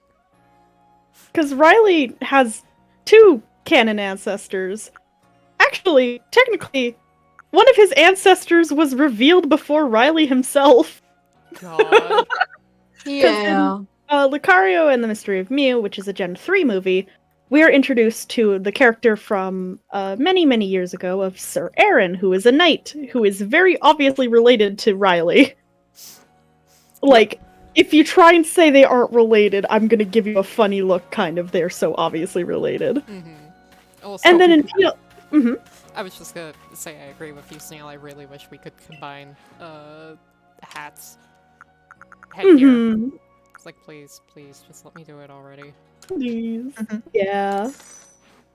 And then in PLA, we are introduced to the character of Rai. So that means Riley has 2 canon ancestors from both the movies and the game series. And all of them have Aura and Lucario, and I'm sensing a theme. Yeah. Hey Riley, who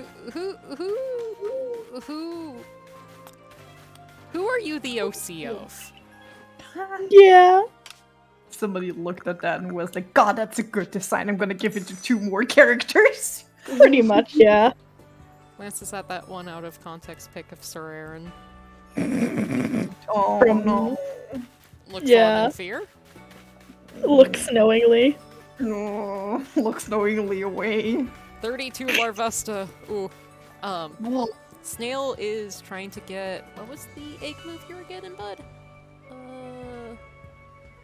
Morning Sun egg move Larvesta. In Alpha Ooh. Sapphire. Wishing you the best of luck. Godspeed. Godspeed. Ooh. Okay, so... Massive Mass Outbreak, Iceland, or Coastland? safe and then go look for both. Good point. You're smart. Thanks. I sometimes have the brain cell. Sometimes it ping pongs. That sometimes is very much sometimes, and I mean that in the most loving way possible. It just ping pongs so much. I can't help it. It has to do with magnets. We all got like magnets in our brains. A little bit, And- yeah. Yeah, and it like gets pulled in and then like shot off again. The way gravity works. Where's May? Where's May? Hey, where's May? Gone. She's at the end. No. Oh, there you are.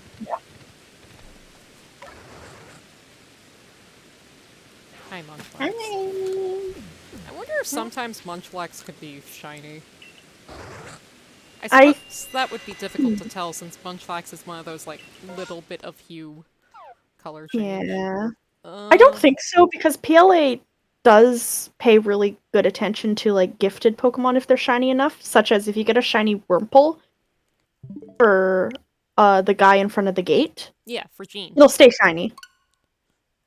Even as it evolves and stuff, it'll stay shiny. Yeah, I'm working. So I want to eventually. I have a file started. I just need to work on it more on doing an all alphas run and giving all alphas for those requests because I think it would be funny for there to be a gigantic Dustox. yeah. Yeah. Oh, sorry, chair creaking. Oh I've been no, chair creaking noise. How dare you? You're fine. Oh dear. Banned. We're fucking chilling. You're good. Oh fuck it. It auto saves. No. Damn it. Also, Snail, I did get the game. I promise. I will play it. Thank you for reminding me, and I'm so glad it's a Switch game.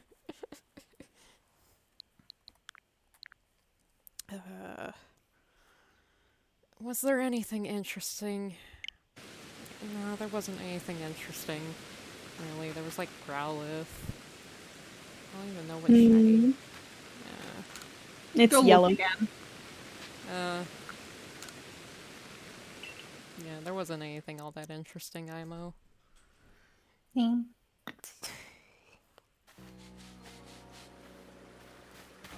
No, I have to do my good luck run. Is there anything else we know of the manga? I mean, of course, Inga and Emmet. Points at the two. Points at them. The little bits that I know about the manga are predictable. Yeah. Like, you get to see Guzma on screen self-harm really badly to the point that he fucking has scars in his forehead for the entirety of the rest of the Sun and Moon manga because of it. That's what I know. He, after losing a battle, he crushes up the glass on his glasses and, like, that stabs into his forehead. Ouch. And then he's like, he talks to his mom and their Pokeballs, and it's like, I'll make sure you guys can kick ass next time. Aww. Yeah. I carry him. I hear him. Walk up to the gate guard and go, hey, is this Buzel big enough? I constantly feel bad about the big Buzel thing, because literally the first Buzel I caught was big enough. And then everyone in my group chat with Snail was having such a problem with it. I'm like, wait, this is a... Y'all have problems with... Oh... Do you want Buzels? I have some big Buzels. Is it a weasel? I don't know. I'm not good at pronunciation. Mood. Any of us. I'm trying to find an image that I want to talk about because I think it's funny with like not lost media, but it's like, oh, that sure was a thing that happened. I'm trying to find the little creature of a man or child rather that I dubbed as Tink. Ah, yes. Yes. But I have to find the image. While you're finding that. So, before I even moved past the Obsidian Fieldlands, I perfected the Wurmple page. Because I wanted to get a shiny Wurmple. I still haven't got a shiny Wurmple. No. Understandable. They're so pretty. They're blue. They're purple. Purple? Purple. Yeah, they're purple. purple. Purple. At one point I had plans to make a shiny party hat Wurmple plushie. I still have the, because I had leftover purple fur that was given to me from one of my fursuiting friends. And I would have enough to make a pretty sizable Wurmple plushie with that. One of these days I'll actually do that. One of these days. I have so much fucking fabric, help me. I have fabric from like 3 separate people who've had to move and downsize their stock, plus my own working God. at a fabric store for multiple years and having bad self-impulse control. Mm-hmm. I cracked and used the alpha buzels to complete that. I went through so many buzels. Oh my god, I'm so sorry, Tegan. I literally I think it was the first one I caught, and so I thought, oh, the one that you catch for part of the quest is a big one specifically, so you can do this other beginner quest, right? Right? What do you mean I got that lucky? What the fuck do you mean? You just got that swag, man. They gave me that look, and then we're like, alright, that's what you get. You don't get shiny Wurmple, though. I was like, oh, God. okay. No. Me too. Because I'm not gonna evolve that Wurmple. I just want the Wurmple. Yeah. Mm-hmm. I just want funny little worm. Also, I found the image. Ooh, okay. Ba-ba-ba-ba-ba. Ba-ba-ba. Is this a little Zora? No! But it did make it one. Oh, okay, that's why I was thinking that. Basically, in the card game manga, there are what I can only explain are XPs, if you know what those are. Of canon characters. So this is not Steven Stone, and there's also not Wallace, and they're both like little kids. Are we sure they're not just cosplayers? Yeah, there's like Yeah. not Guzma. There's No one told me there was a not Guzma. Hold on. I did! I told you! You did? yeah. I did. I showed you images. He was He a has teacher. Yeah, he has like a kendo sword stick thing that he walks around with, May I see and he it got again? hair brushed down. May I please see it again? God, I don't have it on my phone. What's the name of the character? I don't remember. Oh. Okay, so this is the Pokemon TCG Hello? manga? It's gonna be so hard to find that because it has so many pages. Hold on, I can probably just try and search for stuff.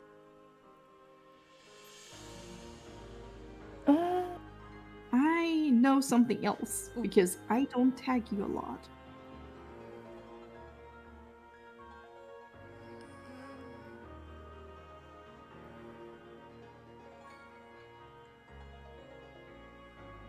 Oh yeah, right. Raihan is shrunk, so he's like a little toddler that Leon sometimes carries around. Okay. Also, I found it. I found Guzma with the kendo sword. Thank you. He looks weird. I'm sorry, my brain is a fucking sieve. It's fine. I'm sure you actually did show me. It's just I went in the tagged brain you. hole.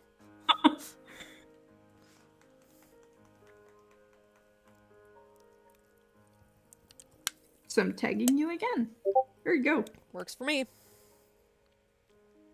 If you scroll down, you can see him in his more usual look. Oh, right.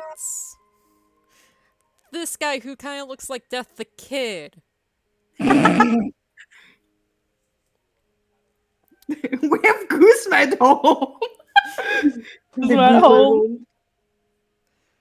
Right, and then he looks like 2010 Shonen Pro Tag. Because I read a lot of Soul Eater in high school, okay? Next question. But, whoop, oh god, nope, you're too big. Big.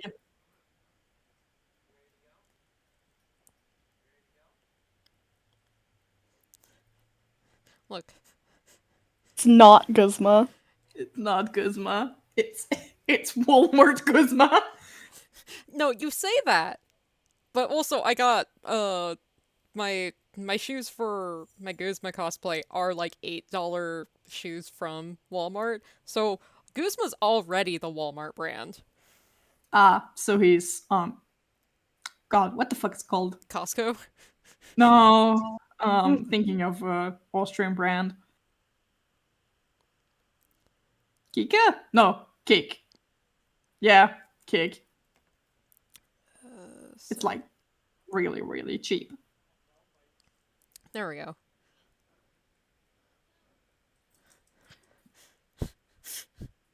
Look, that looks like a 2010s shonen protagonist, okay? Yeah. He doesn't even have his cool glasses. They're just normal ones. Yeah. Is it Soul Eater set in Nevada? It sure is! Also, the very sad singular bone on his necklace. It's like, Can't even afford a whole skull. he can't even Damn. afford an S! Like, some of the funniest fucking fan arts I've seen turn the skull symbol into, like, the cool S drawing, Oh my god. which is completely in character. Yes. I mean, they do wear fake tattoos, so. Yeah? No, that's it. I know. I had something more I was gonna say, but I fucking lost my joke.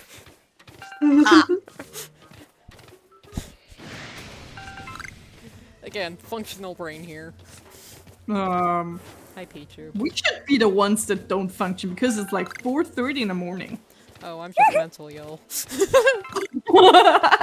Also, I did have to deal with work stuff. Huh? And, I had to go to take care of some job stuff today, which was. You do realize that we all agreed that it would be fine to start at midnight. If you're apologizing for starting late or something like that. Oh no, I'm trying to explain why Green mildly frazzled. Mildly. Shrug.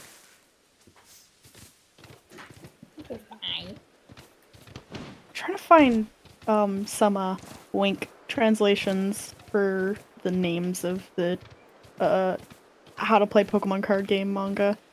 It's like it's so hard to find information on this manga for absolutely no reason. Why does Yeah. Pokemon keep making all these, like, side things and then just not telling people? Mm-hmm. And not making them accessible in any shape, way, or form? Yeah. You guys could make money with this instead of like selling your games for way too high. Or, Yeah. you know, stressing your devs out and shortening their lifespans by making them crunch nonstop for years and years. Mm-hmm. This got kind of depressing. Anyways. Let's see if I can get... What can I... check the RNG things. Give us a go. Leanne still. I've literally only got him into the photo booth once, and it was on stream, but that part of the stream got corrupted Oh, and didn't save. No. Another funny thing that happened on stream related was, my roommate Cassie came out and told me when they announced the, in my opinion, bad special costumes for the twins for Pokemon Masters. And so I was excited, but then I actually saw them. I'm like, why did you do this to them? Thanks, I hate it. Oh. I'm so both excited and scared for when Guzma gets his Sigma suit. Mm-hmm. I mean, the latest villain arc left off on. It was X and Y villain arc, and we left off on Giovanni being able to open wormholes. So it's pretty much confirmed that we're going to Alola next, yeah? Yeah. Yeah. I mean, he's the next Shadow in there. Did you know there was a TCG tie-in that gave away Volcanion and Marshadow codes for Sword Shield, and they just didn't announce it in any of the main official game news channels? Why would you do that? God. Aw. But also, yeah, sounds about right. Yeah. God bless fucking Joe Cerebi for being the fucking MVP with collecting this information, I'm gonna assume. Yeah. True.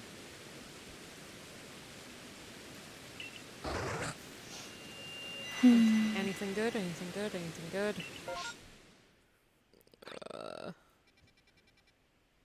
Starly. Starly. Starly. Burb, burp.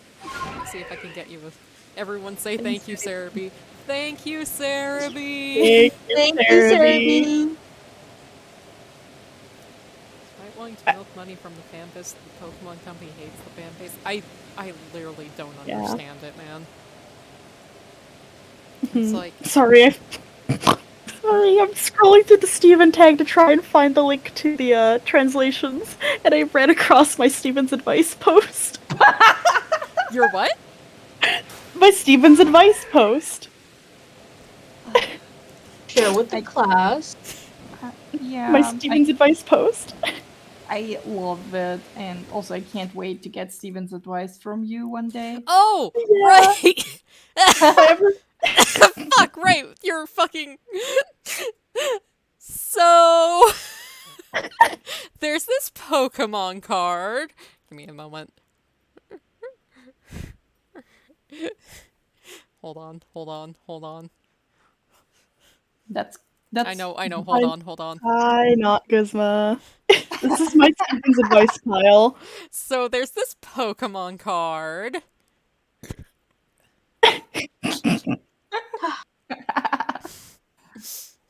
I have so much advice from Steven.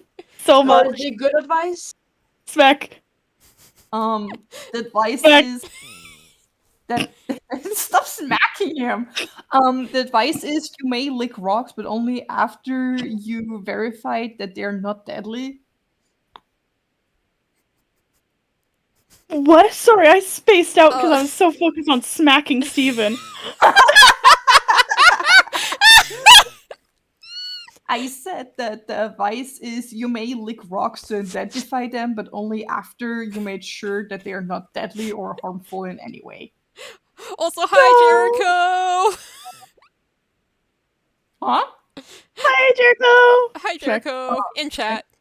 Oh, in chat, I couldn't see it because Steven was in front of it. That's fair. Steven is amazingly good at advice. Did I dare go? Jake, are you gonna leave that there? Yes. Thanks. It's enrichment for Steven's Jews. advice for real, ever. Also, your kitties are here. Reco moment! Oh, yeah, right. My wreck pile. June. Yeah? I will be sending out your gift box this week. Oh, that's my eyelashes. Smiles. Huh?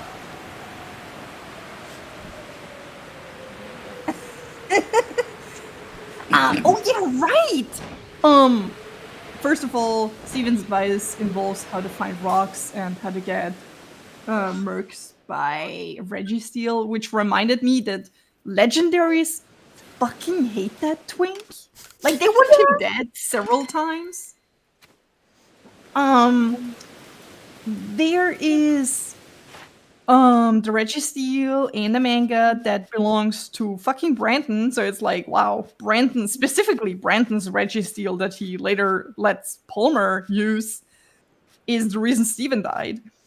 Then we have Rayquaza meteor striking this dude in the X and Y series, and flinging him around like a ragdoll. There's also in the X and Y one of Kyogre and Groudon fighting. and Elaine is like somewhere and is having a moment. Meanwhile, Steven is trying to like get everyone off and away and somehow safe, and also gets almost shot by them. And the last time is also in the X and Y series, I and took this it's bird with like- my bare hands. and he gets mega super blasted by a laser from from Zygarde. June, do you still have the image of him just ragdolling? No, I don't have that. I'm sorry. Oh yeah, Steven does have some amazing Oh, it's me? Beldum husbandry advice. Yeah. Yeah. But just in general, fun fact of the day, legendaries hate Steven Stone, and he needs to get as far away from them as possible. I wonder what he did be to fair- make them pissed. To be fair, if I was a legendary, I'd bully Steven Stone too. That gay ass gotta stay dead. They're scared of his autistic swag. Strong. Okay.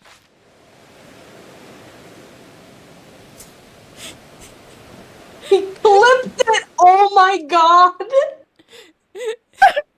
Thank Jericho. you. Thank you, Jericho. Oh my god. Advice from Steven Stone, smack. Smack. Smack. Okay, call to check. Ah!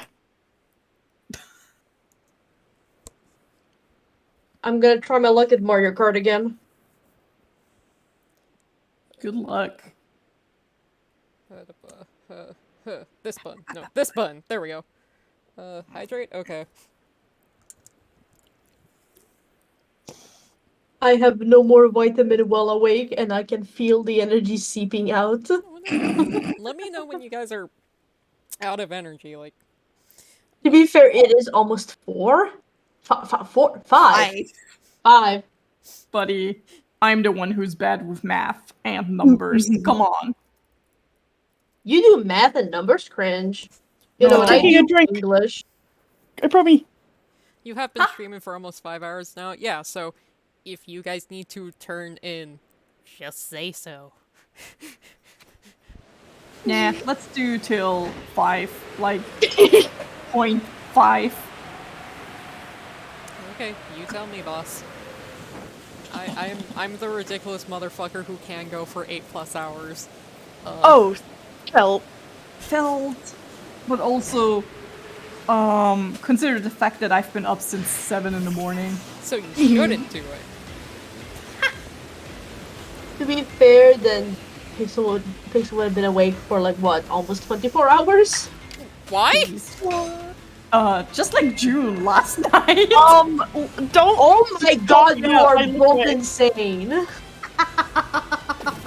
Calling each other out for being up for ridiculous hours. Also, hi, Kaz. Hi, guys. Oh, yeah, I have, 12 alpha spirit tombs. Smile.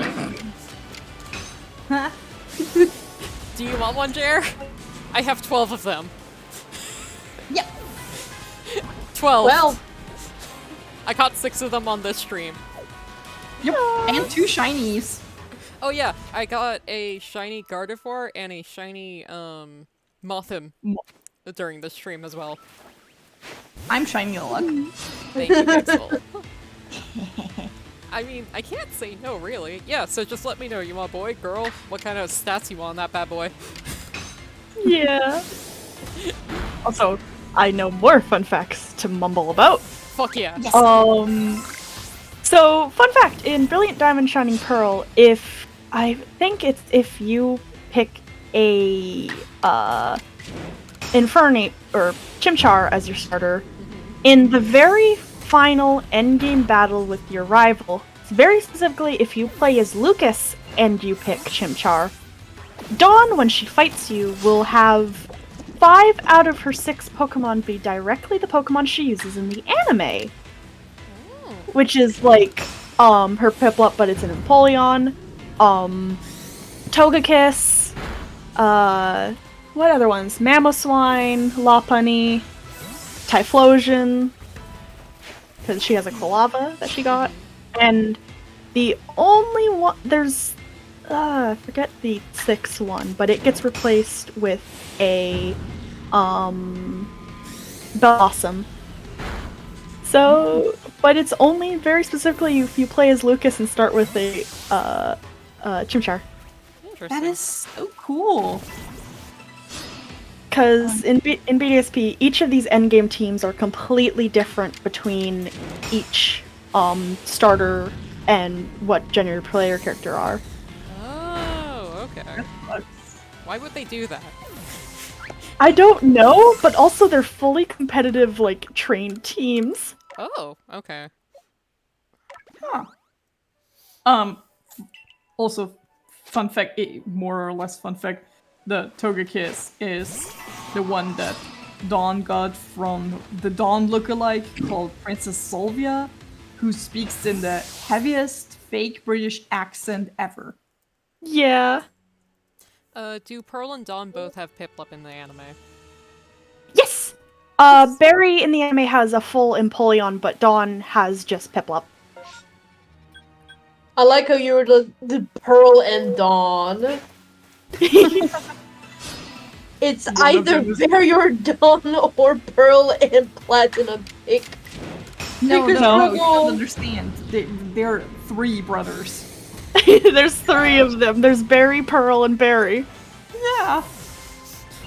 Palmer ran out of ideas for the second one, okay? He just changed the A to an E.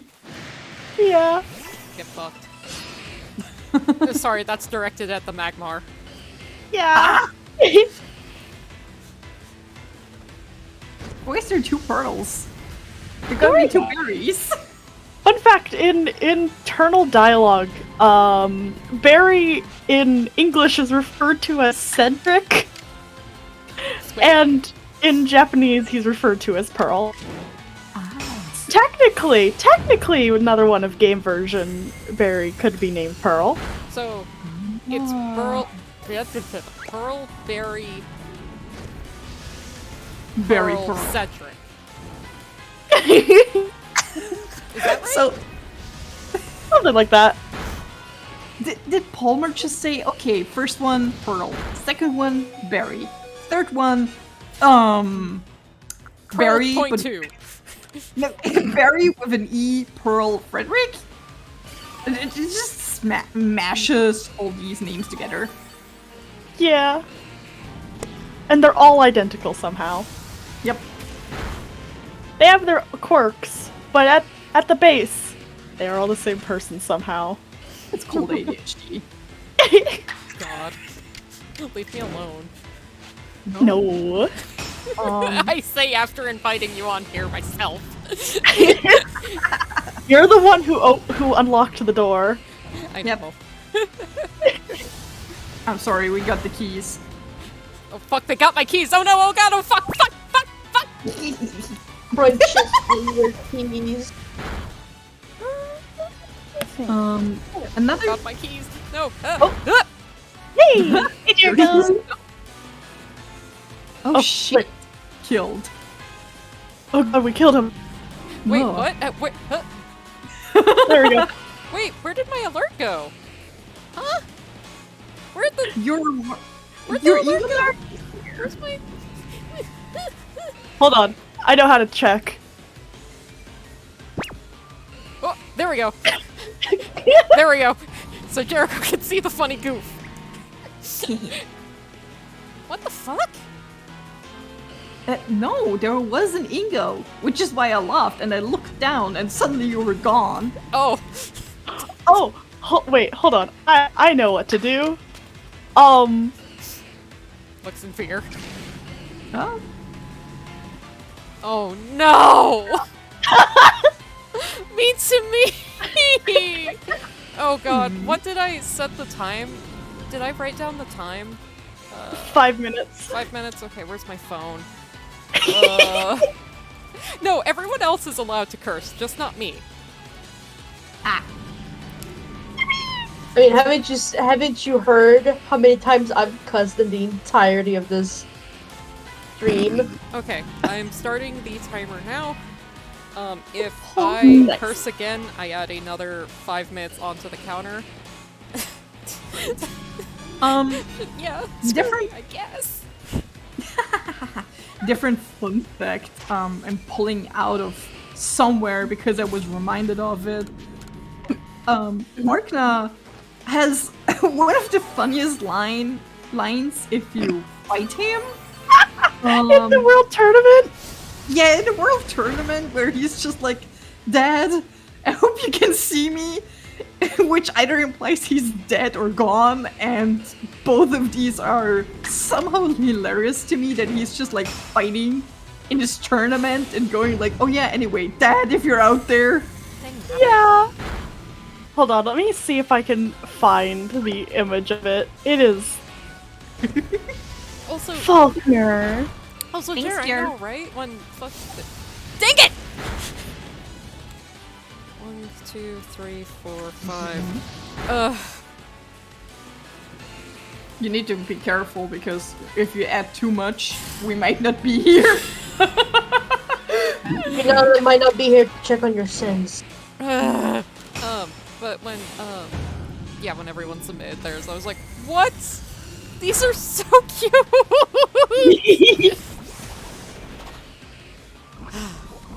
Yes, I know. I know. I'm doing a little laugh. Yeah. What? I'm very much educated about Faulkner's history. There's everything wrong with him. The, God, yeah.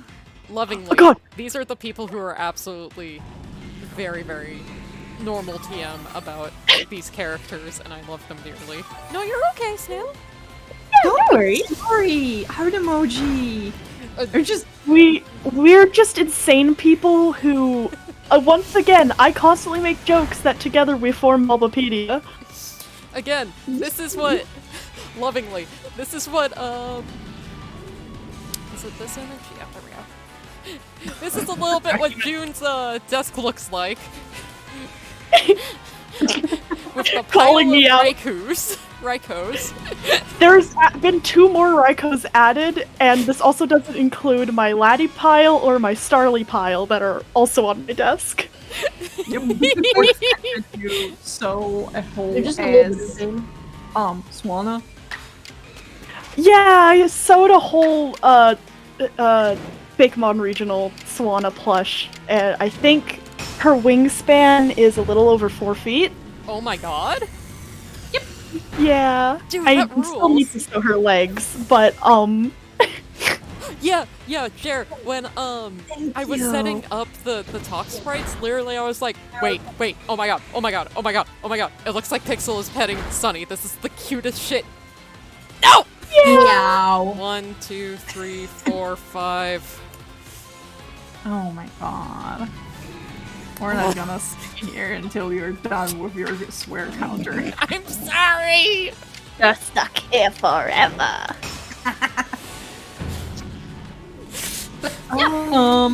Sunny is my little not little, he's taller. My younger twin brother, who is not my brother because he's in Sweden. That implies that the moment someone leaves the country of the glorious country of Austria, that they immediately lose any kind of siblingship they might have with other people. Wait, why am I using that? I literally have a beta emote for this. Huh? There we go. Splat. Ha. Well, my beautiful, gorgeous, and powerful friend Jay helped make the splat Nice. emote. I did. Also, God. the Farkna image. What? Oh, Yeah. sorry. No problem. This one. Oh god, for a second I was so scared because there's a desk lamp with also timer on it. However, we never changed time on it correctly and I look over it's like 8 in the morning. I'm like,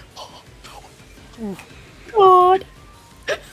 Also, hey June, is your Twitch icon Argenta? Yes. Good. Hello everyone, it's time. Actually, you know what? Hold on.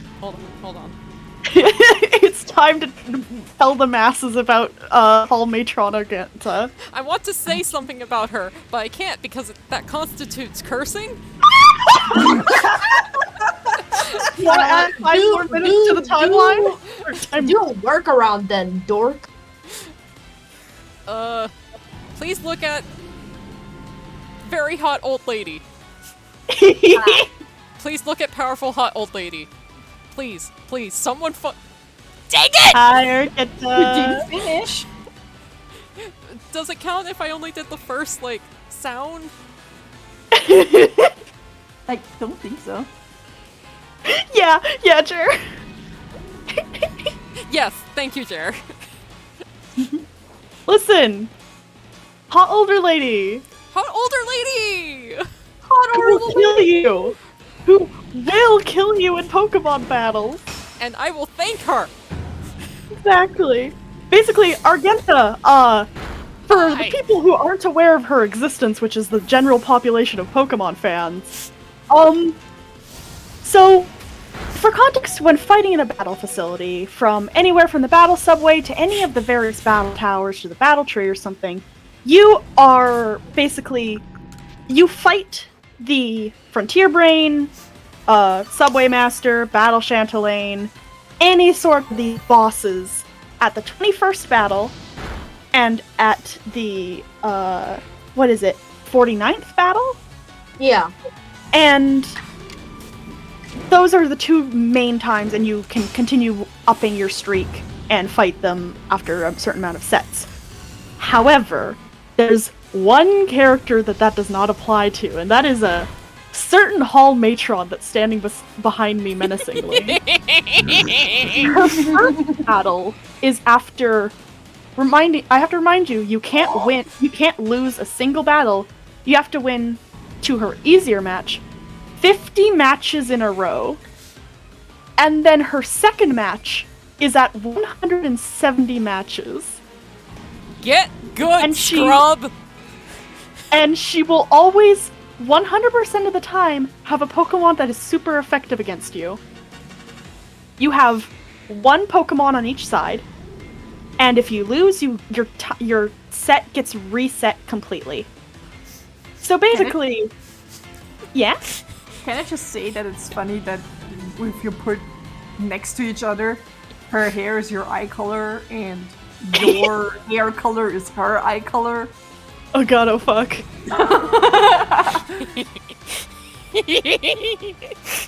I'm good at eye picking colors, and you know that.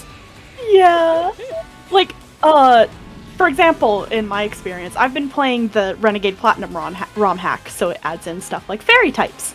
And, god dang it. And, so I've been using a Togekiss, who, because of Renegade Platinum, has been retyped back to, Fairy Flying. And when I fought her quote-unquote easier match was against a Heatran. Oh god. Also, good night, Snail. Thank you for coming back. I really appreciate it. Oh god, I have Argenta in my glasses. For anyone not knowing, my glasses are see-through slightly.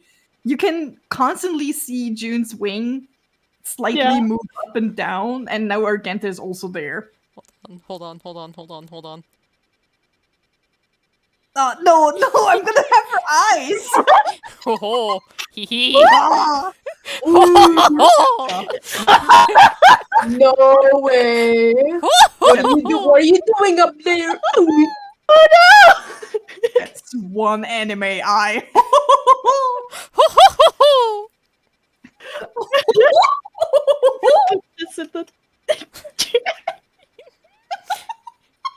Put you back to pet your cat evilly. My support suite. Come here. Can I do it like that? Oh my god, why did I do it like... Oh, because you kind of also... Okay, no, there we go. Perfect! Ha-ha! I'm good at this PNG tuber thing. Is literally playing with paper dolls. It rules. It is. What are PNGs turned else into a than paper straight up idiot. paper dolls?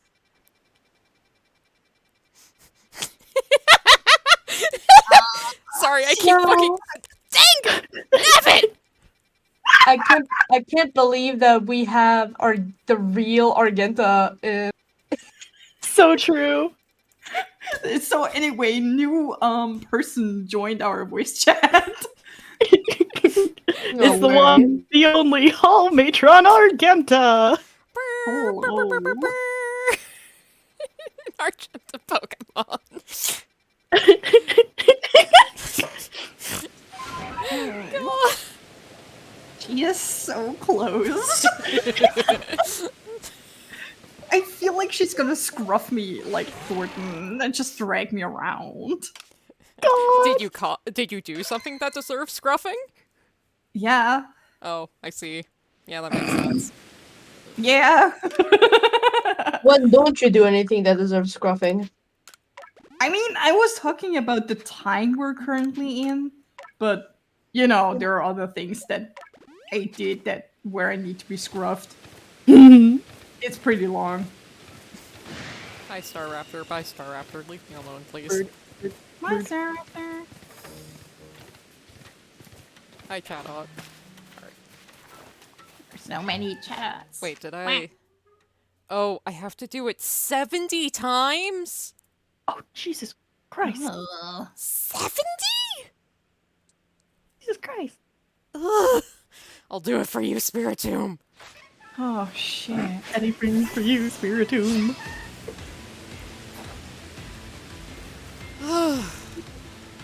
Mary and Joseph. And of course they all run away too. Of course. Always. But also, wait, hold on. Wait, I need to show other hot woman. Huh? Is it a certain arcade star? Yes.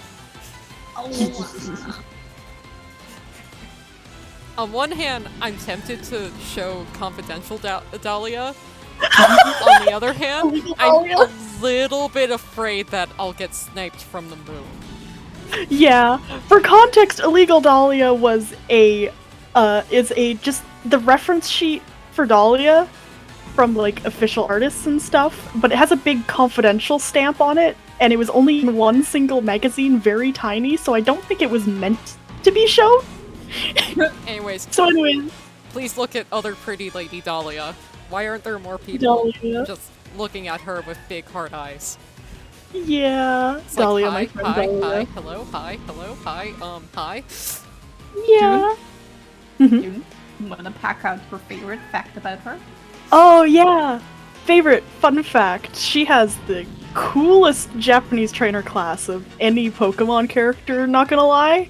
In English, her trainer class is Arcade Star, but in Japanese, her trainer class is the Roulette Goddess. Where's It the is just shrine like- so I can make an offering? It's just like, god damn, that is such a cool sounding trainer class. It is, and they took it from her.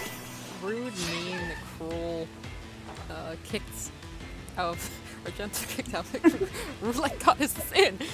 Welcome to the stream! There's another thing that they changed, because both Palmer and Annabelle, June has to snipe me if I say this wrong. They're both tower tycoons. However, in the English version, Annabelle got a different one, which is like Salon Maiden. And the ongoing joke between us is that they change the names. So sometimes Palmer is Salon Maiden, and sometimes Annabelle is the tower tycoon. Switching. Palmer voice. Sometimes I want to be the Salon Maiden. Sometimes he wants to feel pretty, and honestly, good for him. Yeah. It's like, oh, in English they took the Tower Tycoon title from Annabelle.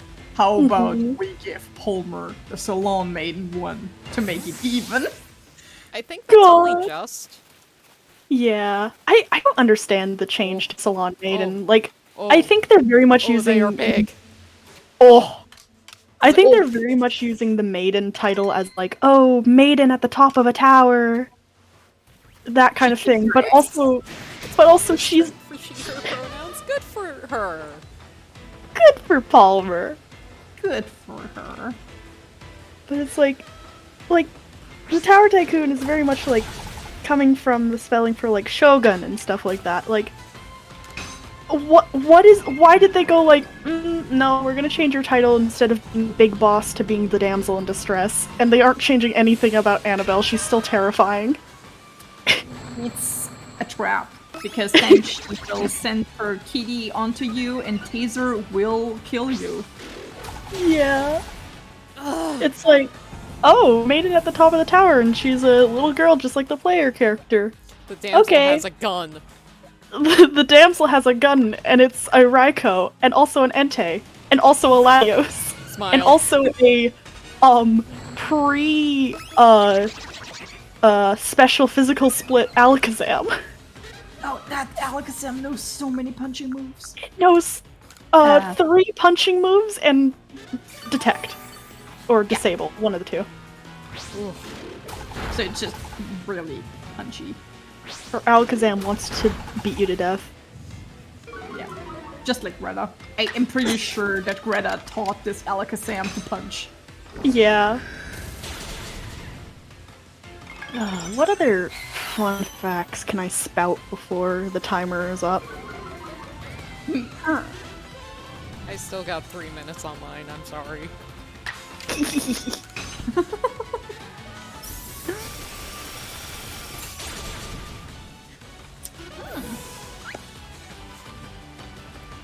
Hey June, look behind you. Yeah. Oh god, she's behind me. She's gonna kiss you. Kiss you. The gang. We are a very serious stream right now. Yeah. Yeah. Absolutely. I never claimed to be serious. I'm just here to have fun. Lesbianism No on way. camera. Let's go. No way. Isn't that just Holly and Puzz's streams in a nutshell? God. My brain just... Since tired, my brain just went, hi, welcome to Scotland. We're all Scots. This is my best friend, Scott, and my husband is Scott, and my son, Scott. Oh my god, stop scotting it up. I zoned out after playing like 3 rounds of Mario Kart and I was like, they're scotting it up again, aren't they? God. Is scotting like skanking? What's skanking? Perhaps. Skanking is a type of dance that's primarily done around ska. It has something to do with your leg doing some weird movement. That does it all the time. I'm neurodivergent. Well, no, it's a specific dance. Yeah, no one on the stream is... We're talking serious business. Like, look at this gigantic bird that's going to kill me dead. Just kill the bird back. I'm working on Yeah. it. Give me a sec. It's not so bad. You just stick it in a cage and go to a coal mine. God. Rude. I'm so sorry. God. Oh no. I'm so sorry.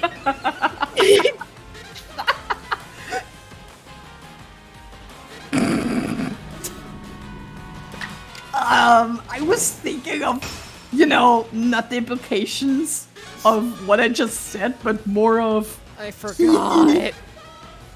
funny AU that my friend made. Oh Agonized. lord. That's my eyelashes.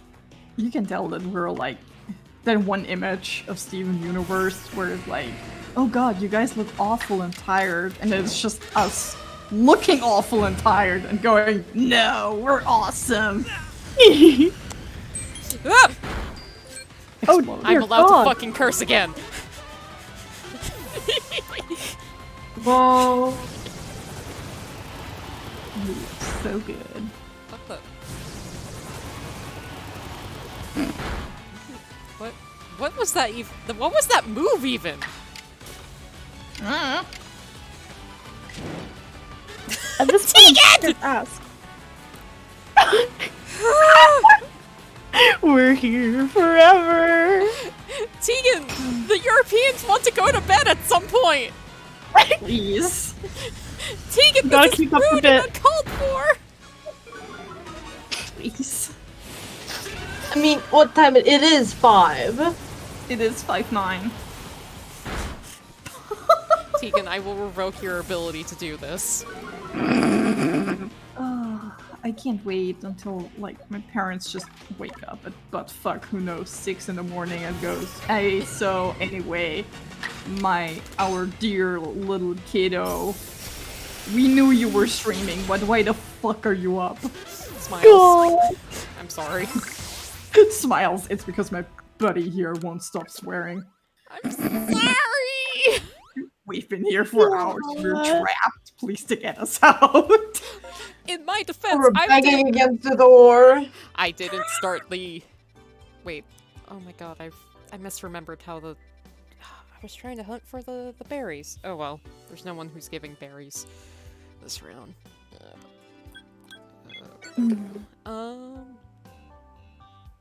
What other fun facts? One. Do Obviously? Yes, Jake? So what would do you have like a favorite arc of the manga? I wonder. I wonder, could it possibly be Pokemon Ruby and Sapphire? Yeah. Oh, I don't care about Geodude. My favorite arc is the time Steven just fucking dies. Listen, I just like the Ruby Sapphire characters. So how would you compare Ruby Sapphire and Oras manga? Oras? Like from the manga or from Manga. Okay.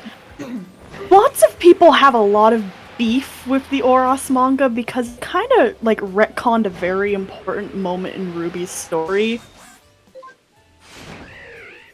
In which, long story short, Ruby has a very big scar across his forehead from a salamence that attacked him when he was younger, and he protected a little girl that ended up being Sapphire.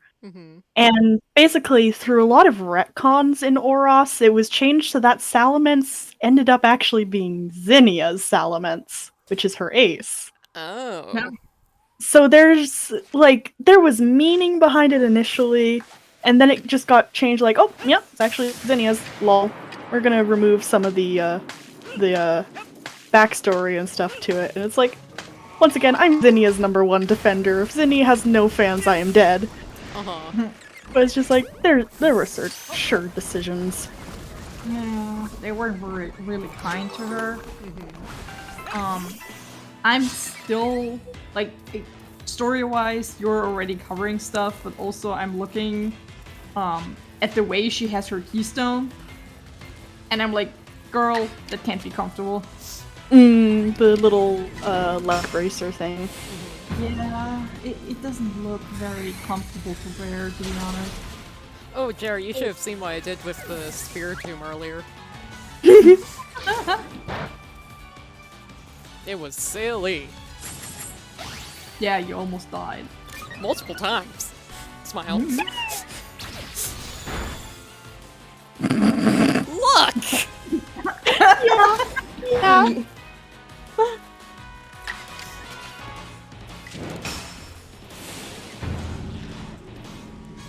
June, Yeah. what is your favorite Latias?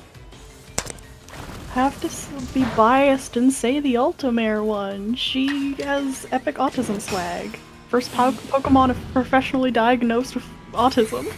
Oh wow! Congrats to her. And her brother Latios, the first Pokemon officially diagnosed with ADHD. Powerful. Yeah. And the anger. And And anger. As someone with ADHD, the anger comes with it.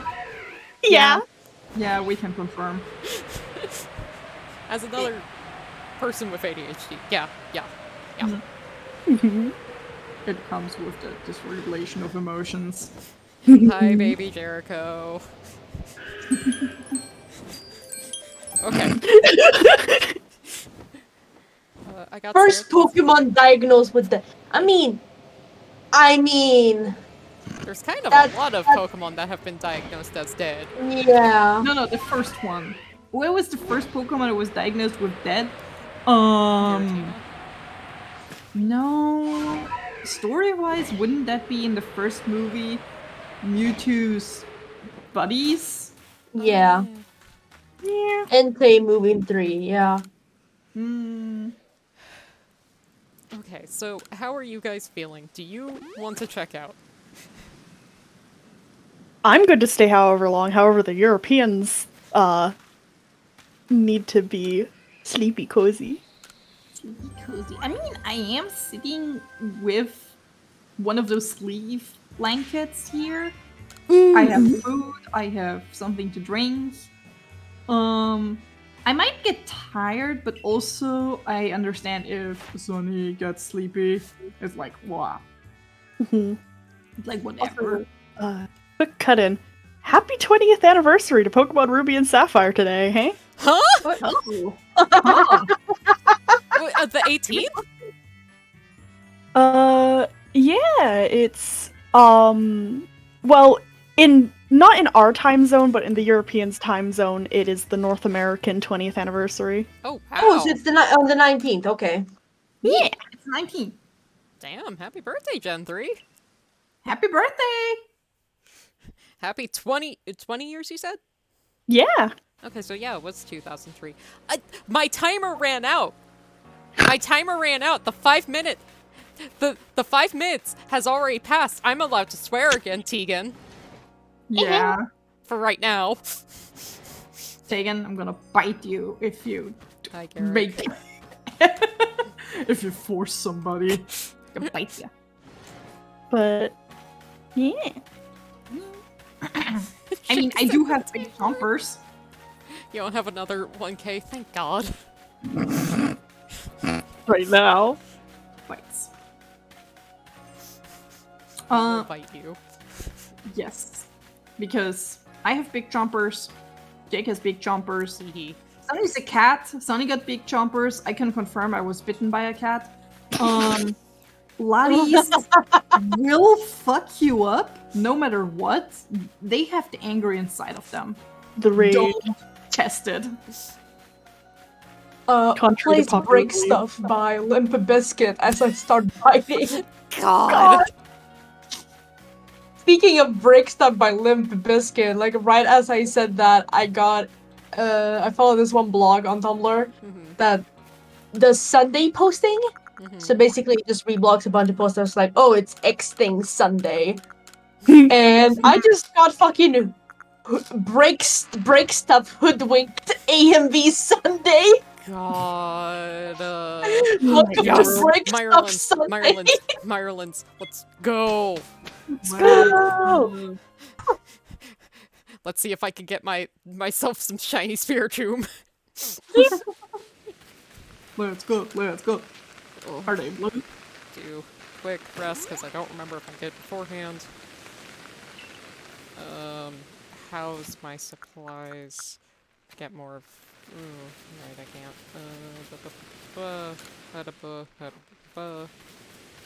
My feed your Munchlax.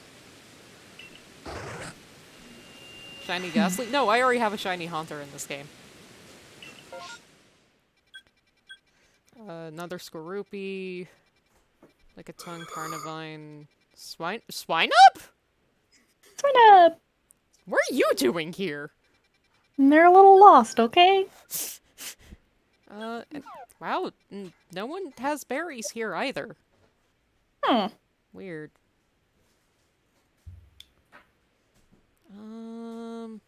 I guess I'll go for Turtwig? Because I already have Shiny Carnivine. Or wait, I'll go after Skorupi. To be honest, shiny depends what you want, of course. But shiny Teddiursa is very cute because it has a lovely green. What was that? Oh, What? sorry, the oven went off. Oh one was god. even Don't touch around the it. top. Don't touch the top. I promise I won't! Didn't get EBDB'd. I mean, Thank you, that Reggie. bit is making me remember the fact that the earliest core memory I have is reaching up to try and touch the top of my stove when I was like 4, 3 Incredible. even. Oh, speaking of touching stoves, I have a story that I only remember glimpses of. But apparently, my mom has it as like a distinct memory of my childhood. When I was 3 years old, I microwaved our home phone, our landline phone. Incredible. Great job. 10 out of 10. Perfect start.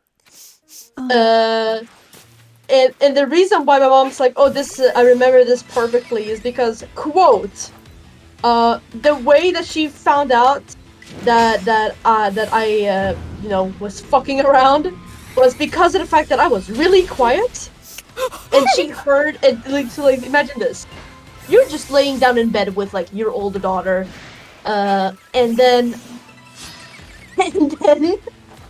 and then you hear that your youngest child is being quiet. Oh no. Quiet as in like this child is always really loud. Maybe it's a bad thing that they're quiet. Maybe they're asleep. And then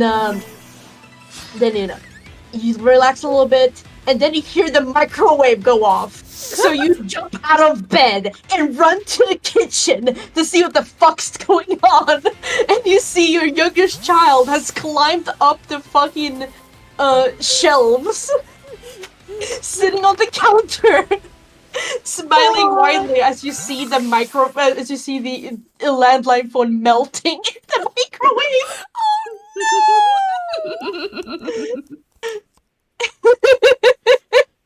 Oh my god! The closest... Oh, sorry, you finish. Yeah, I just finished.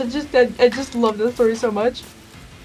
The best I have, the only times I ever touched the stove was, like, on accident growing up. However, there was one time when I was still in elementary school, I think, and for some reason, undiagnosed ADHD most likely, and understimulation, I had the keychains of some of the Pokemon from, like, Burger King or whatever in the early 2000s, including the Kangaskhan. For some reason, little me was like, what if I press the Kangaskhan against the turned-on light bulb? And then I did. And so I melted, like, a quarter of it. And then, what was it? And then... and then afterwards, I touched the light bulb with my hand. And my roommate's laughing at me. Great! Okay. Okay. Roommate is saying she also did that with a plush toy as a child, so... What I did as a child is I was banned from the bathroom because I had one of those real like big plastic kitchens that you could like put stuff in with food, and I was never satisfied with the food. No, I picked up all the shampoos that look nice and Oh no. put them together. Oh no. And because I'm a very forgetful person, forgot them like in that plastic kitchen.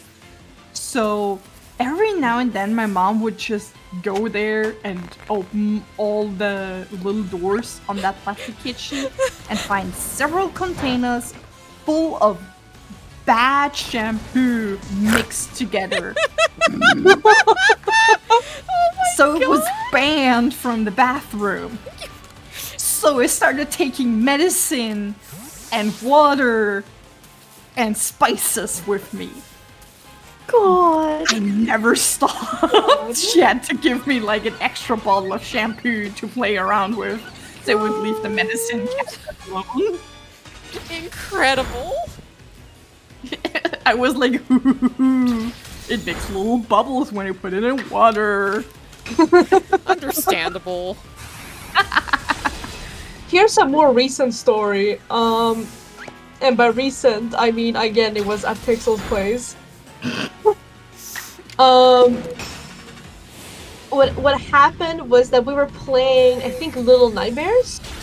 Yes. Yeah, we were playing Little Nightmares, and it was the last night before I had to leave to go to my dad. And we had drank like a little bit of alcohol. Pixel usually doesn't drink alcohol, and I don't. So like, imagine, and I get tipsy really easily, but I don't get drunk that easily at all. And so we were playing a bit, roughhousing a bit, and then by accident, I pushed Pixel so hard that he hit his head on the shelf. You have to understand, we weren't drunk. We weren't No. at all. And we started pillow fighting because we were like just slamming each other with like this really heavy pillow full of feathers. Mm-hmm. Heavy at 1 kilogram of fat. And I just got finished with like throwing my pillow and was like facing downwards, and I look up and Sunny smacks the pillow against me. I fall back, I hit my head against the shelf, and I bounce forward again. And I made the most horrific, loudest bonking noise. Oof. Genuinely, just an actual bonk sound, which is even funnier because, like, the day before we also did a bonk sound, but it was because we hit our heads against each other. Us. Oh yeah, we're like cats. We show affection by bonking our heads together. Anyway, let's do that with max speed. No. Yeah. Literal bonk. Awful sibling dynamic. Awful You guys are the sibling most. Fuck. What? Y'all are the most realistic of silly siblings, and that's good. Sorry, What's being that? chased by Teddy Ursaring. You're good. You're good. Really bonked Funny you. Yep. because we aren't related. Because I have so many stupid stories. And another one I had was Whoops. this was when I was in Greece in like 2018, I want to say. So I was so we were stuck on this like area that we were living at. What was it called again? A hostel, I guess. That sounds about right.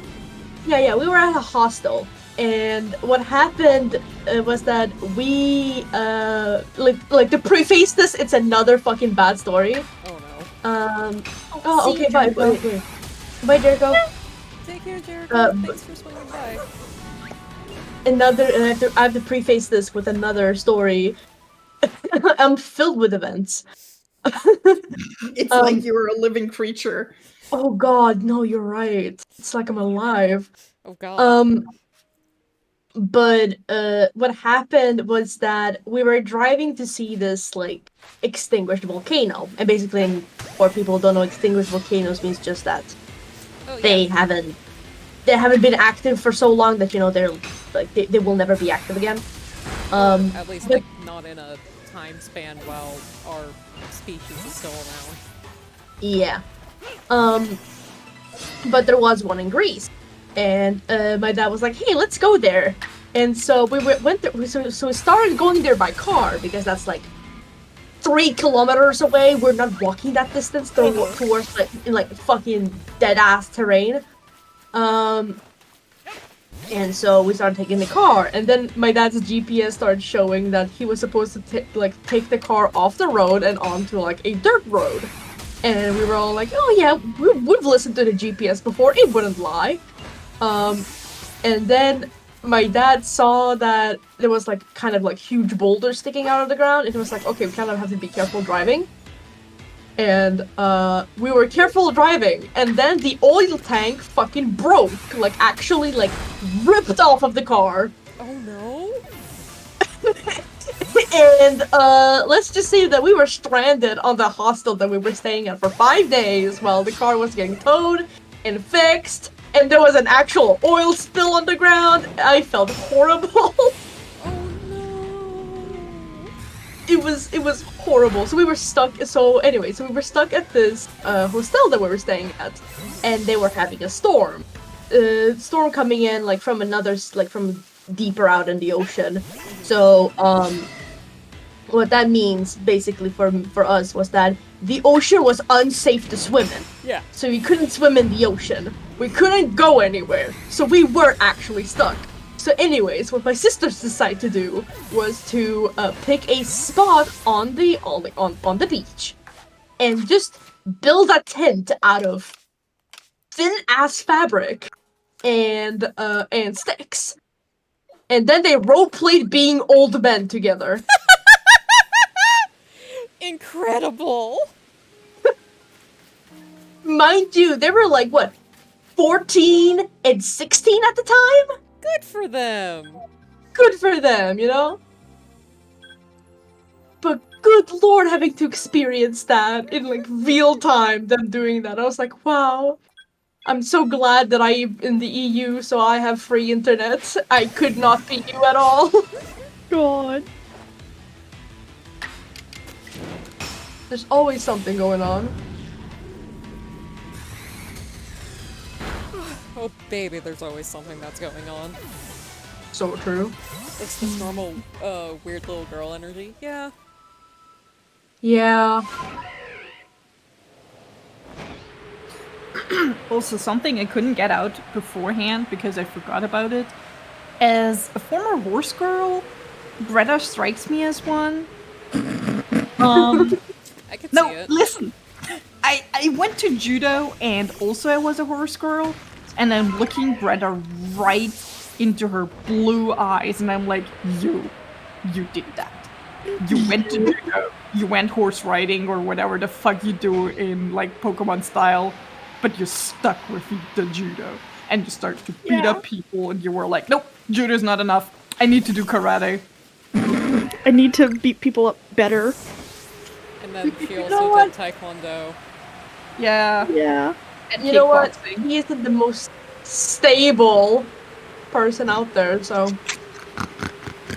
So you're telling me Greta has a Mudstale that has Earthquake? Yes. Yeah. I still need to see people drawing Emmett interacting with Greta, because when you actually look at Greta's dialogue, she has a very similar personality to Emmett. Oh? And a lot of how she talks is also very similar to Emmett. I think they should be friends, is what I'm saying. What is that? Oh. Alpha Turtwig. Big Turt. Oh, baby. I think Greta and Emmett should do the JoJo walking intensely at each other pose. God.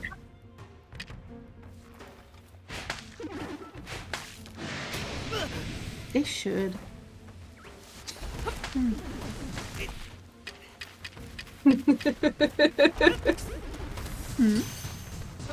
Just the Greta greets Emmett by judo flipping him. It's a sign she likes you. Yeah.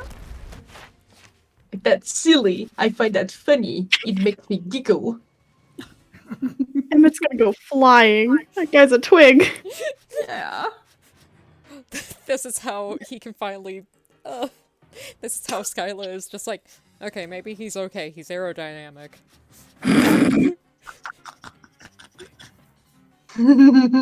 Yearly battle facility meeting. Yeah.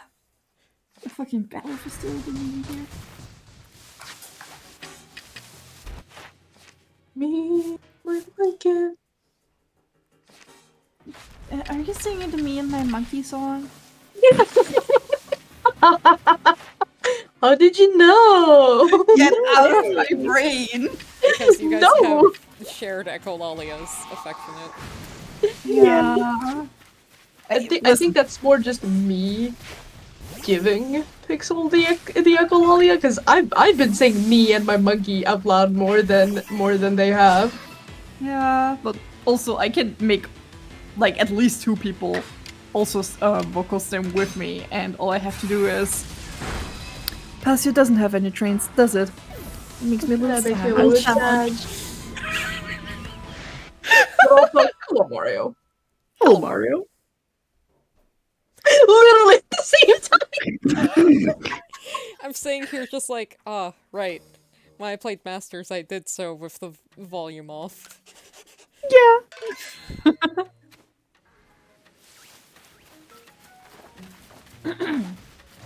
Listen, I only played with the Japanese voices, and the first time I heard Steven in English, I was so jump scared. Yeah. Steven across all media has a really deep voice. Mega T. Where's that coming from from that twink of a guy? I don't know. Like, if it was just one portrayal, it'd be like, okay. But it's like every single portrayal of him without fail has the deep voice. It's the Mega T. It's the Pokemon Mega T they give to people that give them like really deep voices for no reason at all.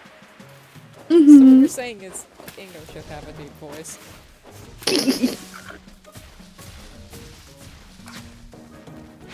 Wait, the amount of people I had canon as trans is most of them. What I'm saying is Ash tried it for like a season or so. Yeah. Tried it in the Battle Frontier. Decided it wasn't for him. Yeah.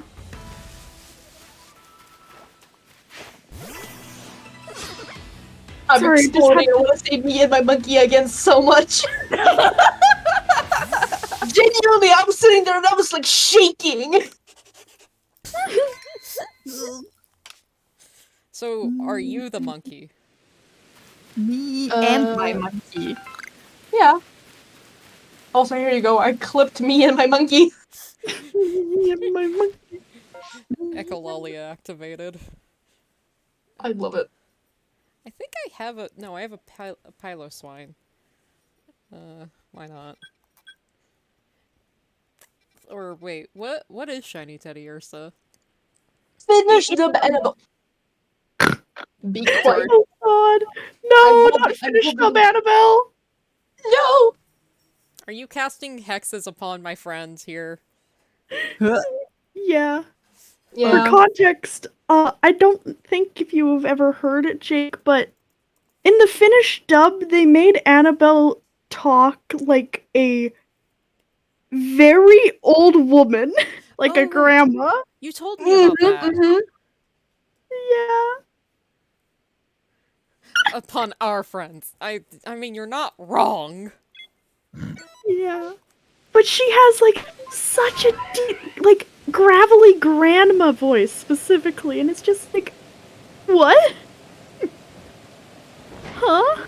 I know that there isn't as many available voice actors in these different dubs, but also, that's like a 10 or 11-year-old. Why does she sound like a 70-year-old woman? Someone saw that she's running the whole thing and was like, oh, okay, so she's like an experienced older woman. She is living in the woods and has kids' furnitures. Yeah. I think it was so funny because when we were watching the different dubs to just compare voice actors, everyone we clicked Annabelle's voice just got gradually deeper with each one. Till we got to the Finnish dub. Yeah, sorry about that. God. I also remember when we tried to do that with Inga and Emmet, and for some reason Inga and Emmet in German dub sounded fine. However, because German words are sometimes really long, they have to talk really, really fast to get the words out. See, fast they that's had- the duality of man, honestly, when it comes to dubs. It's either kind of good sounding, but they have really long words, aka German, or it sounds well paced, but it's the absolute most god awful voice actors you could get, aka Swedish. God. Who was it in Still, these fans are Swedish not that? winning. Who was it in Swedish that had just a terrible VA? I'm trying to remember who made us lose it. Was it Max? Or was that Finnish? I like Max in Swedish, but that's because I have bias. Yeah. I like Max in Swedish sounds like how a kid here sounds like, you know? Okay, then it probably was the Finnish dub, because one of the Max voices is like also very, very deep. And Okay. like Tegan said, hit us with a truck. Max's Swedish voice is as deep as the Ash Swedish voice, which is it's deeper than the English one, but it's still like kid-like. Like genuinely sounds like a kid from like southern Stockholm. Oh shit! There's lights going out outside. Oh, It's almost like it's 5:40 or something. you wanna head out, buddy? Yeah. You want to go to bed? You wanna go sleepy cozy?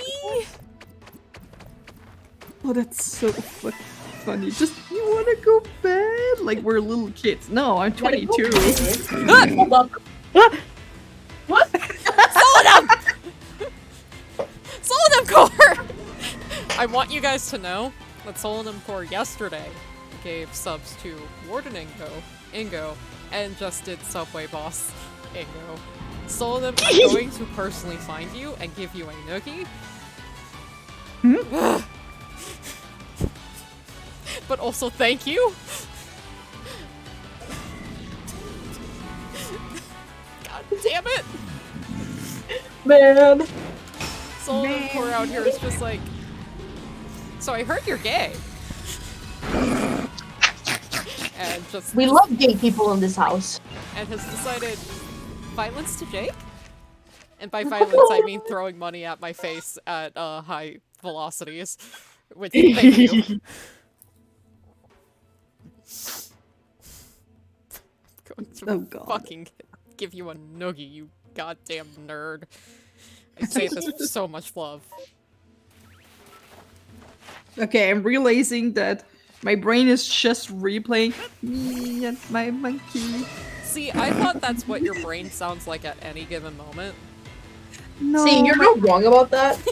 you're not wrong, but also at the same time, it's like, yes, I know the word Callitrichidae, and I know which kind of monkey species belongs there.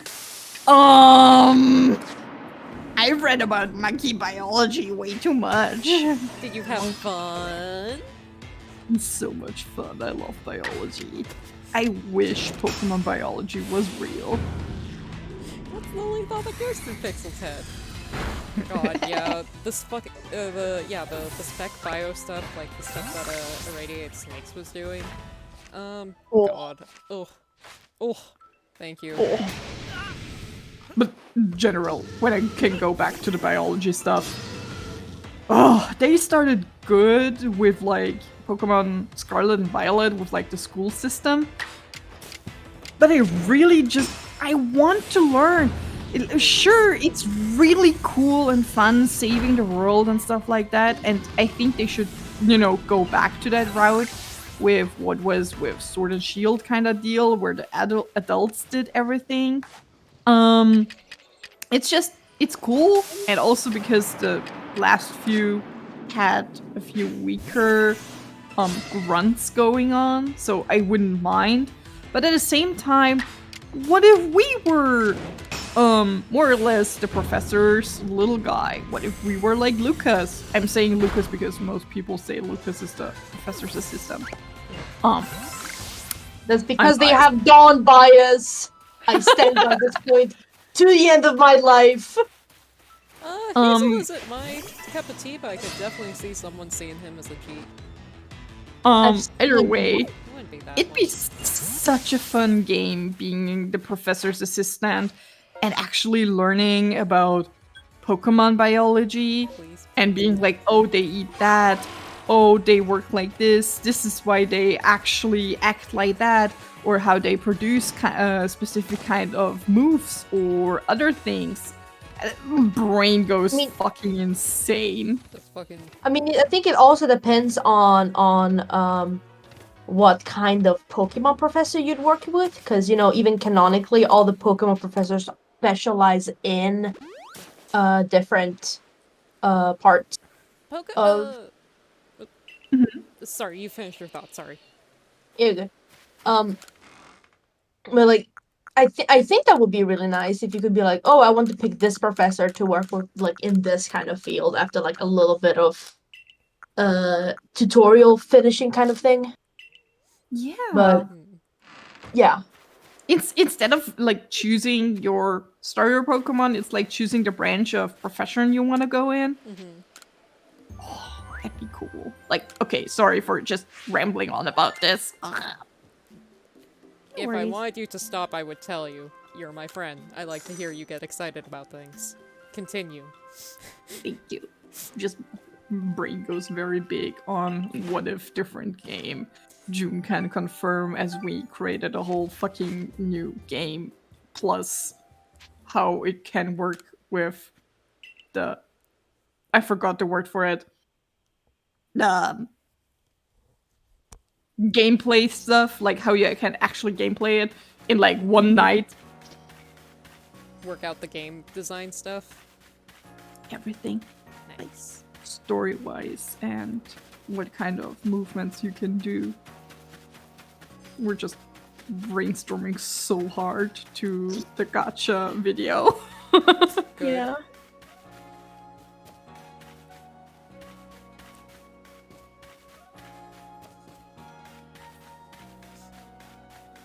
What was it? Me and my monkey. Anyways, now I'm so normal. I was really about to explode. That's like play as a Palico. Yeah, that's why with like in the Monster Hunter series, the only one I've actually played is Monster Hunter Stories 2, because like I don't really care for just hunting the monsters. Like, sure, that looks fun, but it does nothing for me. But working and raising new ones, now I get to pet them. And a new Pokemon Snap, well, it's mostly you get to see Pokemon out in the wild more than like learning deeper biological. It's kind of more observational biological, and I think what Pixel is talking about. If I had a nickel for... Yeah, we brought that up. Yeah, we brought that up earlier about the EBD. Yeah, points at the Latias above me. Trust me, this one knows everything about Annabelle. Yes. I am so normal. I look away from my Tumblr URL. I look away from my Twitter URL. I look away from my Toy House URL. Motion fucking points at June's Tumblr URL. Yeah. Yeah. I have learned many things about Annabelle since meeting my good friend June, and I mean this with so much love in my heart. Just in general, you meet June, you have no say in it. Like, I don't want to have a say in it at the same time, but if no say in it, you will learn about the Battle Frontier and especially Annabelle, and I mean this lovingly and excited, because goddamn, I had no idea, and I love them now. Handshake. Friends. Something, the closer in proximity to you get to me, the more random facts about the Battle Frontiers you learn. Hey, wasn't there, or did you already bring up the, there was a typo in original Diamond Pearl that got fixed in Platinum that got, moved to BDSP? The typos? There was a typo about some weird character. Oh, the all the movie-only characters that reappear in the games have mistranslated names, and I did go over that if that was your what you're talking about. Okay. There's something else I wanted to respond to in chat. What was it? I pat the Battle Chantelines and the Sinnoh Battle Frontier. Expect within the next couple generations probably another one to show up, because once with Annabelle was a really interesting plot thread. Twice with Ingo is a very specific sect of characters that they're specifically pulling from. The Chantelines are no longer safe. Help, help, help, help, mods help, Yeah. mods help, mods help. Like with Annabelle, she doesn't really have any like canon super deep connections. Thornton is next. Yeah. I want more Buckle people up, to be Thornton! aware of Thornton. We made so many EBDB jokes already. We said Palmer, we I'll said give it- I'll one of give the it. Alshan lanes, we said You Thornton. put it on the counter, I'll have it later. Okay. No, the next EBDB victim is Good point. Caitlin. She's back a second time. Caitlin, You're gonna- 2! We're gonna figure out it's her because it's just a mass of hair, and she turns around and goes, "Fight me, fight me, fight me, fight me, fight me, fight me, fight No, me." it's gonna be like, okay, so Gen 4 Caitlyn is like, has a lot of hair, but it's manageable. Then it gets 3 times larger when she's in her Elite 4 position. If she becomes a faller, does it get multiplied again? Yes. Yes. Also, Solonum, if you're if you don't understand why we're talking about Caitlyn in such a way, She's a little bit weird girl. Fight. fight!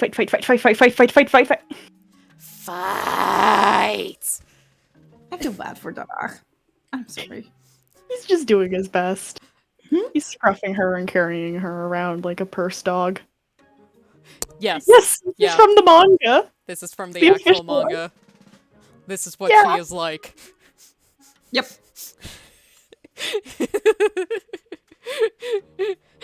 She is so normal. Oh, that's She funny. is so normal.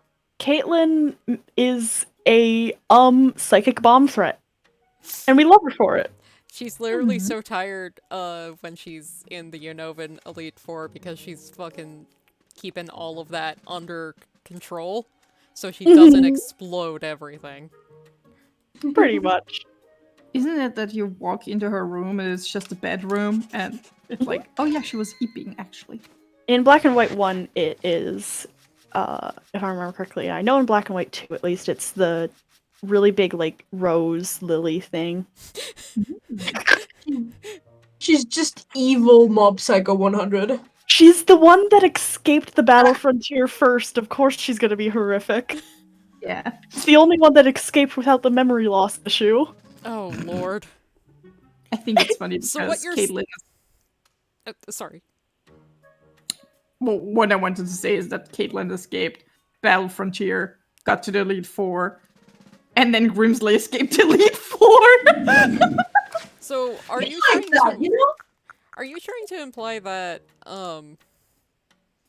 if Ingo didn't have amnesia, he would also have psychic bullshit? No, the psychic thing was beforehand with Caitlyn. And Annabelle's just- psychic only in certain media. Just in the Yeah. anime, because the anime was like, what if we make you, like, hang out outside so much that you learn how to talk to Pokemon and plants and have telepathy, and it's like, hello? Sorry, I went to go get water, and first of all, check. Second of all, I had an idea that was like an idea. I had a thought. Uh-huh. It isn't even an idea. Thought. While I was chugging water, it was just. This is how Faller Annabelle can still win, since they're wiping the slate clean on the Pokemon anime. You could technically just introduce characters from the game without it interfering with the canon, you know? Yeah, hey, this is how we finally get Grimsley in the anime. This is how we can get everyone. Everyone. Me shoving in propaganda. God. Me shoving in Team Rocket admin's propaganda. You know Give what? You me guys pros- didn't talk about Team Rocket stuff enough. Please. I need to be real quick. I'll be right back. Okay. Then me too. Oh, hi, Gliscor. Ooh. Oh, you as well? Yeah, I kind of gotta. Do we need to BRB? You want me to pop on the BRB screen? Yes, please. Okay. We'll be back in 5 to 10 minutes. You. Thank you.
We're back.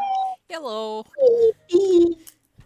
We're back for a little bit more. I hope people got up. Solemn! Jump scared. Solemn!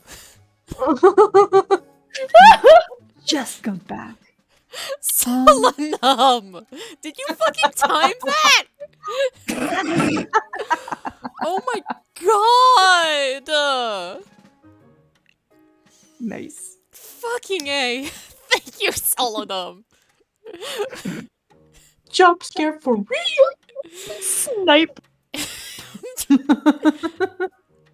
Seriously, god. When it brings up the nuke. I'm going to take you by the shoulders and rattle you. Ugh. The whole Team Rocket. But yes, I was trying to get us to talk about Team Rocket. Would you indulge us? I like them all a lot. It's funny because they first didn't have a design. I know they had a first design and then the manga and called different names, and then they got like their designs as we know them now. I just enjoy them greatly as they are because the whole thing with Ariana and Giovanni and what is going on there. And she just has a cool design, and she is curvy actually, and it looks nice, you know? It's like not too bad, over-sexualized and stuff like that. Nice. And yeah, she's a girl boss. I like Archer, I like Prozac, aka Proton. I see. You know who doesn't? He doesn't get the laugh.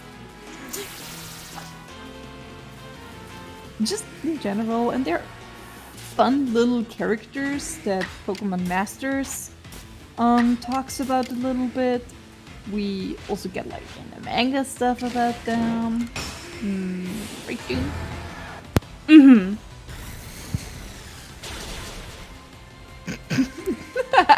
You don't want to add anything? No, I said, uh-huh. Sorry, my mic didn't pick up. No, I wanted to ask if you wanted to add something. Oh, Proton is a pathetic little meow meow to us. Anyways.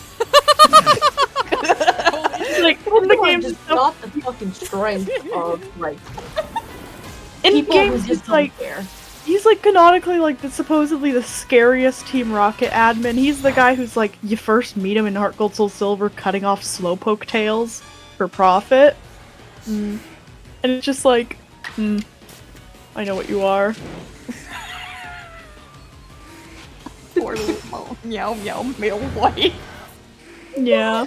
Good question mark for him? Question mark. It's like the second character we did that to. Good lord. God, yeah. Yeah, he has like Which is hilarious because he looks like the gayest one. They all are kind of pathetic in their own way, which is funny. Because as much as Archer tries to be like, yes, I am a Team Rocket admin, and I will serve Giovanni, and whatever the fuck, I feel like he would cry if something spilled on his shirt. Yeah. Yeah. Not because he's really sensitive, but just because his brain is constantly overloaded with stress. Oh, so it would just be the last straw. It'd be the last straw.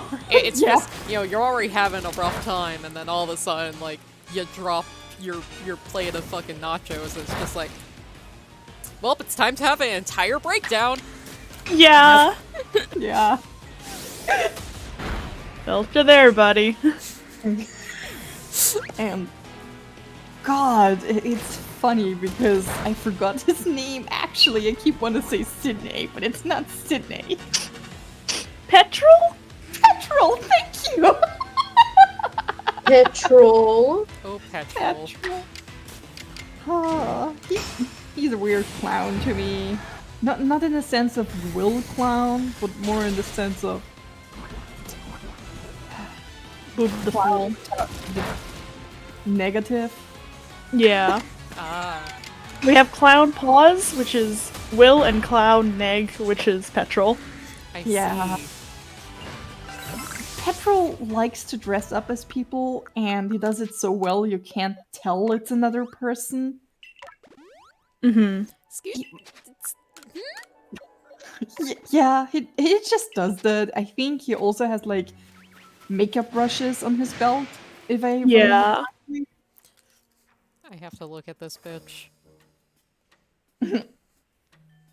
But also I look at him and I'm like, I would punt this bitch. Yeah. Is he not on Bulbapedia? He is. Petrol?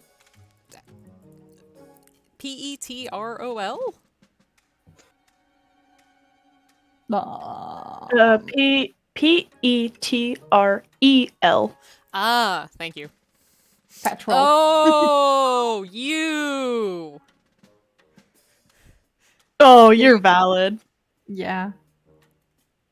The ing. The ink. You want to pull up the Petrol image? Yeah, I'm working on that. I got it. Mhm. And come on. Whoa!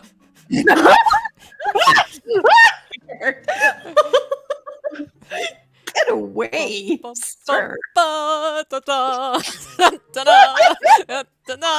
Lord. He's here. Get that man away. He New P- smells. PNG Okay, tuber bye. drop. Checks note. Rocket admin Petrol. Look, he got makeup brushes on his belt, and also he's doing the fucking DreamWorks eyes. Oh, that sucks. I'm scared. Thank you, Good for Butler. him. I see. I never noticed the makeup brushes on his belt before. Yeah, the things you realize when you dive too deep. I'm looking There you at go. this map.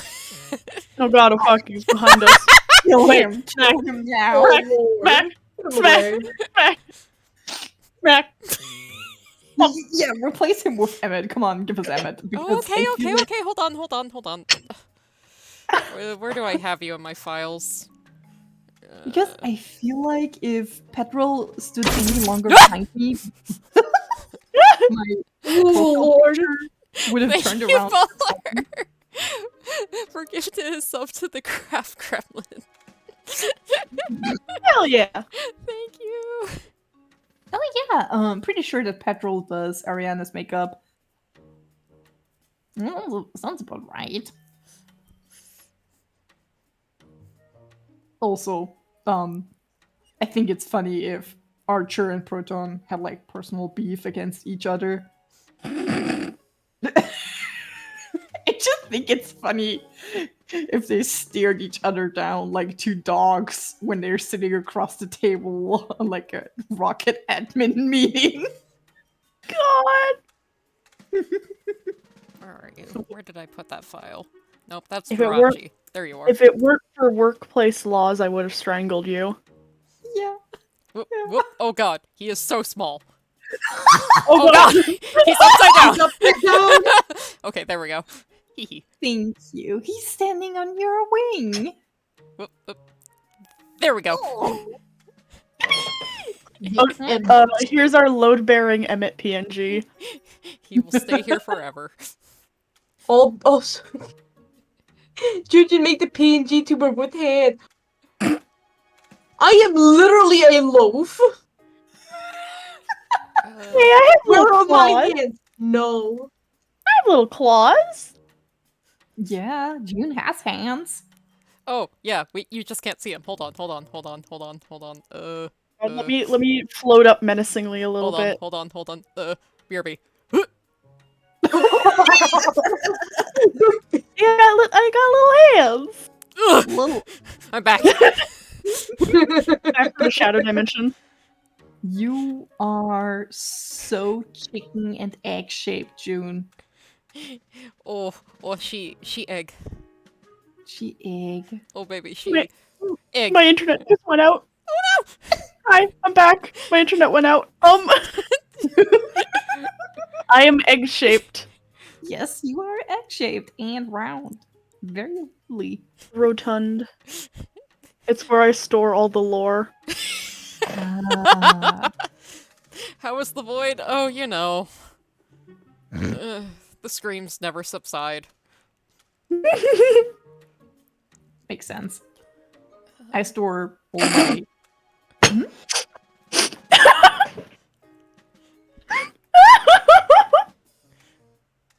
Feet cut off like a Fire Emblem character. Wait. Oh shit. I have a thing. Also, hey, K's art stream. Oh, welcome. Hold on. June. Yeah. Hi. I got a clip as well. Where'd it go? Hmm. Where did it go? It's Oh! on the side. Oh my god! Is it?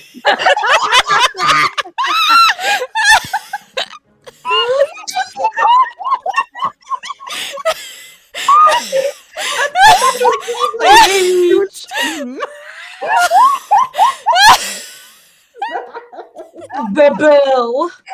Behold! Autism Annabelle! Thank you. I thought she would appear like the size of Emmett on your shoulder! Oh!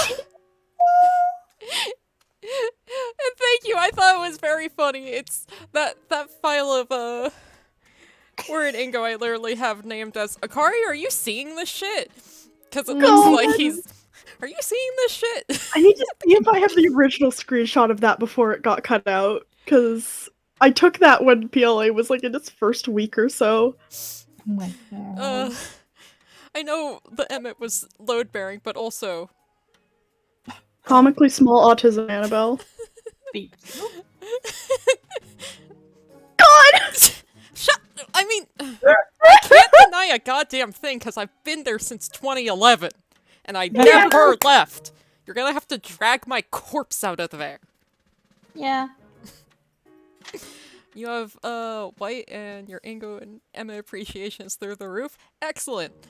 March 2011? Oh fuck, let me go check my I don't remember the precise date. I just Oh, know the year God. so I can be like, yeah, I've been here. Yeah. 14752. Whoop. Oh But you know, it's still. But I know something really funny that I found out just like a year ago. What? Yeah. My first connection with like my first interaction with Submus was not even me realizing that it was Submus. Oh? It was this so when Ingo and Emmett are introduced in the anime, it's through a whole plot of like it's through a whole plot of train hijacking and shit, Mm-hmm. right? Yeah. Because of Team Rocket. Yeah. So I read a fic back when I had like a Meowth love phase, which was when I was like what 13, 14? So when I was a kid. Mm-hmm. And I read a fic of like Meowth changing like to the good side, quote unquote, and by that I mean more like it was super out of character, but I like had like just nostalgia over the fact that oh, I really liked this fit when I was a kid. And so I reread it like a few months ago, and I saw that oh lord, they're mentioning Ingo and Edmonton there in 2013. What? And that's when I realized that I have a curse where every time I am interested in one media, it takes me like 7 years until I get interested in the other media that's in the first media. I have a curse. I double checked and I also started March 2011, so handshakes with Solnum. I started like 2000. Oh, Megan's going to bed. Good night. Oh, good night, Tegan. Rest well. Yeah, my first intro to, I think the earliest thing I can remember of ever seeing them was the silly open RP with Shaq stealing Emmett's hat.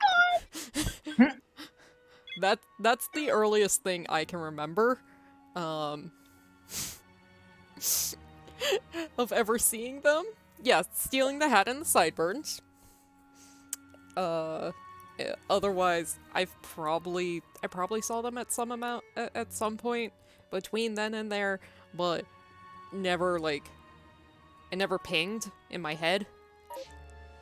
And then it wasn't until PLA and then my pal Bugs being like, hey Jake, can you spoiler the mention of that character if you're talking about PLA? I'm like, oh? Okay, sure, Bugs. Looks up, oh no. Oh no. You're Also, supposed to shout out to Bugs, Frankie, and Puzz. They each threw $20 at my head when PLA came out and was like, you should play this. And I'm like, what? Huh? You're giving me money for Pokemons? And at that point, I hadn't been able to play a new Pokemon since Moon. So both PLA and Scarlet for me were gifts. So, and I just quietly looks at how many hours do I have on this bad boy? Nearly 200. Smiles. Smiles. I'm doing normal. You are so normal. It's okay. Wait, they're not helmets? I remember when I was playing PLA, I managed to PLA was the first Pokemon game I've been able to play without knowing plot spoilers since Yeah. Heart Gold Soul Silver, because I was a child on the internet who was like, ooh, new game coming out, Google. And at that point, they were released in Japan many months before North America. Still, because I only think that changed with X and Y or something like that. But it's like, I remember seeing Ingo walk by, and I see the coat, and it's like, wait, isn't that one of the subway guys from Unova? I put Ingo into Google. Oh god, it's one of the subway guys from Unova! Oh god, it's just one of the subway guys from Unova! It's only one of them! Only one! I don't know why, but I had this little, like, demon in the back of my skull that was the entire time of playing PLA trying to, like, gaslight me into thinking there was gonna be another faller in the game, specifically Looker. Because Looker didn't show up in Galar, so my brain was like, he needs to show up in Gen 8 somewhere. Where's Looker? It's so funny because you guys have totally different experience to all of this than me, because I got PLA for the gameplay, and I was like, ooh, fuck yeah, nice, it looks cool. Didn't really play it at first because I still hadn't finished Sword and Shield, but I wanted PLA really badly, and my brother played it. And then I came across this server and all kinds of stuffs, and it was just like, oh, Ingo, what an interesting character. And then I realized, oh shit, this character shows up in PLA. So he speed ran to him, and I've not touched the game ever since. Understandable. See, here's the thing, Solonum. I did play Black and White. I've just never... I never touched any of the battle facility stuff because I've never been a competitive Pokemon player type of person. I was very much, especially growing up, very much I'm going to overlevel my Pokemon because that's how I know to make them strong and not die. But no, I played White. I played like 20 hours of White too. I think I got them all around the same time, and so like once I was done with White, I went to White 2, but I was already burned out on it. That was like, I'm sick of Unova. Because I was in high school, unmedicated. Yes. Hand motions. There's 2 of them? Black. Yeah, no, I've played... Let's see. So I played Red, Yellow, Silver, Crystal, over time, Ruby, Sapphire, Emerald. Fire Red. Gen 4 would have been... I could have sworn I had Diamond as a kid, but when I look at my bag of games, I have a copy of Pearl. I don't know what happened. Where did I get Pearl? This isn't my game file. Where did I get Pokemon Pearl?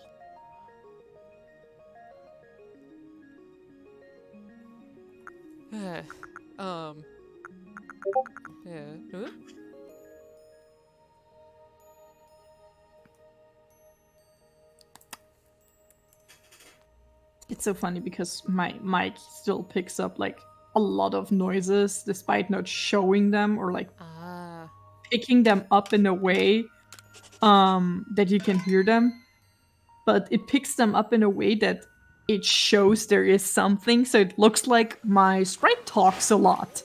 Gotcha. Yeah. It's okay. In my mind, you are saying me and my monkey every time your mouth opens. I am! But yeah, one day I'll be, well, actually, I might be helping a friend with a Gen 5 Nuzlocke, so maybe I'll be able to re-experience it soon. But they haven't announced it yet, so I can't say more than that. But also, yeah, it's late o'clock for you two. Do you want to head out? Yeah, fine. Fine by me. 6:23. Yeah, you want to go to bed? Oh god, everything is lit up in my room. I feel insane. Yeah. Y'all should sleep. Yeah, y'all need to sleep. June, do you want to keep going, or do you want to I'm good to vibe. Oh my god. Listen, I had a nap right before here, like, so much so that I Lucky. was worried adding at me. Okay, well, I think my ears aren't ringing yet, so I'm still good to chill for a little bit. Hell But I probably won't go for more than another half hour, but Pixel, Sunny, I want you two to sleep. Yeah. Wow, Please. booting us off of the stream just like that, and I thought we were homies. Please. We're just getting fucking EBDB'd off the stream. I can't believe I'm that. EBDBing you two into fucking bed. I am picking you up by the scruff, floating over and letting you go on top of the bed. No, I think the bed that broke. No. Agony, pain. This is what being a European feels like. No, I don't want to be Thornton scrubbed. Oh no. Richard Scruff. Does get scruffed. Man, Man, me and my monkey. But yes, me and my monkey. if anyone wants to check out more of Sunny and Pixel's hijinks, thank you Solonum for hitting the friends command so that there's their tumblers. Hi. They continue to do silly things. I do way too many silly things. It may be war crimes at this point. No, I wouldn't think so. Thank How you would for you having know? us. It was really fun. Yeah. Just know that we have your keys. So Oh god damn it. Sorry, I eated your keys. This is fine. Pops is a locksmith. I'll be fine. don't be so sure. Alright. What if I disappeared right now? Good Yeah, night. Good night. Hi. Love you. And then there were two. And then there were two. Oh, I can see little foot kickies now. Oh yeah. Go to bed. Go to bed, Sunny. We see you.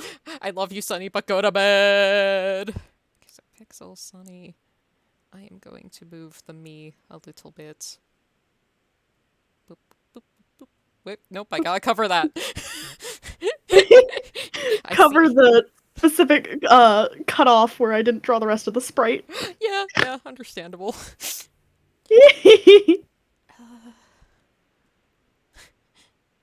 Yeah, I wanted the vibe of this sprite be I am showing you things while I'm kicking my feet on the bed, being silly Yeah. goofy.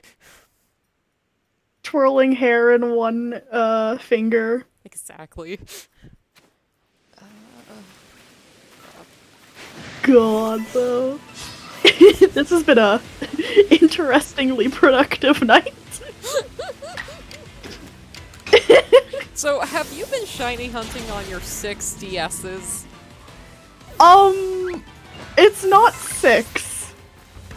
It's 1, 2, 3, 4, 5, 6, 7, 8 DSs and 1 Switch. Note, June has an aunt that works at a thrift store, is that right? A secondhand store? Yeah, a And thrift store where she can just, it's a local thrift store, so she can just, like, usually for, like, either pennies or nothing at all, would usually get, like, oh, my niece really likes video game things, especially Pokemon. Here, I have some, like, 3 DSs that all work perfectly fine that they literally didn't want because, like, maybe the charging port needs to be at a very slight angle to work. And I don't want to turn those down. So anyways, this is how I can shiny hunt on one too many games to be a normal person. where's that picture you fucking posted, like, recently? Where did it go? Where did you put that? It's in private chat. You're gonna Is it okay if I share that? I'll I'll do the crop one? crop it so the Discord isn't seen in the I'll, I'll, I'll, background. I'll, I can do the cropped one that just has the picture of the DSs. Yeah, okay. Okay. This is out of date. I realized I have one more copy of Fire Red than what's seen here. Also, I'm sorry, your Annabelle has to go for just a moment. Oh god. There she goes. Here's the best gamer setup in the whole world. It's too wide for the screen. I had to take a panorama image. So, yeah. And then there's the Switch over there. Yeah. So, what are you hunting? The only thing I can hunt between all these games is Zubat. Is that what you are hunting? Oh no. I'm doing various hunts on different games at the same time, but I usually give up after half an hour because playing more than 2 games at once is like overloading to the max.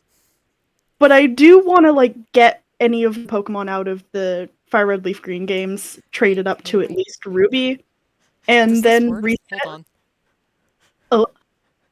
Oh god, where did he go? Oh god, he's tiny. Oh god, he's tiny. It works! Oh god, oh fuck! Oh god! God! I fucking love being able to do this! Yeah. Stick them all to a big wheel fortune style spinner and just spin it every 5 seconds to switch games! Send you that gif? Okay, I will afterwards, dude. I know I've reblogged it, so if you go into my submiss tag on my blog, it's in there. Wait, hold on. Before I continue going through silly things, I have to show you a different silly thing. Say hello to my favorite piece of official Guzma, concept art. Hold on. There it is. The boxers.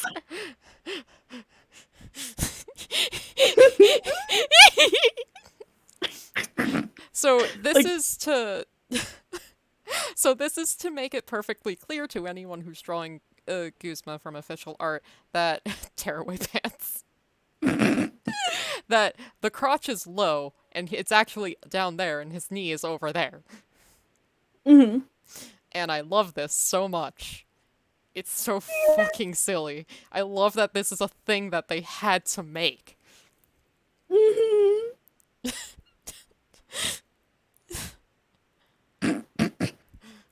Oh. This crotch. Speaking of Guzma, here, you guys can look at some of the full art Yeah! Team Skull stuff I have. This is old, because I also have full art Team Skull Grunt as well. The Guzma pile. But Skull here's part pile. of my Team Skull pile. Plus the sketchbook I bought that is all Lola, and I slapped a sticker over Lusamine. She doesn't deserve to be seen. Yeah. Oh, nice. God, I was looking through my tag for a local convention on my Tumblr blog, and the only tagged image from the convention is a group of Team Skull cosplayers from Good. like 2017. Good. They had a Guzma, a Plumeria, and 2 grunts following them around. Wait, I should... Yes, this is a good... June? June. Yeah. Pet Warded Ingo or Pet one of either Emmett or Ingo plush. Ing. Whiching, plush or ward?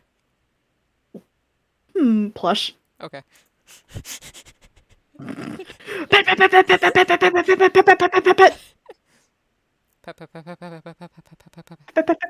pet, pet, pet. I hope you know this is happening in my head at all times.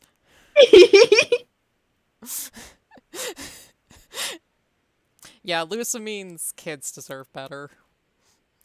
Yeah. God, that's so I want Lusamine and Getsus to get married so I can assassinate them at their wedding? Fucking pro gamer move. 2-for-1 combo. Fucking power. Is there... That goes too fast. I'm actually a little uncomfortable. Oh! Here you go. Here where I am.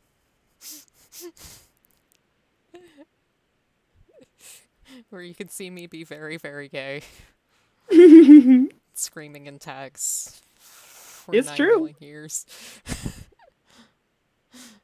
I feel like there was something else I was trying to find in here. Hello, concept art. I think this one... Okay, I think we're... Okay, yeah, that one doesn't go as fast, so it doesn't, like... I don't know. Something about the really fast one was like, I don't like looking at that. Hell yeah. That's fair.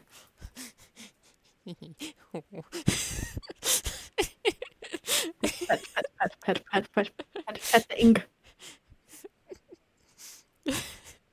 Do you want me to also put a Dahlia or the bell back on you? Either or is fine. Do you have a pref? I think Dahlia would be funny. Okay. Open image. Image 2. Where's the doll? There you are. Oh, Dahlia. Oh, Dahlia. Your own plushie Dahlia. Yippee! Whoop.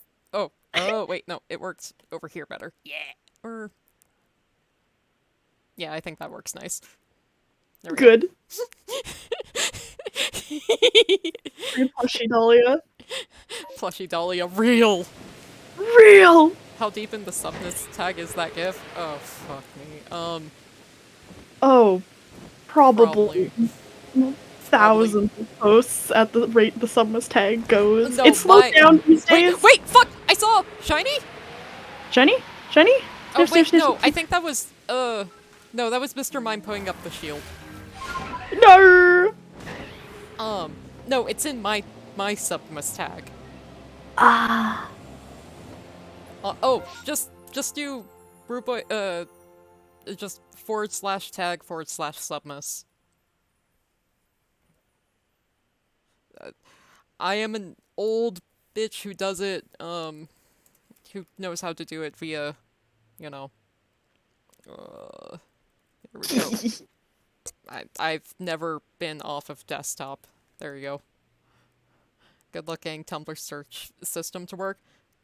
It's fine because I have all of these posts tagged, because I am the one who needs to be able to reference it at any moment. Because gay, homo, gay. Yeah.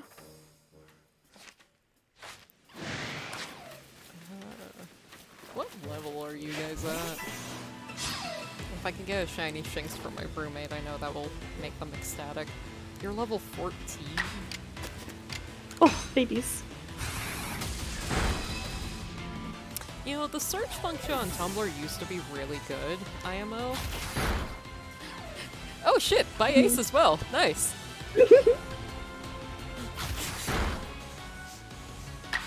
I just say gay because it's funner to say, and tastes skew towards dudes, and I am a dude-adjacent creature. Yeah. It did used to be good, yeah. It used to, like, search within the post for the word as well, and that would be fucking useful, and now it's just like... You can. What? You can still do that. You just if you're, like, looking for... What I do for if I find posts that aren't correctly tagged about characters, like, say I'm trying to find, Duroc. If you type just Duroc without any hashtag before it, and then do hashtag Pokemon, it'll come up any posts that have Duroc mentioned in it and are tagged Pokemon. Huh. Interesting. Hand-roam poly Ace? Nice, nice. Nice. What are the cats doing? Oh, they're being silly. And by silly, I mean wrestling. It is 10:30. It is time for, the Worldwide Cat Wrestling Federation. There we go. Yeah. Yeah, I'm probably gonna ask you to write that down for me at some point. that search thing, because, again, well, no, I was talking to someone else when I said that, but I have a sometimes hard time processing when someone's telling me, like, some, like, directions in the spoken form. No worries. Here, let me just screenshot and I'll DM how I do the search things. Lit. Just so you have a visual. Thank you. Here you go. That's how I would search for Jay, for example. Gotcha. Does anyone here have Tinkaton Family on the brain? I mostly liked it because it reminded me of my pal Puzz. And like, the design of the final Evo is interesting, but I don't know, doesn't... It's cute. I wish it was a little weirder, but... Hi, Kaden! It's fine. But how's it going, Kaden? I know... Oh god. Oh, this isn't too bad. I know yesterday went fucking... really well. My pal Kaden here is streaming all this weekend to help raise money to help pay for their mom's cancer treatment. Hope that goes well. Yeah, yesterday was fucking incredible. I know that. Like, y'all raised like fucking $4 grand yesterday. Shout out to was it the Deep Rock Galactic community? Was like super fucking kind and like super incredibly helpful. That's awesome. I'm just that fucking rules. It's going really well. My mom is getting so funded right now. Fuck yeah! That rules! I'm so glad. I know you've been really worried about this. God, I'm so glad people are out here able to help. And they're willing to help too. Yeah. Like, I was planning on helping once I had work again, but I was gonna I've worked at the Ren Fair for 2 different years, and I also found out that I'm an uncle as of today. Oh shit! Congrats! Congratulations! Oh damn! Congrats on the nibbling. But yeah, I've worked at the Ren Fair a couple of years, and I was gonna work it again this year. I thought I would be able to keep the same position I had the last 2 times. But when I went to talk to my old boss, he was like, "So how's your health?" I'm like, "What? It's fine." And she was all like, "Oh, but you were having like back problems and stuff last year." I'm like, "No, see, the problem was the fact that we weren't getting breaks ever." Well, not like ever, but like very fucking rarely. Nibblings need to be as calming as niece and nephew. I tried to do that. Yeah. Get a sword next time. Good luck. I mean, there's good ones there. Just, but yeah, it's like on the days that I got, my fucking legally mandated breaks, I would be fine. I would be sore at the end, but like not unreasonably so. Like the normal amount. You get home from work and you're sore and tired. That's normal, right? Right? Right. Or am I more disabled than I thought I was? You're valid. I don't know. Anytime I have to interface with fucking work environments, it's like, good god. Right. You got the submiss exploding gifts? Let's go! Hell yeah! After scrolling through the search. It's like, I know it's in there. I know I fucking tagged it. Finally got out of retail and work in a lab now. Yeah. I'm so frustrated that, like, my college stuff got so derailed. I don't want to work retail.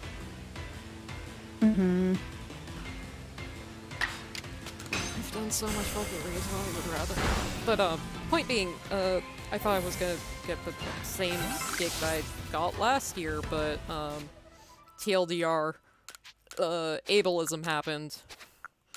And she, I was trying to tell her, like, I'm fine as long as, like, we actually get enough help so we can have breaks like we're supposed to. And she was like, I'm trying my best. And, basically just shoved me off to other departments. And I was only able to secure work for Sundays when I thought I was gonna have work for 4 days, for Thursday through Sunday. So...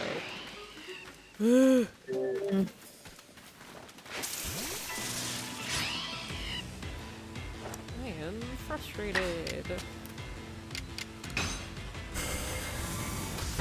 I'm trying my best. Just let people take breaks. The thing is, we didn't have enough coverage. Because, like, the booth that I was working basically was both, like, basically an ice cream booth and a mini bar. Like a partial bar type deal. And so you need to have a specific license to be able to man the bar side, which I have. I got it last year. But we never had people to actually relieve us, so that, because you need at least 2 people to, cover both sides, because it's the LA Ren Fair. It's fucking crowded. I see, though, to be frank, that is their problem and it shouldn't be yours. Yeah. Yeah, it's just like, hire more people, or there's gotta be wiggle room somewhere. Because if there isn't, you're not doing your job right, I think.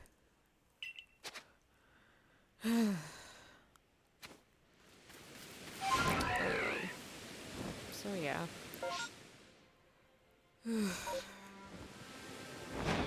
I had to deal with that today. Ugh. And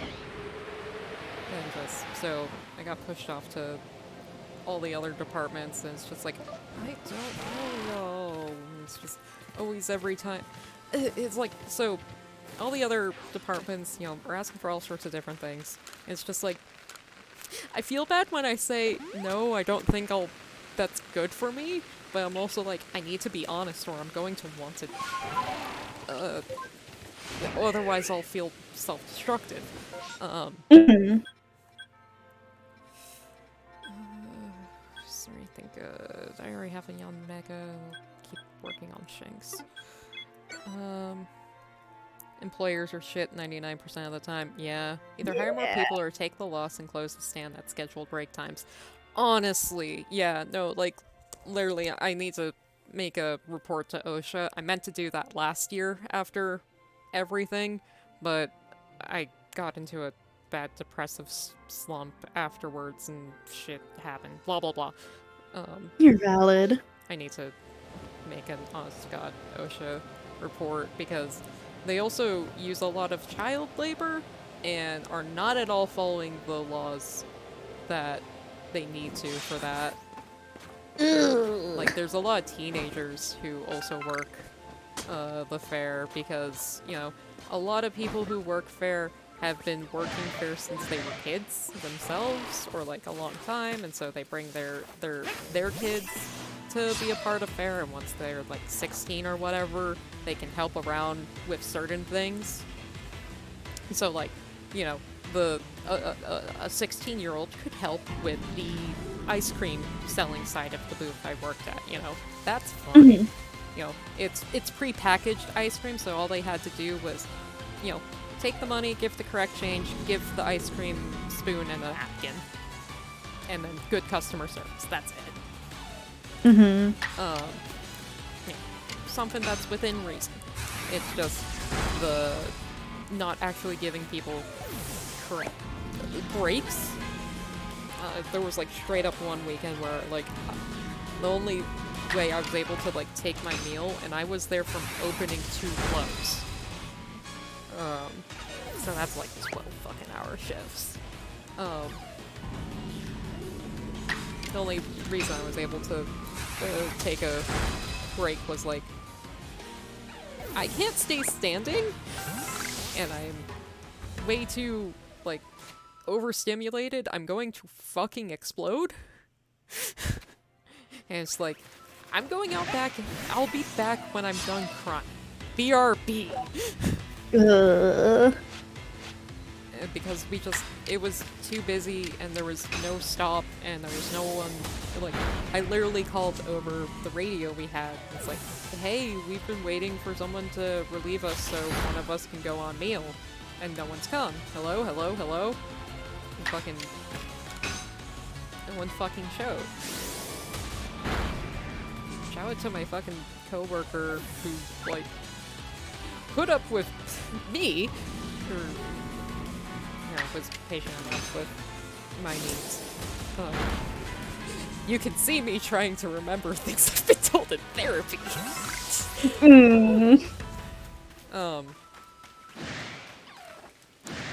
And just... I'm guessing whoever was in charge did next to nothing to actually help. I mean, I think on those weekends were probably some of the really busy weekends, so they were busy because that booth is technically under beverages. So the person running that is also working, is like also managing a lot of the ale stands. My friend got a job a few weeks ago and she's already burnt the fuck out. It's so concerning. Yeah. I got one job back in October, I think it was? It was either October or November. And, it was a job cutting, making those, like, pre-cut fruit bowls, for grocery stores. And, it was overnight. It was, like, my shifts were literally 11 p.m. or midnight to 7 a.m. And,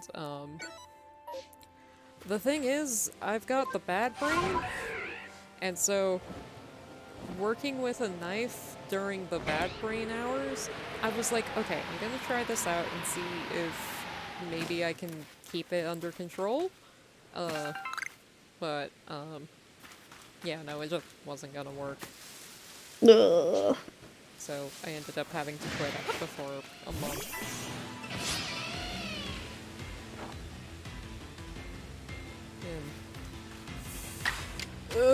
Every time I have to interface with just having to work, it's like, oh Christ, right, this fucking degree of mentally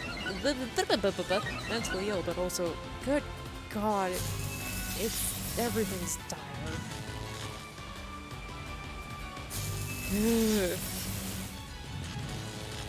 I'm generally not held a job for longer than a week. I don't really understand why, but I get burnt out on this instantly. It becomes mentally and physically damaging to do so. That's fair.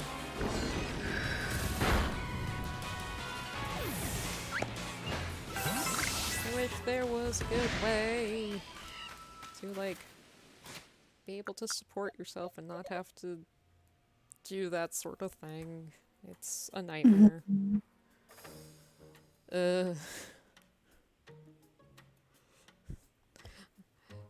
And to be clear, I'm doing this sort of thing, streaming, because I find it fun. I like to hang out with my friends and show video games and talk about shit and be goofy together.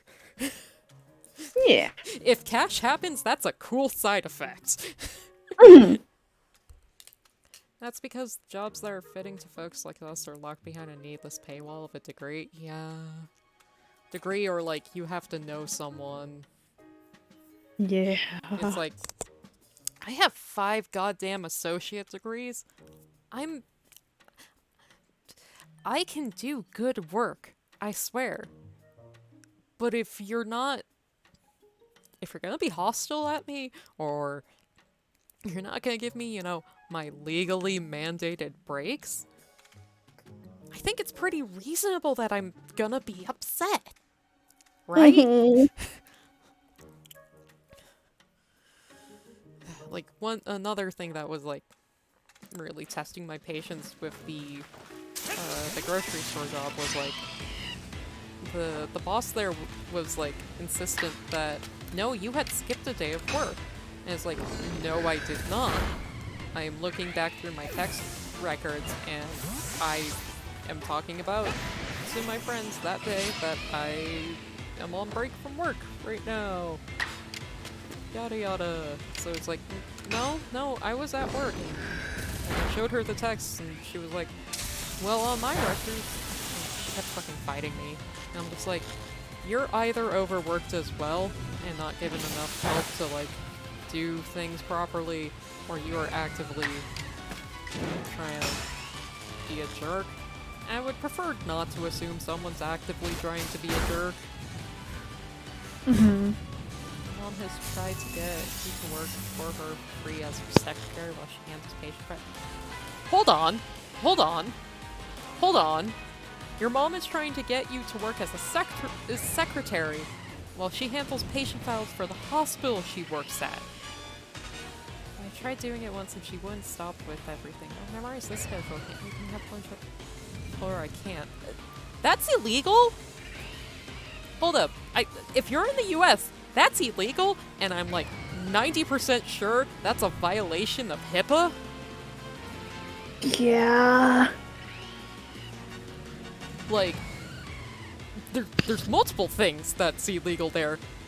But the first one, if she's dealing with paperwork about patient files from a hospital, and you, someone that, you know, the patient did not consent to because you're, like, not actually officially a part of this hospital and all, that's illegal!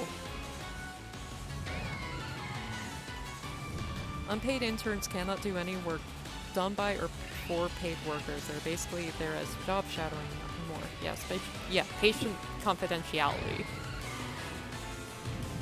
HIPAA is patient confidentiality, I think? Or I could be misremembering. I studied earth science.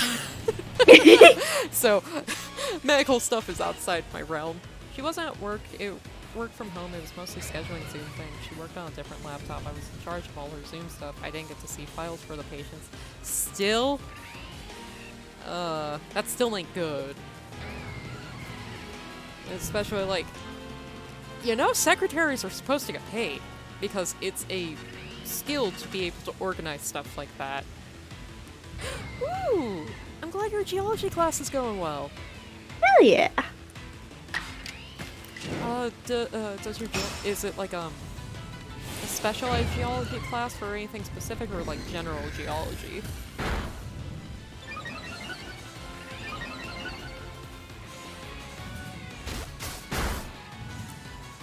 Parents who think they can just be like, oh, I have a kid, they'll do my work for me. It's like, no, you signed up for a job. You did, not the kid. It's generalized physical geology. Okay, cool. Ooh, that's still fun. Mm-hmm. Oh, community colleges, I love ye. And it's like, honestly, like, half the time, even if your parents are doing these types of jobs, why the hell would you know how to do it? Like, Yeah. my dad does stucco. It doesn't mean I know how to do stucco. I don't fucking know how to build a house. Yeah, like, my mom, is a nurse, and she was like an ER trauma nurse for a long time, and then my dad's, done like, for a while he was like a server manager type of deal, like computer servers, and now, last I checked before I started blocking him, he was doing, some programming work. I don't fucking know how to- I don't know medical stuff. I don't know programming stuff. I know very vaguely the basic concepts of C++ programming, but I couldn't fucking help him with that. Yeah.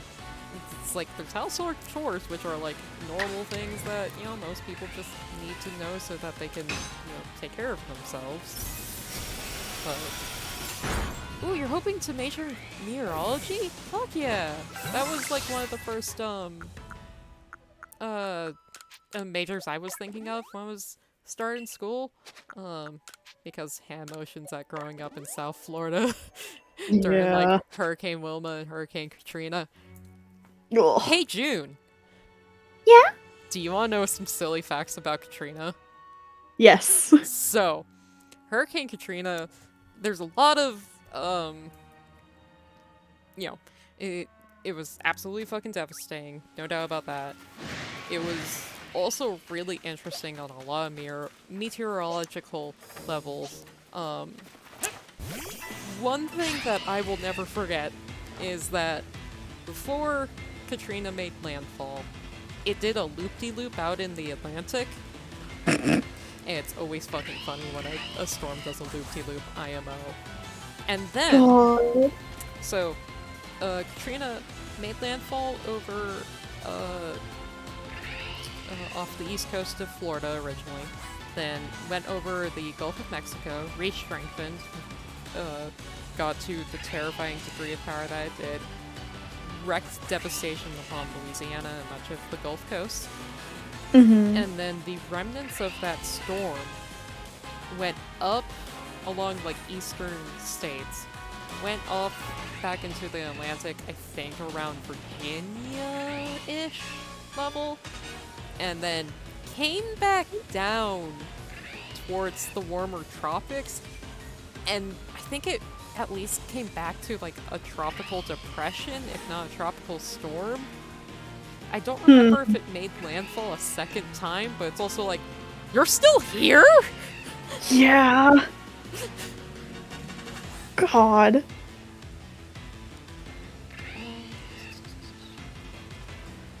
Set my AI alarm for this meeting. Memorize this one. What the does that? My dad isn't too bad. Dad is way younger than my mom.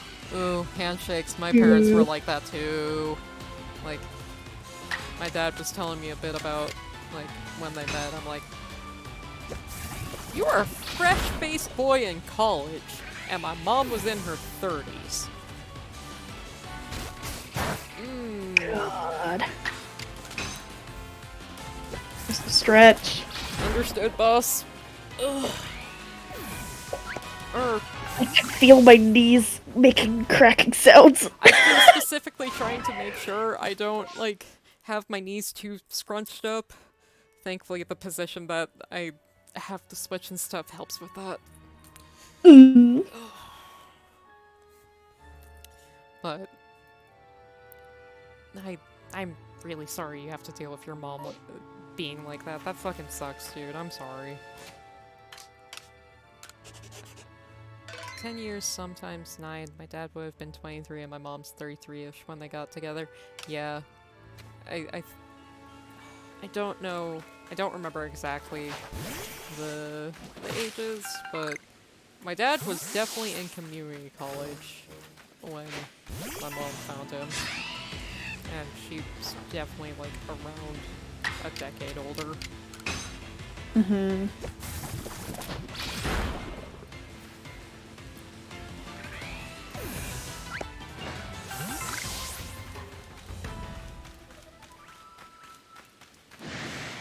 Also, I promise, I will not go too deep on family lore, because it gets upsetting way too fast. You're valid. It's also just better safety-wise to not get too deep. Yeah, I just hand motions to the fact that I have most of my blood family belongs. Yeah. Most of your family works as doctors or in the field, and I'm like, yeah, that's fair. Yeah. Something isn't the point of progress to, like, make life better and easier for your kids. You know, grandpa do the construction so the parent can do, like, medical-ish stuff so that, oh lord, oh god, the Luxrays want me dead. So that the kids can do art, that sort of thing. Like, I remember a quote, something along those lines. Yeah. Life should be easier for the kids and be smarter than you, so stop getting mad when they know stuff you don't. And also, if you don't teach them stuff, you know you have to put in some legwork there? Right? Right? Right? Right? Yeah.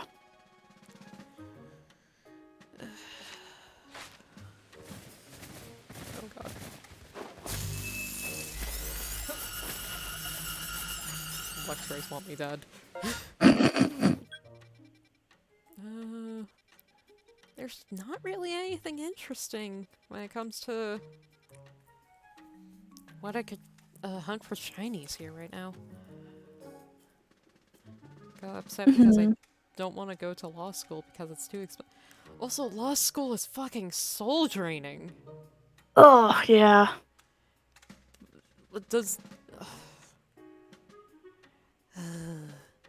The thing with ADHD is a lot of time it's genetic. Mm-hmm. And a lot of things with genetic mental illness bullshit is your parents are in fucking denial. My dad absolutely has ADHD, and there's been a couple times I've pointed out to him like, oh, that's an ADHD thing. And he would get pissy about it. And it's just like, I'm just telling you a fact, my guy. I'm trying to, like, bond a little bit here, my dude. I'm not, like, saying something. I'm not saying anything bad about you. This isn't a judgment.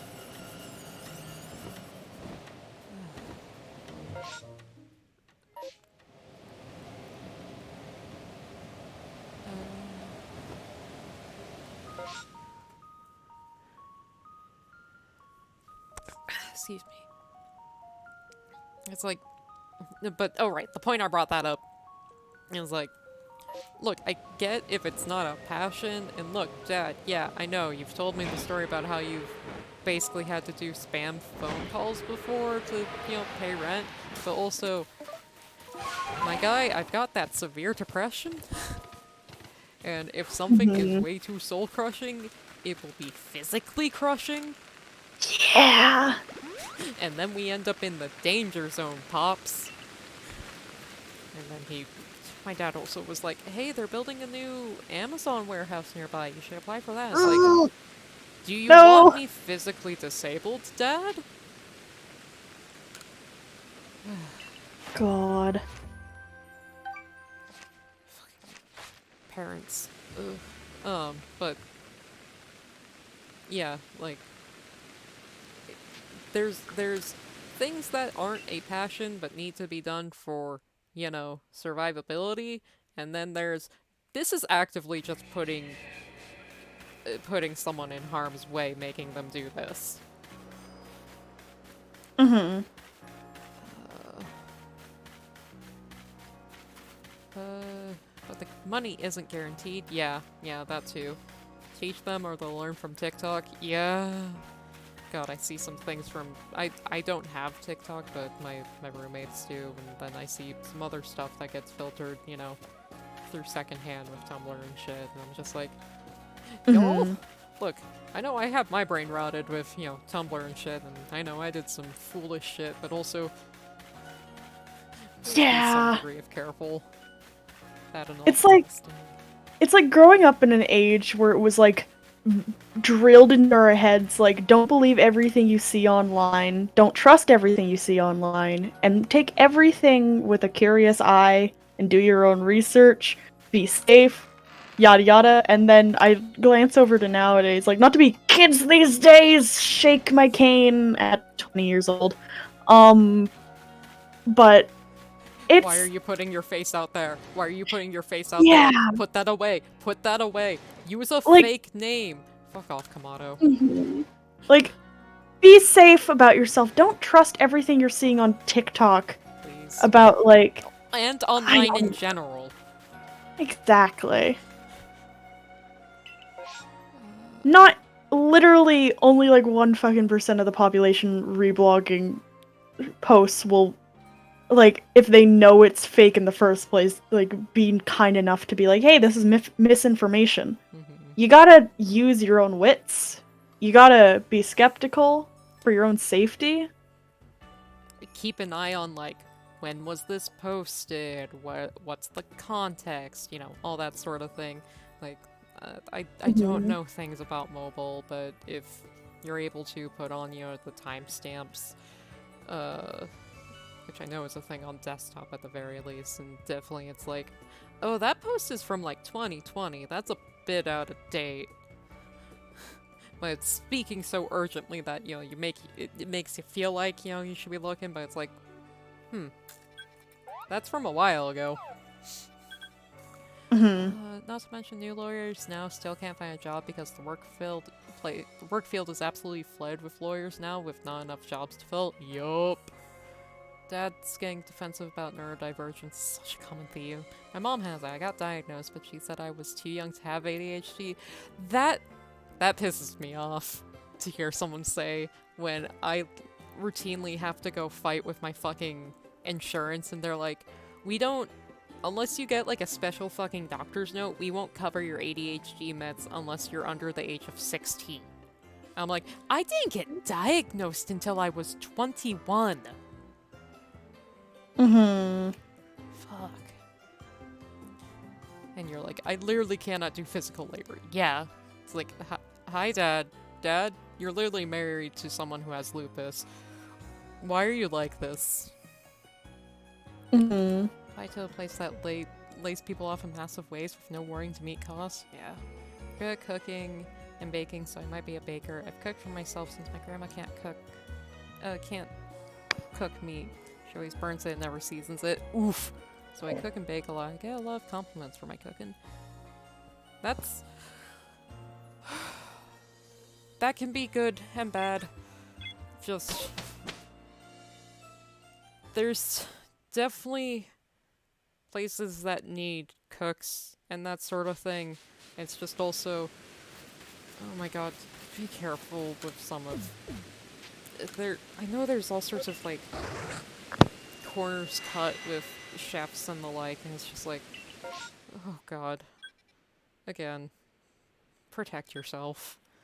Ooh, Cyndaquil. Ooh. Cyndaquil, the Ghastly, the Quilava. Cooking for a job can be very physically demanding, yeah. I legit had to say no to one of the job offers today because they're like, yeah, we're looking for someone to work on this, like, ice cream that's put in, like, a churro dough thing for the fair. And, asked about, like, oh, we need someone who can, like, work with charcoal and someone who's good with dough. I'm like, no, that's not me. Well, yeah. Being real with you, boss, that ain't me. I don't think that's gonna be a good fit. Like, I understand you can teach, but, like, I literally have never worked with charcoal before. And I don't want my first time to be for a job.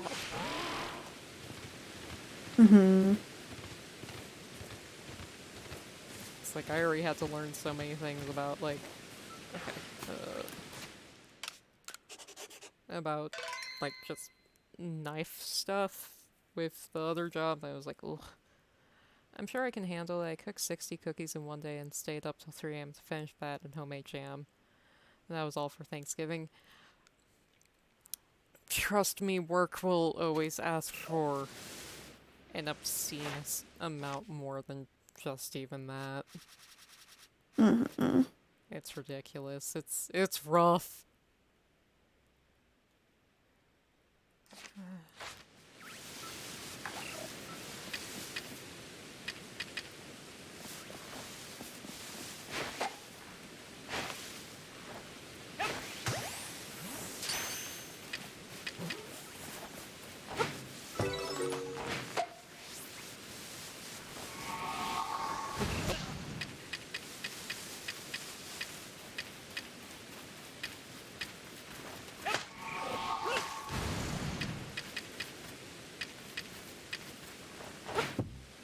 Please? Yeah, that is impressive. What? They were character themed and had to be hand put together because I had no cookie cutters. Oh, wow. Got lost. I get lost in my baking law and your art. Fuck yeah. Work on a plot for... Hell yeah. Hell yeah. You know, there was a comic not recently, a bit ago, but they just reblogged it again, by Mod Mad. It was like they're really into those duck comics. I don't understand, but good for you. And it took place in a train station, so background submiss. Yeah. Train rot is eternal. Good God, is it? Fucking took one look at this goddamn depressed man, and all of a sudden it's like, it's been a year. Oh! Oh, hey, thanks Butler for gifting that sub over to Kay. That's really kind of you. Hell yeah. Yeah, we are calling it train route, my guy. My friend, my pal. That's why I've been calling it for this past year.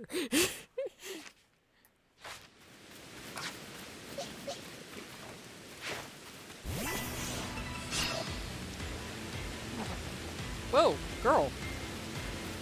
Ooh. Nope, not that bone.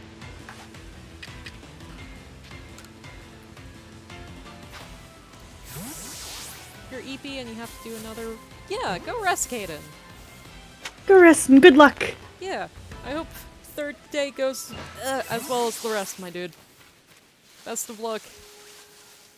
May people be kind.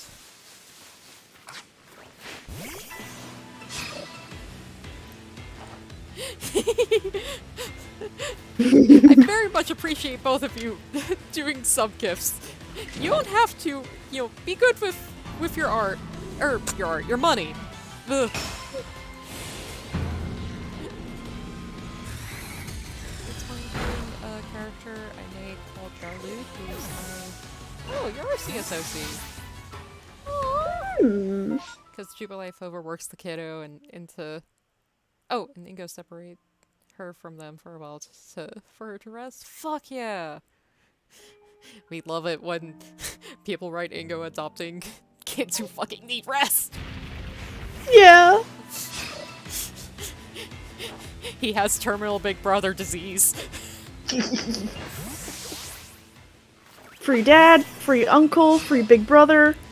Any role, he's free.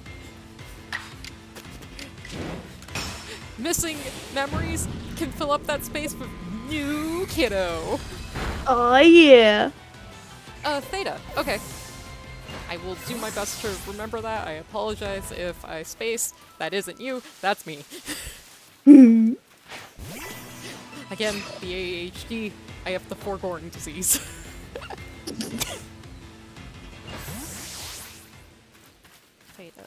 Theta.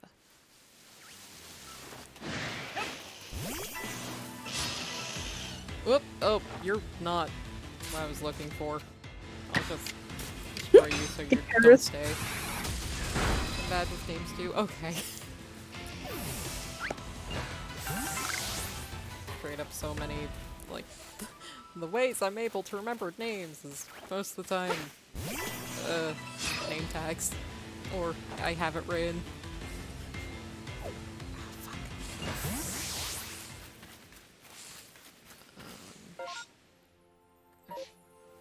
Sneasler kinda accepted Garlude as well, mainly because Garlude is sassy but also heavily overworked and spends most of the time with Pokemon.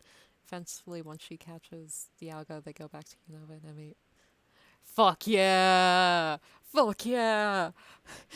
Uncle 2! Go, dude! Get doubly adopted, kiddo! Oh yeah. We fucking love to see it! Yeah. If anyone ever writes that the twins as being like overworking the fucking depot agents, I'm like, where do you get this from? Like, I know a lot of people like do a lot of things with like Emmett going batshit and blah blah, and it's like, okay, I understand. Grief does some fucking things to you. Signed, I bet you. Oh god, is working on those problems. But I don't know. In my opinion, at the core of both the twins is kindness, IMO. The adoption buff stacks! It does! You're so right, Beta!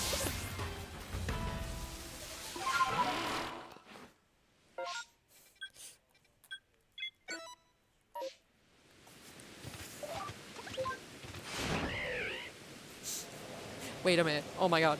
June. That would be Yeah? a triple adoption because of Sneasler. Yeah! 3 parents. Free, funny weasel. Congrats on your weasel mom. Best part Yeah. is them teaching her to be like, don't use like during subway battles, please. Mini subway boss who wears a lavender outfit, and despite having an uncle and a dad, when she hears people talking shit, she will confront them. Fuck yeah.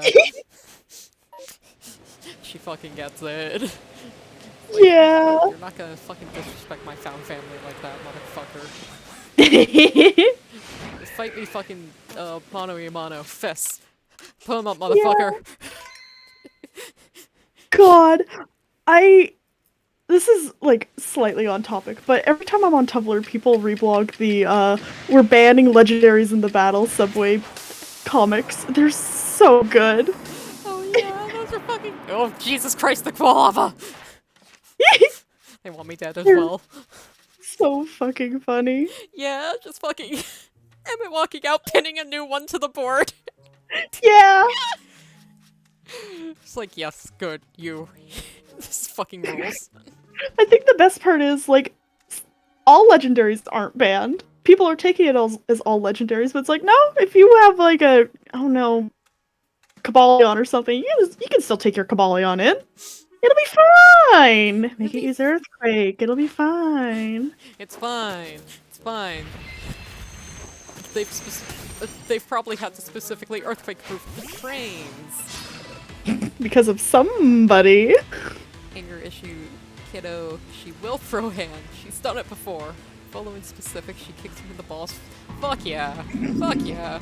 Get humbled by a fucking teenager kicking you in the nuts.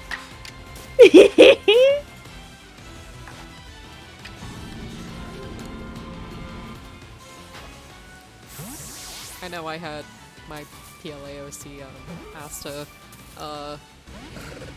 absolutely bites Kamado God. on Mount Coronet. They absolutely bite Kamado. It's like, no, I'm fucking done with this shit. Get out of my way. Yeah. Trains no longer move, they just have video projections outside the windows. No, I mean, as someone who, again, lives in LA, I'm sure there's probably a way to, like, earthquake-proof, trains, and also it's Pokemon. And, like, technology in Pokemon's wild. One time I dreamt that I was in Legends and I ended with photographing me as he wiped moss off his mouth. Tasty moss. Let's see. No listening to an iron gets allowed in the battle subway. Oh yeah, yeah. It's on fucking site. Sludgies. They don't even manage to get through the doors before Garlude's fucking at them bitches' throats.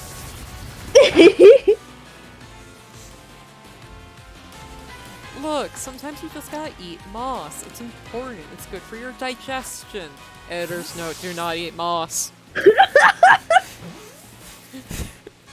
Editor's note, you may or may not get a disease if you try. I am making a goofy funny joke on the internet. Do not take this as advice.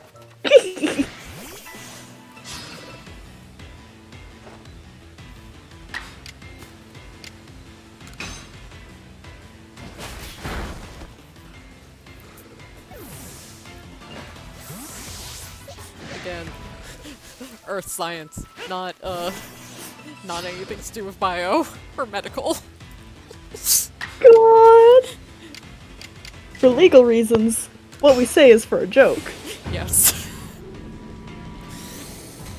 Just me walking into the battle subway. There's no possibility. I'm banned here. Garlude running at loose speed at full speed, holding her Pokeball Versailles. Get the fuck out! Good, good, good. Get humbled, bitch. I think Garlude has right to fight. I think Garlude and Greta would be friends. As a treat. I think Garlude and Greta should be friends. Greta should be allowed on the battle subway, I think. Well, didn't we already discuss that Emmett and Greta would probably be pals? Probably. Because of the moxie. I still think about the concept of like promotional days, like they bring in some of the other heads from other facilities to come to different regions for, again, like promotional things, like, oh, fight this big head from this other region, take challenge trainers. But also sometimes I think about what would happen if people didn't know there was the promotion going on. Anyways, this is how someone should get aware of the horrors, by trying to go after Ingo and Emmett, and they opened the door and it's just Greta standing there. This happens to Salon.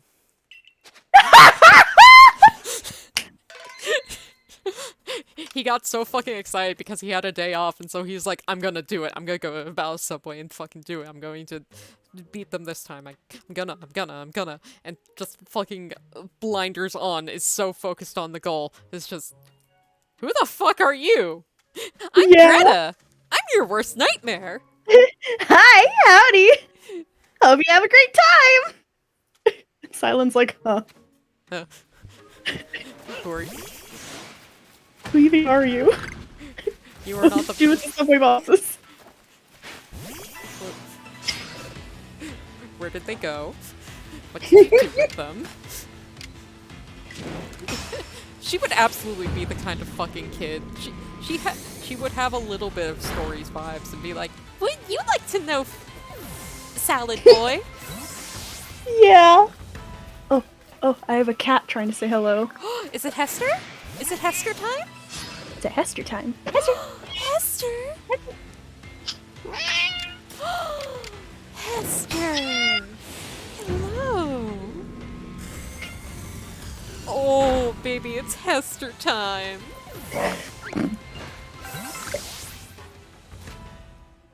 Hester's mandatory. Oh, Hester. We have no say in whether or not it is or is not Hester time. It's only by Hester. Exactly.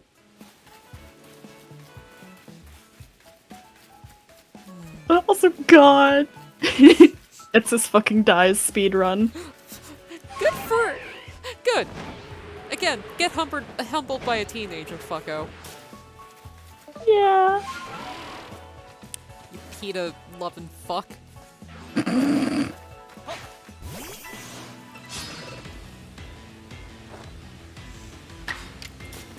don't remember if there was a sketch. I think he did. There's a sketch page KK did where it gets this in the background, and in the foreground it's the twins. Emmett has a hand on Ingo's shoulder, and Emmett is going, don't look, there's a Garbodor cosplayer behind us. God!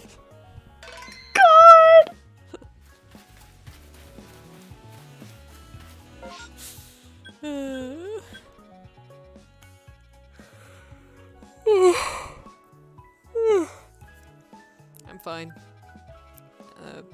Everything's fine. Okay, no it is. Oh yeah, it's 11:30. I'll probably...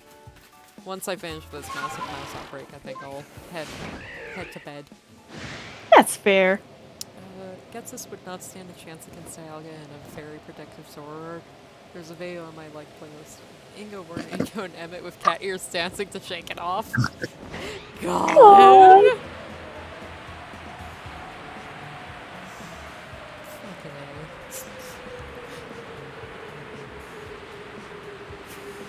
People are good, doing some good and silly things. Yeah.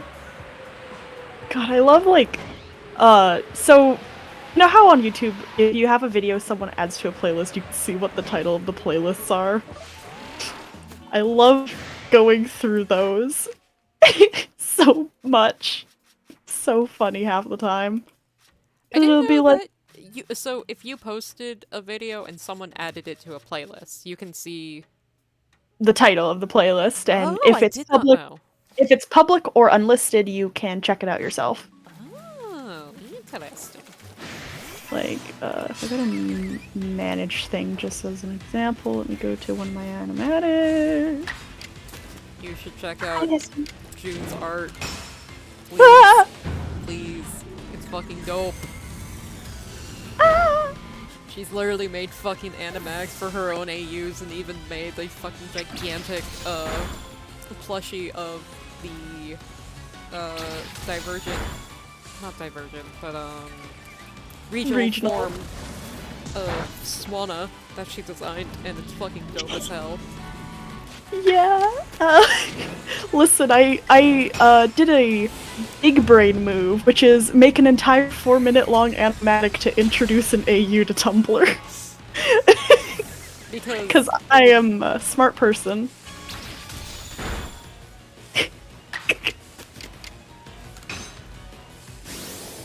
Someone please help Skyla. Or, not Skyla, Lysia. God, it's only a matter of time. Just like, no, it's girl. One of the girls. Which of the girls? Brain, please, please, please, please, please. Hi, Hester. Hester. Where is the... Oh, Hester noises. She's so loud. I'm so thankful. I adore her.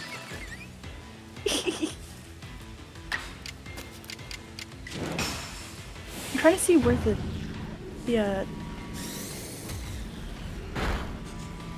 what was I gonna say?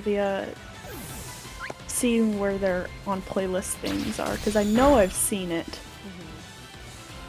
Where is it? Oh, here we go. Yeah. There's a little tab on the analytics that's like playlists that have this in it, and like, for example, like the first one in the Stray Italian Greyhound one is just like Ingo, cry face. Next one is PLA. Next one is To Be Organized, etc., etc. That's very fun. Yeah, and you can see exactly how many click-through views have come from each. Oh, that's neat. And how many impressions and all that.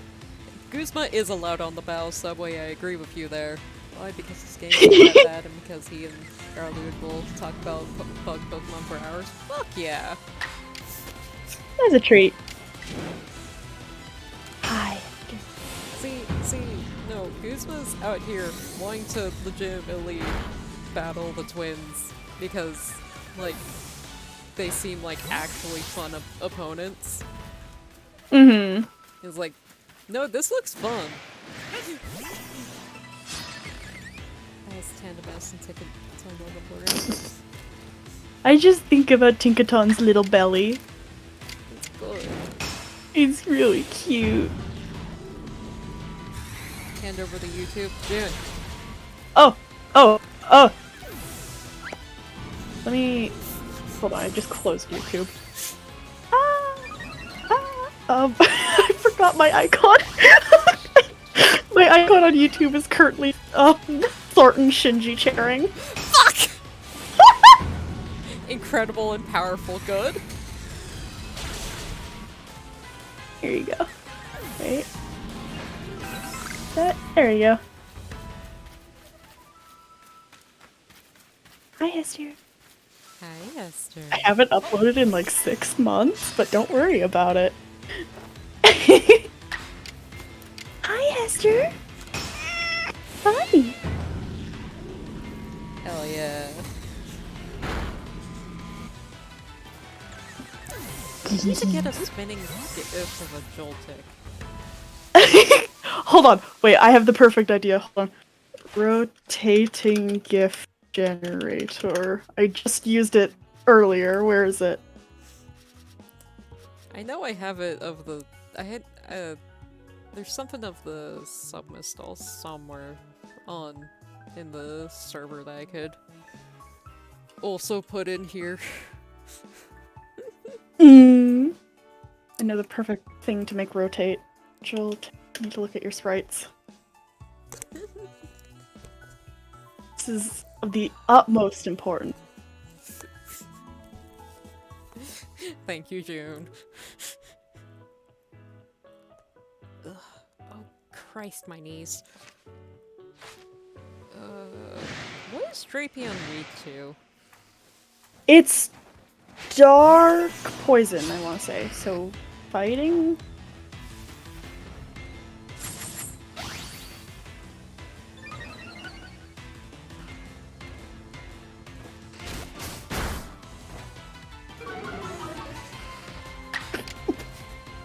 Ugh, sorry, that was a sneeze.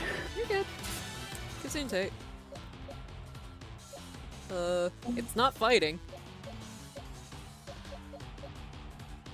Huh. I don't remember what it's weak against then. Gex, just fucking punch it. And by punch, I mean hit it in the face.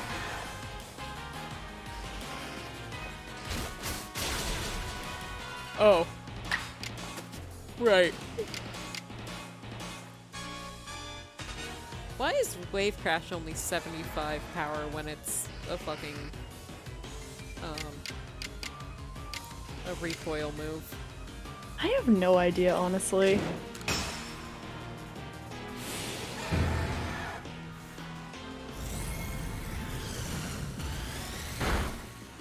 Like, seriously, that didn't...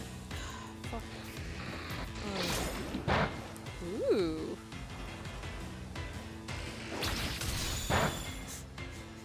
But it will have a good... it will have a nice resolution, right? Right? Right. Please.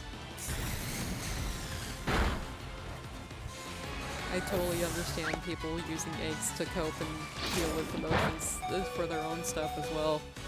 I am out here like, man, there's enough bad shit happening in the world. I ain't doing that to my faves. That is so valid. But that's just my personal shit. Really do have some times what it was.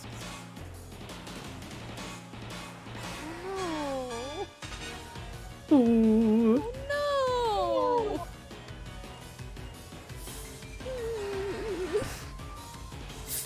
Garlude!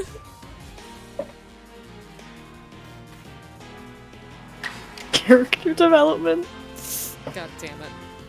I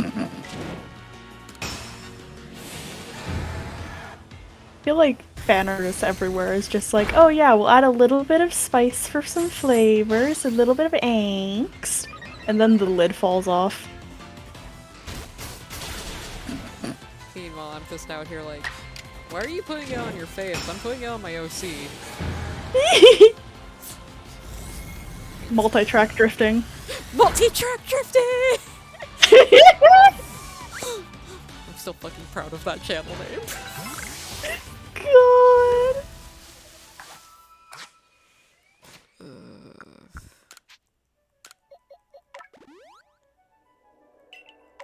Yes, the character development sledgehammer. Fuck!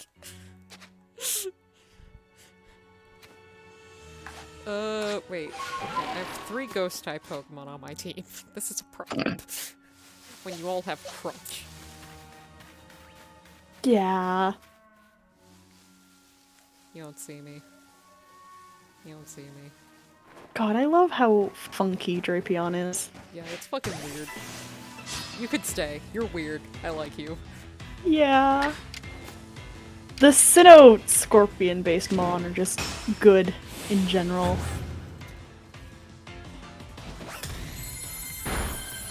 They gave us both Drapion and Gliscor.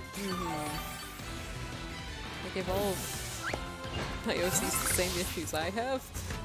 So you've learned to love the self through character creation. Surprise Pikachu. Working on it.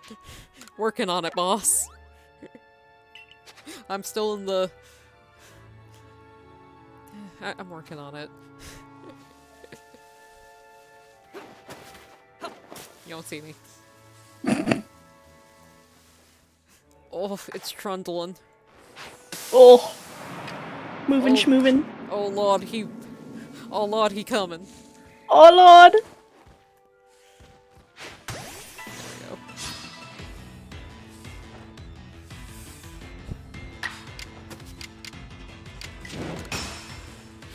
go. just remember when PLA trailers first came out and people saw the alphas in Pokemon attacking you for the first time with the Ursaring racing towards the camera. I love seeing so many people's reactions of just like going like, "Oh fuck!" So, because I thought I wouldn't be able to play Arceus for like a real long time because I didn't expect my friends to throw 20s at me. So, I didn't look at any of the trailers and stuff because I knew I would be upset that I wouldn't be able to play. Yeah. So, PLA is probably the first time in a exceedingly long time that I went in knowing literally nothing about the game. God. And I kind of wish I could have done that with Scarlet and Violet as well, but oh well. Mm-hmm. I was also Dang. fucking curious, and it was a little hard to avoid shit. Yeah. And also, the roommates who said they would get it for me kept dragging their feet. To the point that his girlfriend ended up having to get it for me instead. But, whatever. Oh, into the Sneasel den. Oh. It's time for you to meet the Snee. Aw. Yeah. I don't know.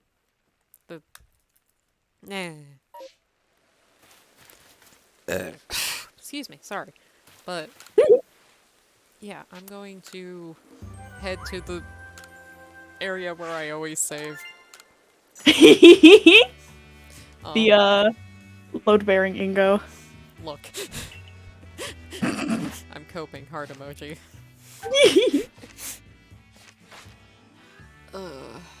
Is anyone still online? Is there anyone I could raid us to? Come on. Gotta be someone awake and aware. Nope! Ah, There's not. damn. Not tonight, boys. Salutes. Real quick. Is that Kamado? My guess is Kamado. Oh, okay. Oh, Sabi! You're more pleasant to see. Hi, Sabi. Pets. Sabi's just the weird girl of Hisui. Thank you, Hisui, for having Weird Girl. Again, Weird girls are eternal. I guess the whole Misfortune sisters are weird girls. Yeah. Late night gang. I mean, I don't know. It's not like I'm going as late as Frankie and Bugs tend to. They tend to go to 1 or 2, I believe. Are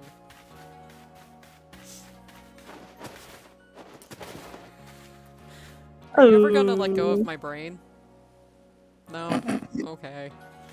Well, You're here forever. that's fine. It's always funny because it's like, you are very much not my normal type. Morbo. Like, And yet somehow. the intensity of the train rod. Just kind of a bunch of the Joltics after saving one. Oh. You work the night shift, so you're still up for another 6 or 7 hours. Oh, okay, I understand. That's fair. Totally understandable. But, yeah. Okay, yeah, I can hear. Yeah, my hearing damage is starting to act up now.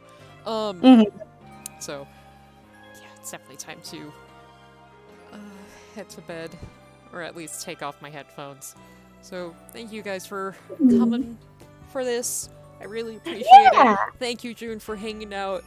I already thanked Sunny and... Okay, I guess I am tired. Sunny and, Pixel. Yeah. Yeah. But yeah, I will definitely be back Thursday with more Subnautica with my pal Jay. I'm going Hell to yeah. be busy Friday. And I might be wiped Saturday. If there's any other plans I do for streaming, I'll yell on Twitter and Tumblr. which Mhm. I've already linked. I know. I think everyone already follows there, so. But, yeah. I'll definitely be back on Thursday, and anything else, I'll holler. June, is there anything you would like to plug? Not really. My plug is already in the friends command thing. Please follow my pals. Matt Uh, and Nico already went to bed earlier. I'm not sure if you caught them, Kay. Again, brain like a fucking sift. You're so normal. Come closer. Come closer, I'm going to fucking info dump about something that you've never Yeah. heard of before. Do you want to know so much about how Skrillex has affected the general, sound of music since fucking 2011? I could do that another God. day. But yeah, thank you everyone. Thank you for the gift subs. Solnum, I'm giving you a noogie. Solnum, come here. I'm giving you a fucking noogie. Go over. Go Jocelyn. Come here. Thank you. I very much appreciate it. Get put in the headlock of love. Yeah. And thank you, Theta, as well. You're too fucking amazing to give fucking gift subs. That's fucking delightful. Y'all are great. Oh, fucking cute. I adore y'all. But yeah, make sure y'all fucking go to bed as well. When you eventually do. Have a great rest of your night or day. Time zones. Take care of yourself. Be excellent. Be gay, do crimes. Good night! So true. Good night!